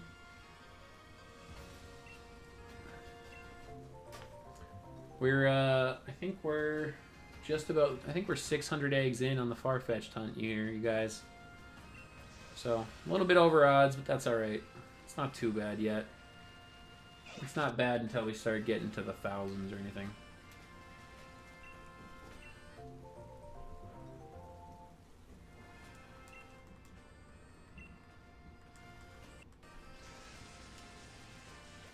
You'll trade for 10 Corviknights? I think that's all my Corviknights. Yeah, I got a bunch. I could give you a few. What do you need 10 for? For trade fodder? I mean, I could absolutely give you one of like each ability, for sure. Did I hatch yet? No. Okay. We're still going.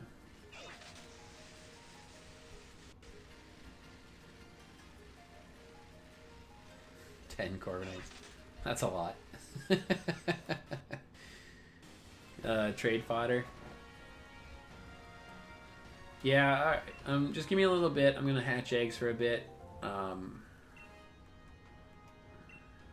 We're just at the 4-hour mark here. I think we'll probably go for another hour after this, you guys. I'll probably do another hour of hatching. I think at that point I'll jump off. I'm probably gonna go eat some dinner, do a couple of things, and then I'll probably jump back on tonight again. I got a couple of things I want to look into with my internet change today. I increased my upload speed, so I want to look into that a little bit, do some speed tests and stuff, make sure that all that's good to go. I do surprise trades Sunday and just get a bunch of foreign Pokemon. Well, you could do that all the time. You can do that right now. Everybody's always surprise trading. I do that. When games first come out, I always jump in and I do tons of wonder or surprise trades, whatever they want to call them. And then I fill up a bunch of lottery boxes. And now for this generation, I got a bunch of foreign Pokemon so I could breed with English Dittos because I don't have a good IV foreign Ditto. But I don't have a foreign Farfetch'd to breed with, so I'm breeding with my foreign Ditto. Which is why some of these are not great IVs.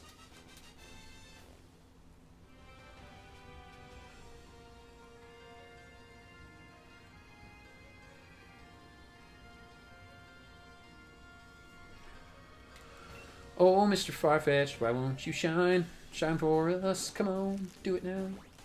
1, 2, 3, go. Do it, shine. Shine right now, do it.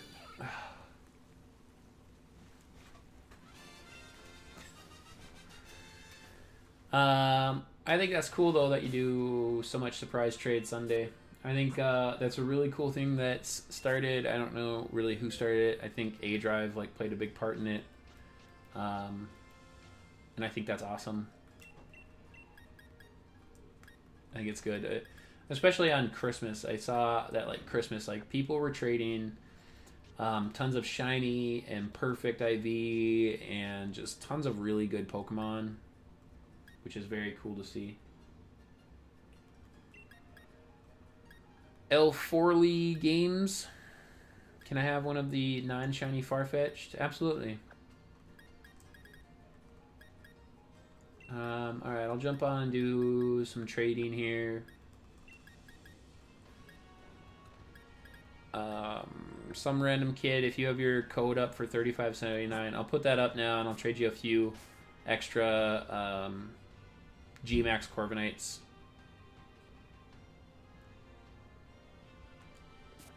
And also, welcome to the stream, L4ly Games. Nice to have you. I gotta connect to the internet here.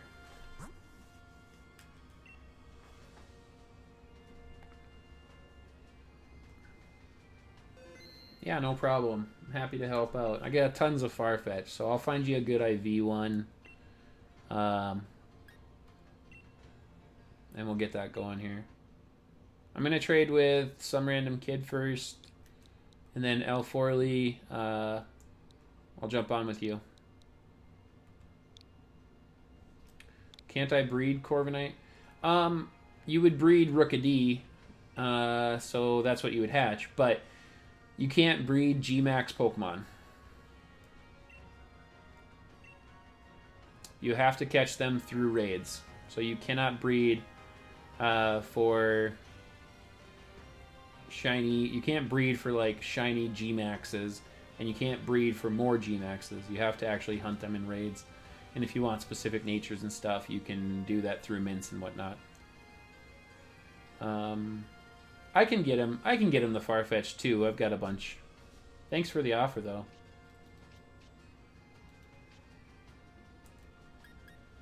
Actually, I got a bunch back here, so I'm gonna start with these ones. I'm gonna send you, or maybe I don't have a bunch back here. Here's one.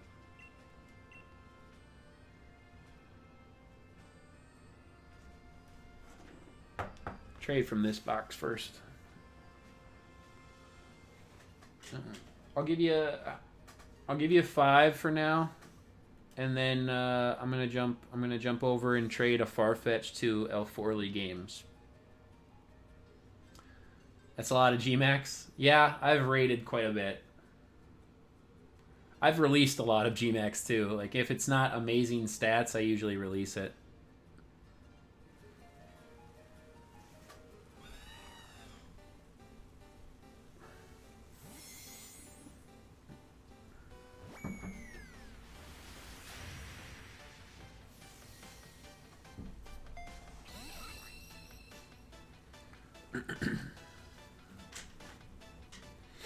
And sending me a Farfetch'd. Because I don't have any of those. Go back to the Gigantamaxes. Here's a pressure one, so you get some differences in abilities.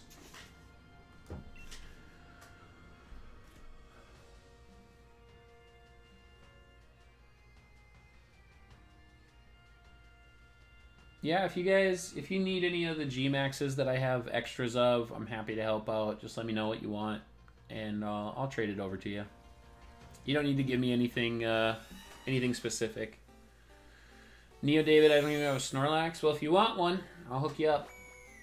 You just let me know.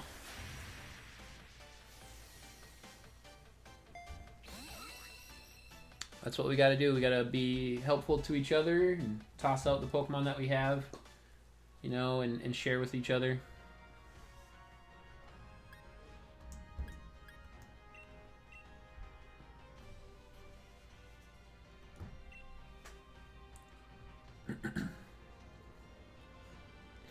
And most of these are 5 IV or better, or 4 IV or better. I mean, 4 to 5 IV. I don't think I have any perfect G-Max Pokemon. Do you have Charizard? Yes, Gigantamax Charizard. I don't personally. It looks like some random kid might have some extras. I don't have any duplicate shiny Charizards. I don't have any duplicate G-Max Charizards. I have one regular G-Max Charizard, and I have one shiny G-Max Charizard. So unfortunately, I can't trade those away. But if I ever get any more, I'll probably do, you know, if I get like some of those really rare ones, I'll probably do like a giveaway drawing or something like that for a stream with some of those really rare ones. Who has Shield for trading a Ponyta? I've got Ponyta. I'm actually on Shield right now. I'm going to start to shiny hunt for Farfetch'd to see if I can help. Well, I only use shinies that I'm the original trainer on. I appreciate the offers. Thank you very much. I have a regular Charizard and a G-Max Charizard.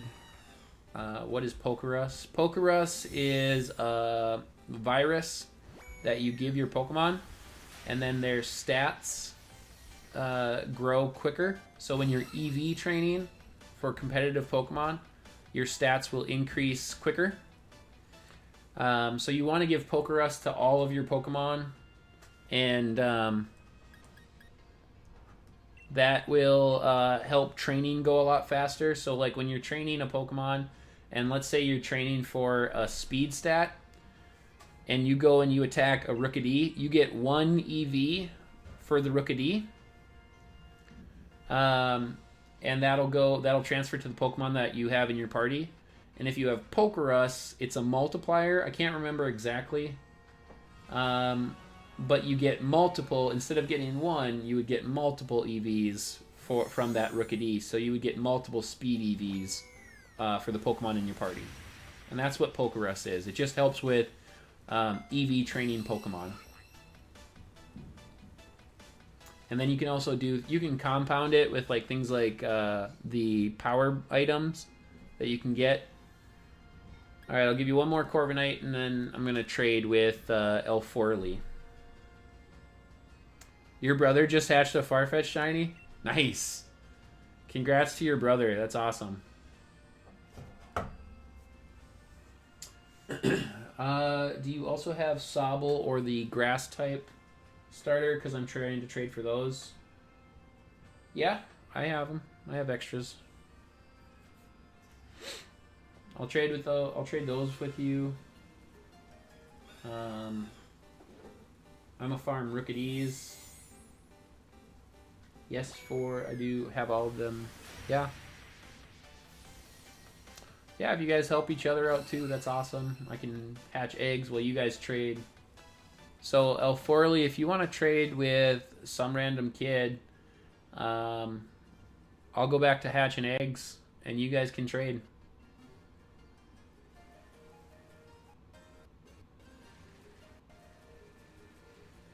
How can he give you? He already has 2 of them.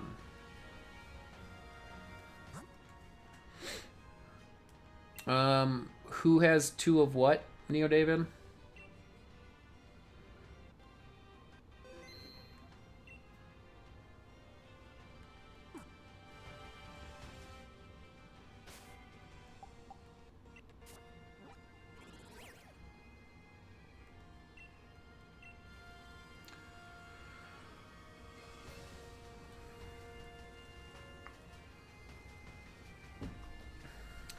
$35.79 is the code you're looking for you guys to trade. And then some random kid will hook you up with a Farfetch'd, a Sobble, and a Grookey. And then did somebody need... Was it Neo David? Did you need G-Max Snorlax? Because I can get you with that one if you'd like. I got plenty of those.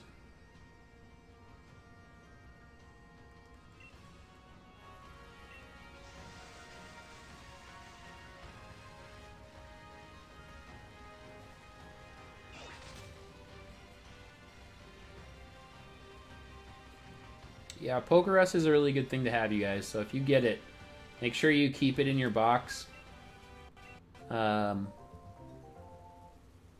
Make sure you keep it in your box, because if you keep it in your party overnight, the Pokerus will cure, and it won't transfer to other Pokemon anymore.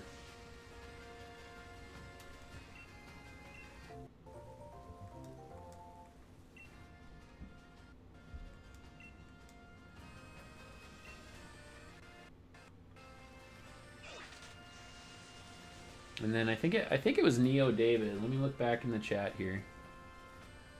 Neo David, did you need... What'd you need? You needed a Ponyta and a G-Max Snorlax? You just let me know if you need that, and I can hook you up with that as well. I know I have extra Ponyta. I'm playing on Shield, so I have plenty, and I can also just catch one too.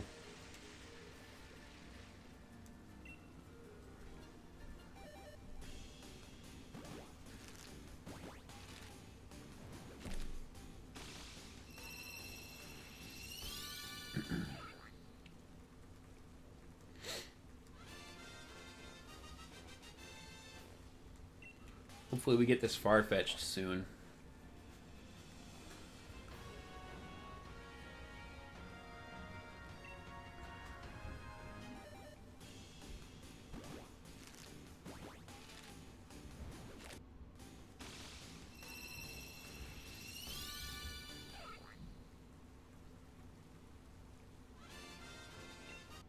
Like I said, guys, I'll probably be on for another 45 minutes here. We'll keep hatching for another 45 minutes. And I'll probably hop off for a little bit to eat dinner and stuff. But then I'll be back on later if you guys want to come back out. Remember, if you're new to the chat, if you're new to the stream, to hit that subscribe button and drop a like and hit that notification bell so that you guys can get notifications when I go live and when I have new Shiny Shuriken content. I do a lot of shiny hunting, so there will be tons of shiny content to come.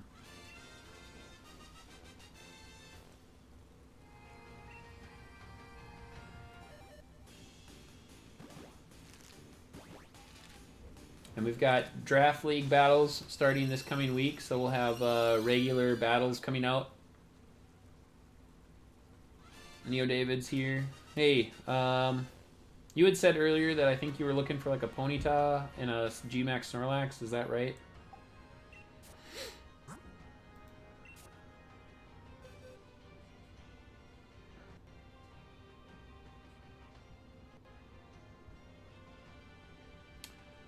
What Pokemon do I plan on shiny hunting for next? After this, I'm gonna hunt for Solosis. I'm gonna shiny hunt for Solosis because I have a very specific draft league team that I drafted, and I have to have those Pokemon shiny. So I have to get a shiny Solosis, I have to get a shiny Oddish, a shiny Eevee, and a shiny Dracozolt after this. So those will be what I'm after after I get the Farfetch'd, and I'm going to go after Solosis first. After that, I'll probably go for shiny Eevee, and then shiny Oddish last. With Dracozolt, I might just shiny hunt throughout the league.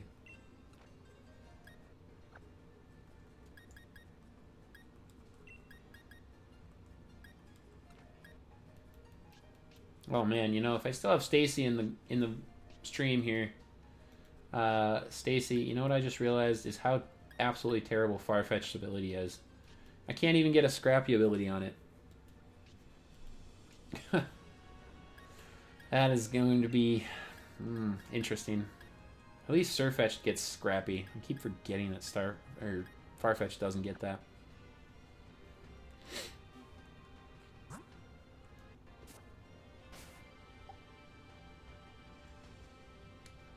Training montage.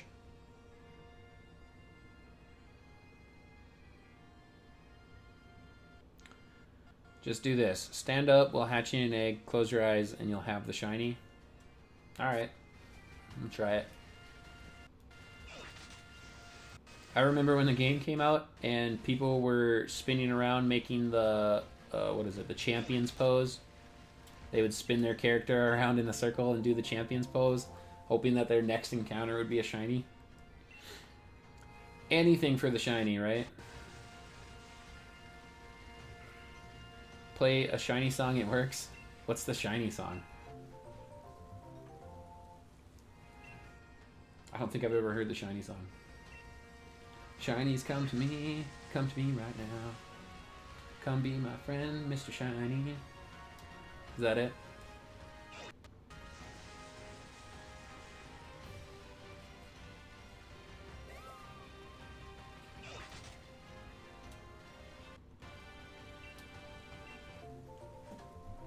Oh, did I increase? No, I didn't increase my counter. We're over 600 now.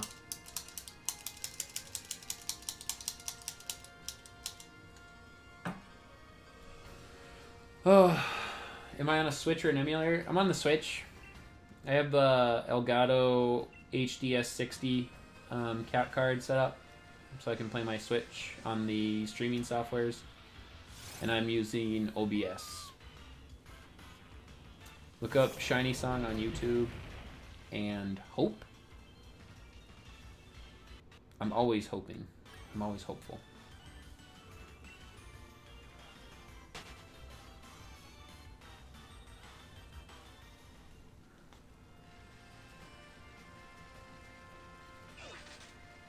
It'll show up here soon, I think. In the next couple hundred.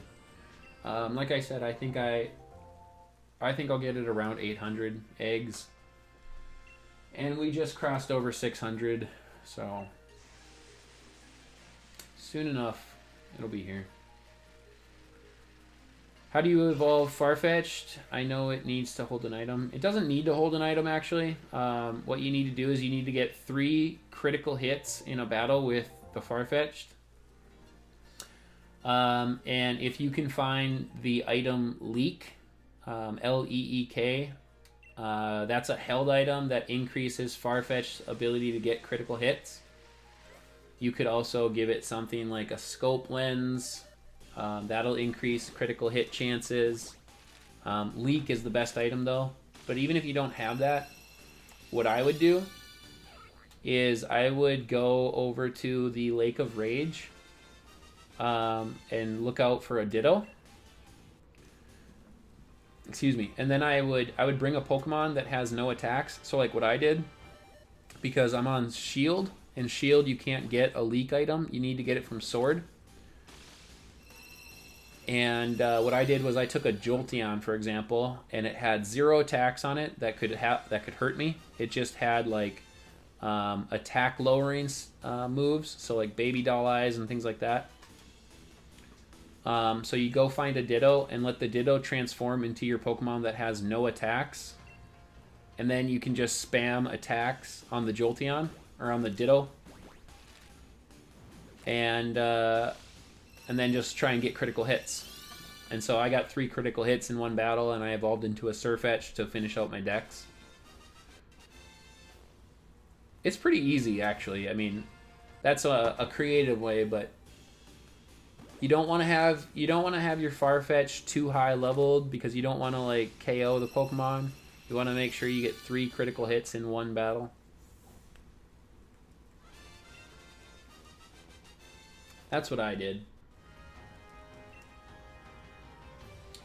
If you use a shiny Ditto, the percentage of getting a shiny increases. Are you asking or are you telling? Because I don't actually think so. If one of the parents is shiny, it doesn't actually impact your breeding percentages. It's all the same odds, so the only thing that... Oh yeah, I forgot to stand up. My bad. Look, I didn't get a shiny because I didn't stand up. Alright, I'll do it on the next hatch. I forgot.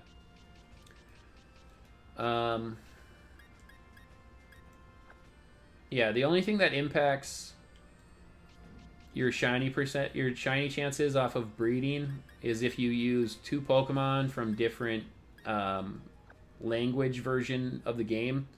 So if you use like a French Pokemon with an English Pokemon, that's the only thing that impacts shiny chances, you guys. Nothing else. And then of course the shiny charm, but and that's called the Masuda method, by using different versions, using different language versions of Pokemon. That's the only thing that'll impact. And your odds are 1 in 514 or 512.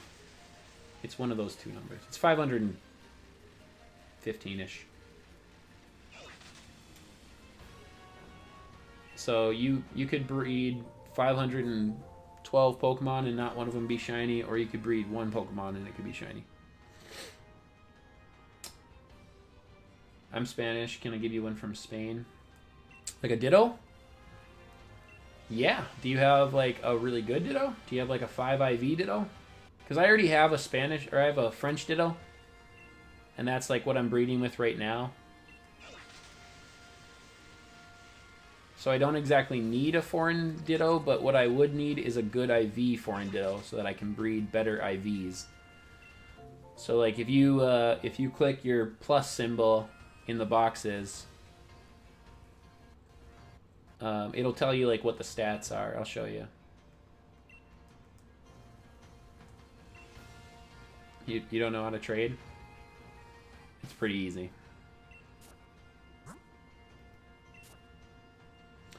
So like if you click the plus button, see how that side changed and how it says best, decent, that kind of stuff.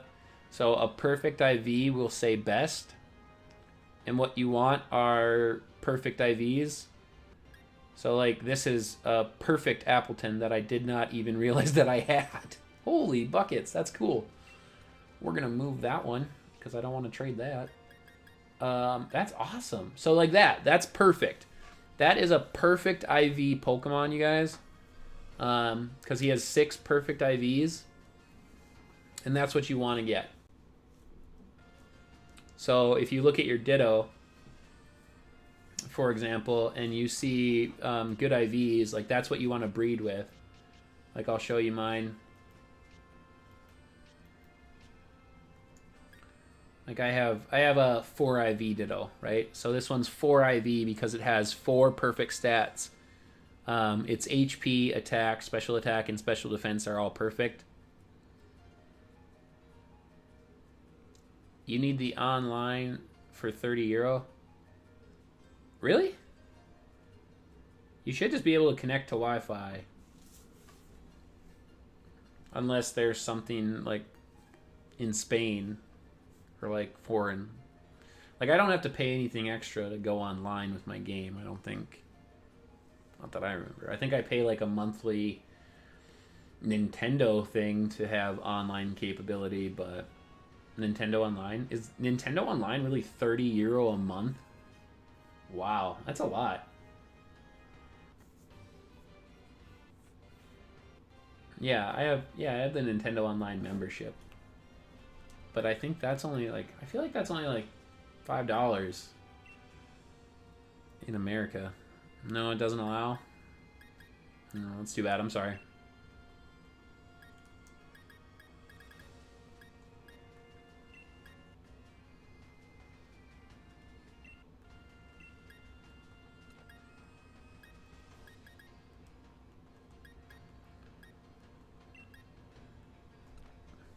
$3 months in America, it's $8. Yeah, I just have it set to like auto withdraw, so I don't even know. I don't pay attention to it.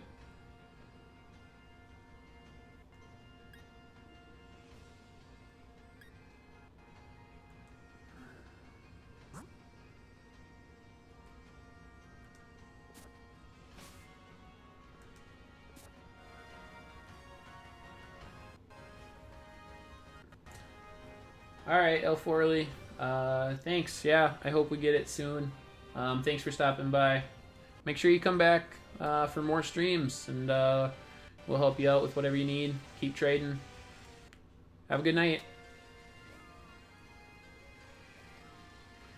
How much is €30 in dollars? Probably like $35. I think the euro is stronger than the dollar, so. Oh, okay, so in Spain you have to pay for a full year. That makes sense, okay.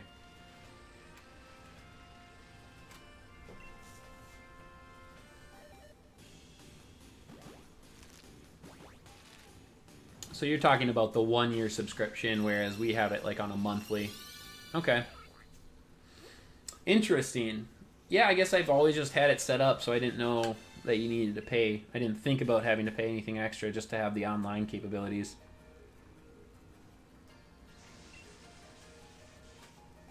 Oh yeah, stand up. Okay. Alright, here we go. We're standing up. Closing the eyes. Alright. Is it hatched? I can't see. It's got to be hatched by now. It didn't work.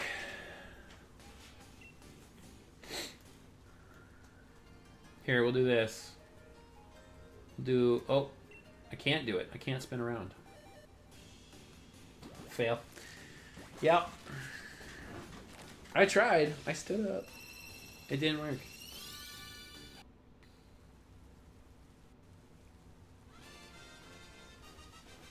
Man, I'm getting hungry, you guys. That leek that it's holding is looking pretty good. We'll be on for another half. We're going to do another half hour, you guys.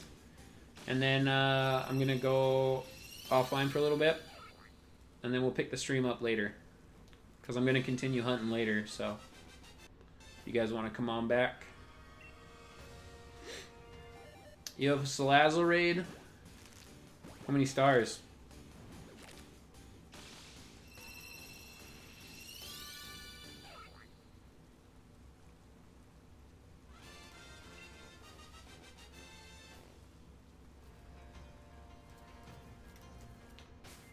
Four stars? I'll probably pass. You can do that one easily. Take any water type in and you'll just wreck it. Ground type has a quad hit on it. I'm by 23:40, 11. It's 11:40 your time. You're like 7 hours ahead of me. I'm going to see this hatch round and take off. I'm guessing you're taking off after this hatch round. Okay. Well, thanks for stopping by, Neo David. I appreciate it. Thanks for stopping in the stream. Make sure you subscribe and come on back for some more streams. I'll be streaming every day this weekend, and then I stream pretty often during the week, so come on back, and we'll have a lot of stuff coming in the future. Giveaways, battles. We'll do viewer battles and stuff too. 5:41 for you. Oh, so you're an hour ahead of me. So it's 4:41 for me, or 16:41 military. All right, here we go. Let's do some hatching here.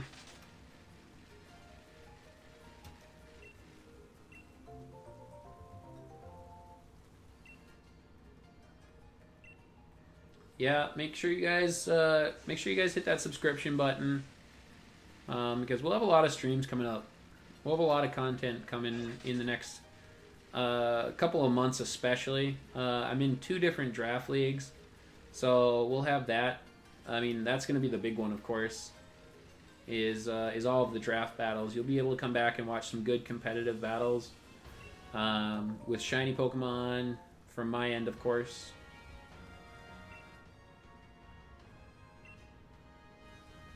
Dynamax my Lapras and use Max Geyser. Yep, that'll do it.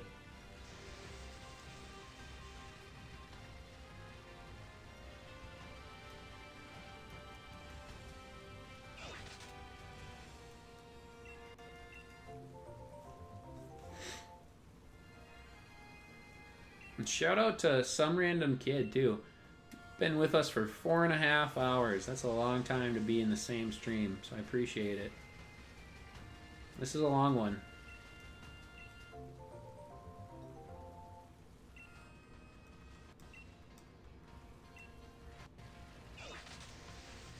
Yeah, I'll probably come back on tonight, but I gotta spend some time with my family and stuff, and eat dinner and do a couple of things around the house. So, but I still have a lot of Pokemon hatching to do. Obviously, I was hoping that I'd get the Farfetch'd a little quicker than this.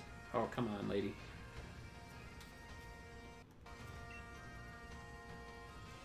Shout out, what you mean? Oh, just like, thank you for being in the stream for so long. I appreciate it. That's all. Like a shout out, it means like you're just like calling out somebody, like saying thank you. That's all it means.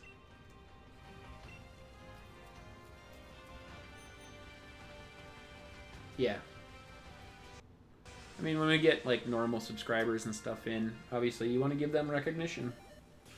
Gotta make sure I recognize my audience, right? And I appreciate you hanging out for so long. 4.5 hours, 5 hours, that's a long time to be watching me hatch eggs. But it's been a good stream. I've really enjoyed this one. Good engagement from you guys. We've been talking about a lot of competitive Pokemon. So, a lot of fun.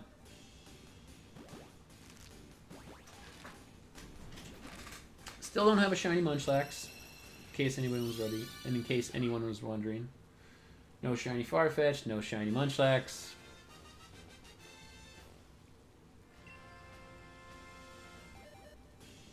Well, I know I'm guaranteed a shiny this weekend, at least in one game, Pokemon Go. We get a shiny Piplup tomorrow. I do really like shiny Piplup. Shiny Empoleon is a really good shiny in my opinion. Really do like that one.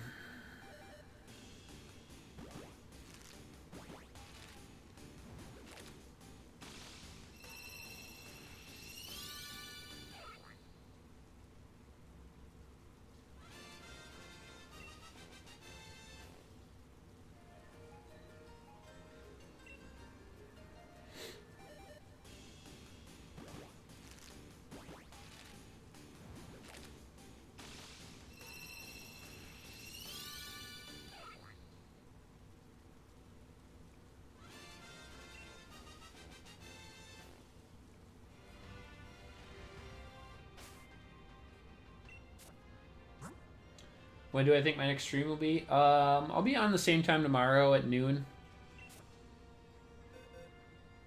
For sure. Again, I might jump back on tonight. That's why it's important that you guys turn on those notifications so that you guys know when I'm going live. And yeah, I'll put it out in all my videos, like when I think I'll be on the next time. And then yeah, if you guys feel free to comment below on videos and stuff, and I'll respond to those from my inbox. But I'll be on tomorrow for sure at noon, and we'll be doing more shiny hunting for eggs.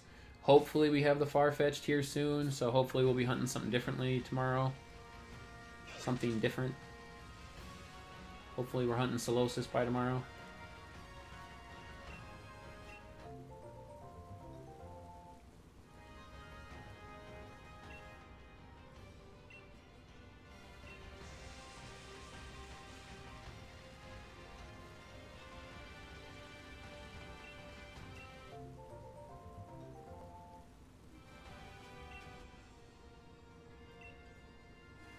I switched out my Farfetch'd, right? Did I put eggs on my party? I think I did. I forget sometimes. Yeah, I did. Okay. Yeah, we'll definitely be back tomorrow, 100%. And then I'll probably be on most of the weeknights this coming week. Oh, man, it's annoying when he just keeps driving by her. I'll be on most nights this week because, like I said, I've got a lot of shiny hunting and a lot of team building and stuff to do. So this next week will be very, very shiny related. Or Pokemon related, I should say. And shiny related. So I'll be working on a lot of things for that. I'll be doing some team building, some practice prep on Showdown. I'll probably do some streaming for Showdown battles. Just trying to get a feel for some of the meta and everything.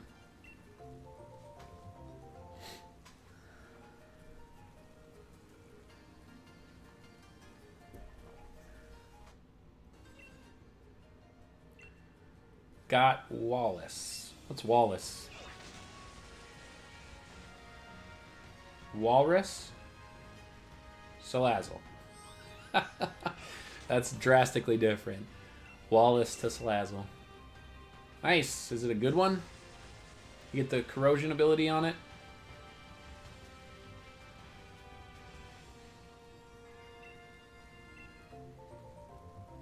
Corrosion is a pretty cool ability for Salazzle. I really like that one. I kind of wish it would branch out into some other Pokemon too.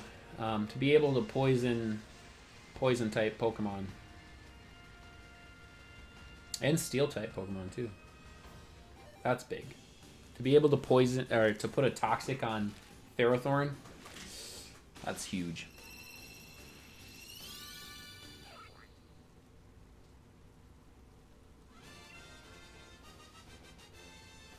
I think a lot of people get blindsided by wanting to use like a flamethrower on Ferrothorn when they have a Salazzle in, but man, it's really helpful to go with a toxic if you can get it off, because a lot of people would switch out the Ferrothorn, so you're gonna get a toxic on something that's coming in, and they can't stop the toxic. If you could toxic a Toxapex, toxic a Ferrothorn, pretty cool.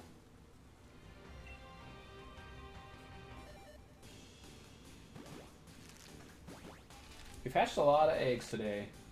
I think we've almost hatched like 200. Which isn't bad for a stream. I was doing some other stuff. I did some raids, some trading. Not bad.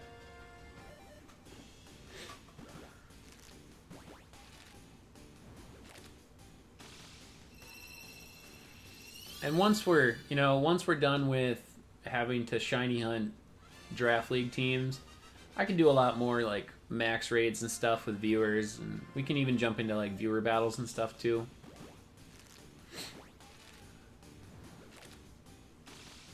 Absolutely can do all that. I know max raids are a lot of fun, so I enjoy them.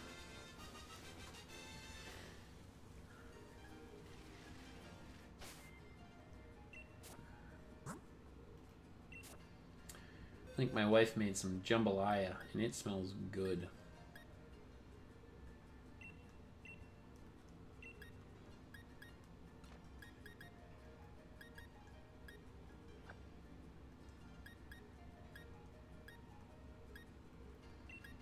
Should probably do a Pokedex check. I feel like I would notice the shiny if I got it. I feel like I would see the Farfetch'd. I feel it's going to be noticeable enough. It's going to be hard to recognize, but it's going to be noticeable enough for me to see it. But there's a good chance I was distracted and didn't see it. So let's do a Pokedex check. Shall we? I wouldn't even be mad if I missed it. I wouldn't. I'd be fine with that. Nothing yet. No other sprites are coming up.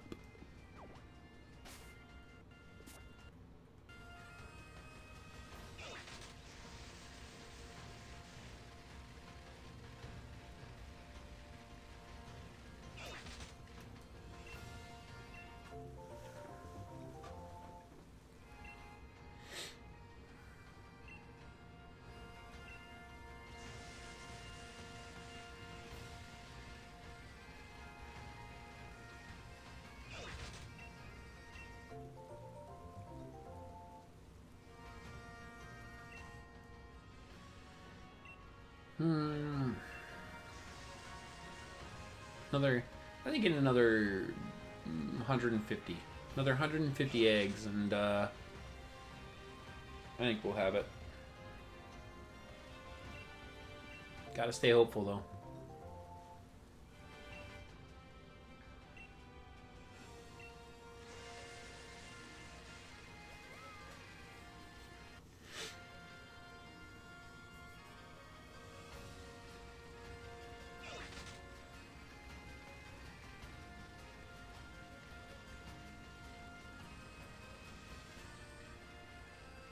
Oh yeah, I keep forgetting about Munchlax. Let's see here. That doesn't look shiny, so I'm gonna kill it. Yeah. It'd be pretty sweet to get a Munchlax too. If I could end one hunt at least today. Specifically the Farfetch'd. I'd rather end the Farfetch'd. Munchlax can continue for a week for all I care.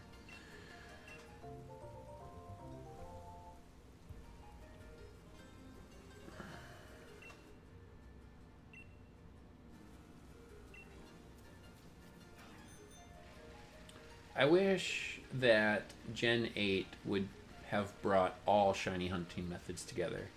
Like, bring back horde hunting, bring back, well, I don't know, maybe, Friend Safari, sure. I mean, it was fun. But I'd understand if they didn't bring that one. But, like, horde hunting and SOS hunting and put them all in, chain fishing, everything, put them all into one game. I think that'd be really nice to give us all of those options, and then add the battle method, the battle encounters, like add that method on top of all of that. I think that would be really, really awesome. Especially if we move towards like multiple DLCs. Like if we start having DLC that moves us into the range of having a fully complete Pokedex, like that's going to be a lot of shiny hunting for people, and for myself, of course.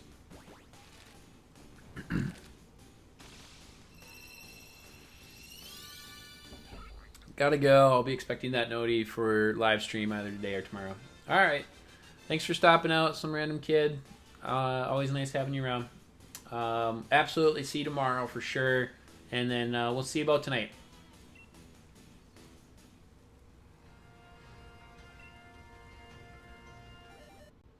Hopefully you don't miss the Farfetch'd in the last 15 minutes I'm on here. That would be how it goes. In the last 15 minutes, once everybody's left, I get my shiny. Hopefully not. But we'll see. Keep at it here. Need that shiny Farfetch'd.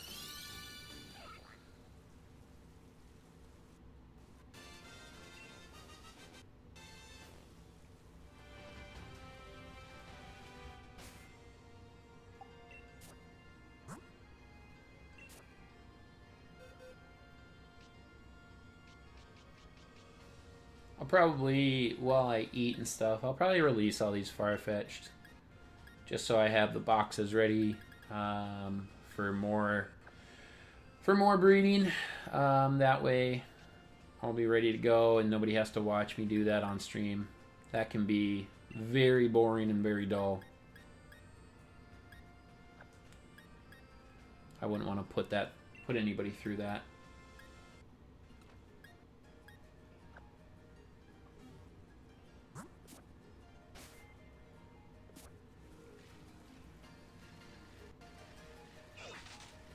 Again, I'll say it every single time. They really need to bring in a mass release option for the boxes. It's funny how they put like so many options on like, are you sure? Like, are you sure options? Like, do you want this egg? Yes or no? Like, what? That's not necessary. Do you want to release this Pokemon? Yes. Are you sure? Yes. Like double clicking that, stuff like that. And then of all things, when you want to run from a Pokemon, it doesn't ask you. Because I have ran from multiple shiny Pokemon on accident. Didn't mean to. And I would have loved for it to say, are you sure you want to run from this shiny Pokemon? Think it through. That would have been really nice. Because I would have a few more shinies than I do.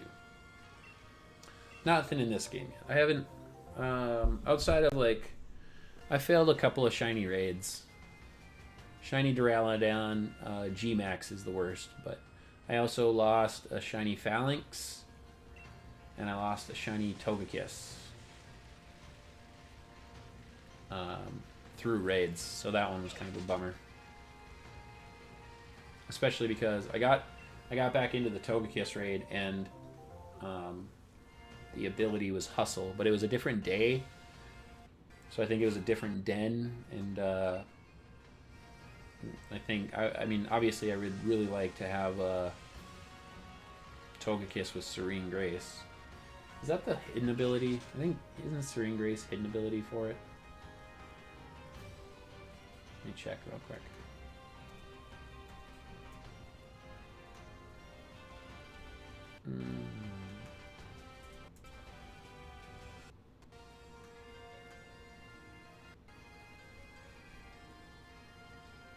Oh, wait. Serene Grace is just a regular ability? Oh, perfect. I can just ability capsule it. Okay, perfect. Never mind. We're good. Awesome. Okay. That makes me really happy. So I can just put an ability capsule on the shiny Togekiss that I have. And then I'll have a Serene Grace Togekiss, and I can put together that set with the Air Slash. Fun. I do really like it. Flinches are so... I know it's like infuriating to some competitors, but like flinching is hilarious. I have a Cloyster, and I run a couple of different sets on it. And I put King's Rock on the Cloyster because Icicle Spear with Skill Link after a Shell Smash, obviously you're going to go first. It has increased chances because each time Icicle Spear hits has a chance to flinch the opponent, and I think it's something like 66% chance at flinching, which is huge. That is a huge chance at flinching when you have the King's Rock and you have Icicle Spear. Awesome. I won a couple battles because of that too, because I flinched people. Like, I would have lost 100%. If they didn't flinch, I would have lost. And it's obviously nothing you want to rely on. Like, you don't want to rely on flinching, but super clutch. Excuse me.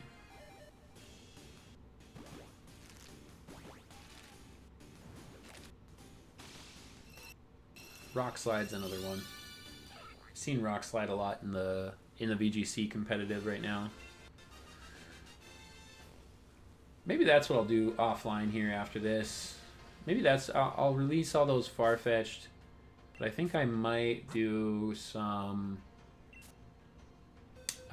sets and some EV training. I don't have a ton of time to do that, and that'd be a decent use of that time. Man, we're on our last box too. Almost filled all of my egg boxes.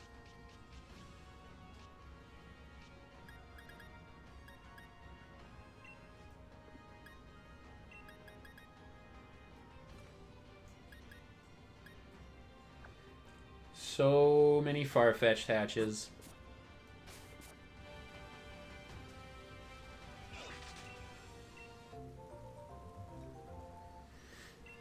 But yeah, I've seen Rock Slide on a lot of things, and Rock Slide's been is really helpful for Togekiss and for Charizard. It just obliterates Charizard every single time if it hits. Yes, it misses a lot, and I also feel like Gen 8 has increased chances for missing. I've seen so many 90% accuracy moves miss, like, repeatedly. Like, there has to be something going on with the missing percentages. Accuracy, I should say. It's a better way to put it. With the accuracy in this gen. Like, it just seems like it's so low.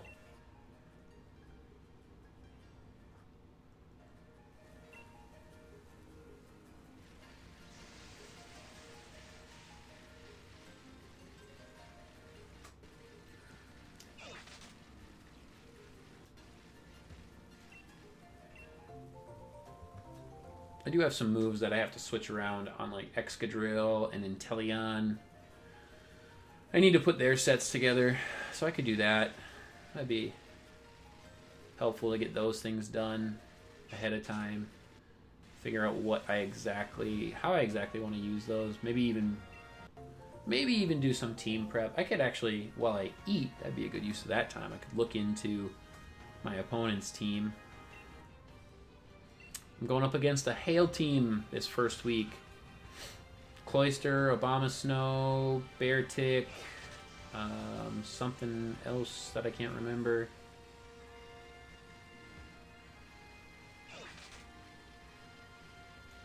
Lots of Hail.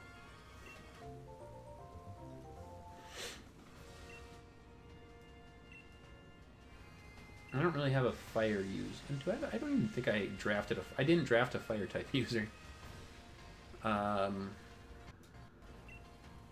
Which stinks because that's perfect for how much ice he has. Obama Snow. Doesn't grass resist? I think grass resists. Let's see here.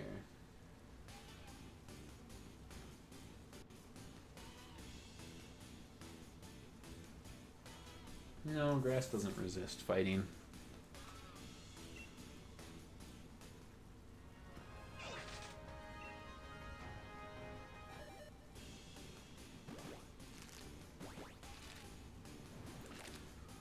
All right, we'll do one more round of eggs after this. We'll put 5 more on in the party, and we'll hatch those. And then that's it. We'll call it there for the night. Well, for now. Might come back later. We'll see how I'm feeling after I get some food in me.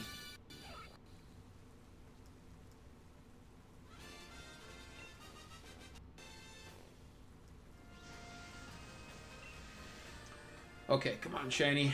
Right here. This is the shiny. It's coming. I had cat hair on my hand. Oh, it's not. It's not shiny. Bummer.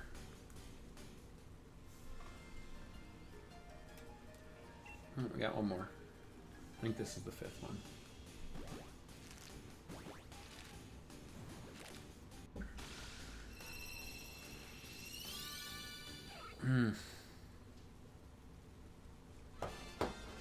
You know, it's kind of like that just first thing you just want to get out of the way. Like, you want to get your first on-stream shiny.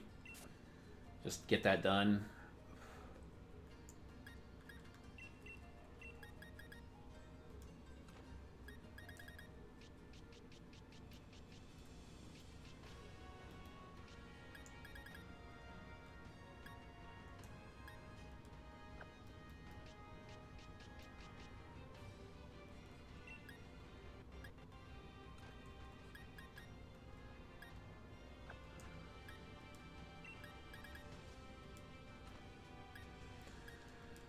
All right, guys, this will be the last 5 before I hop off. That'll be about 5 hours of streaming today.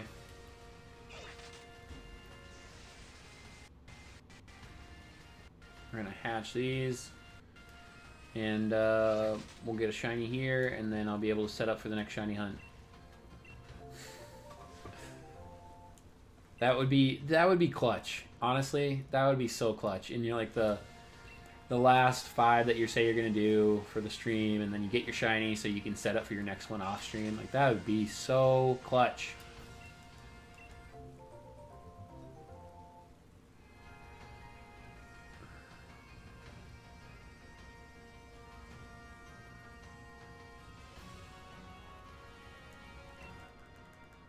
Current bit rate is low. I don't know what that means.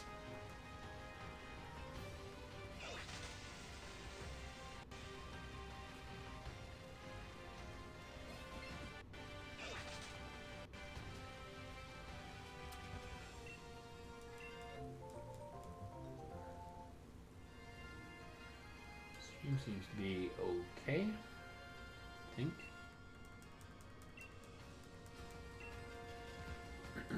It's not great.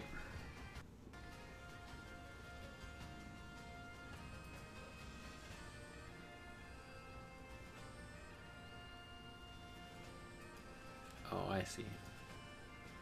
I see what it's saying. It should be a little bit higher.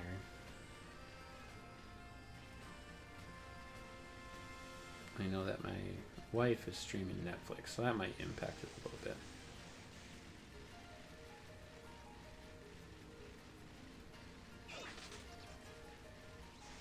Oh, we'll just finish up here. Hatch these eggs, get this shiny.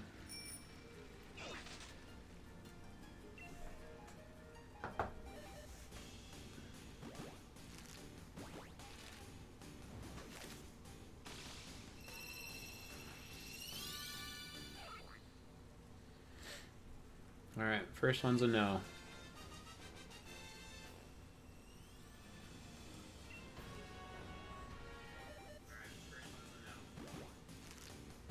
You might hear a second sound, it's just because I have sound on, checking my audios.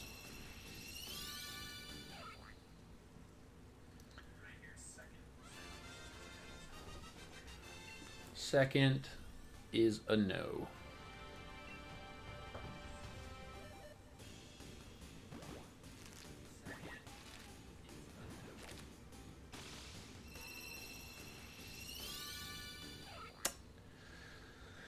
Third is a no.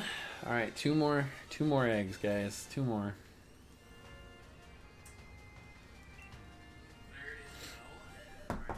Turn that off. There we go. Looks like everything's back up. I got my bit baits okay. Connection's all right. Yeah, it looks good. Okay. All right, here we go. 1 more egg.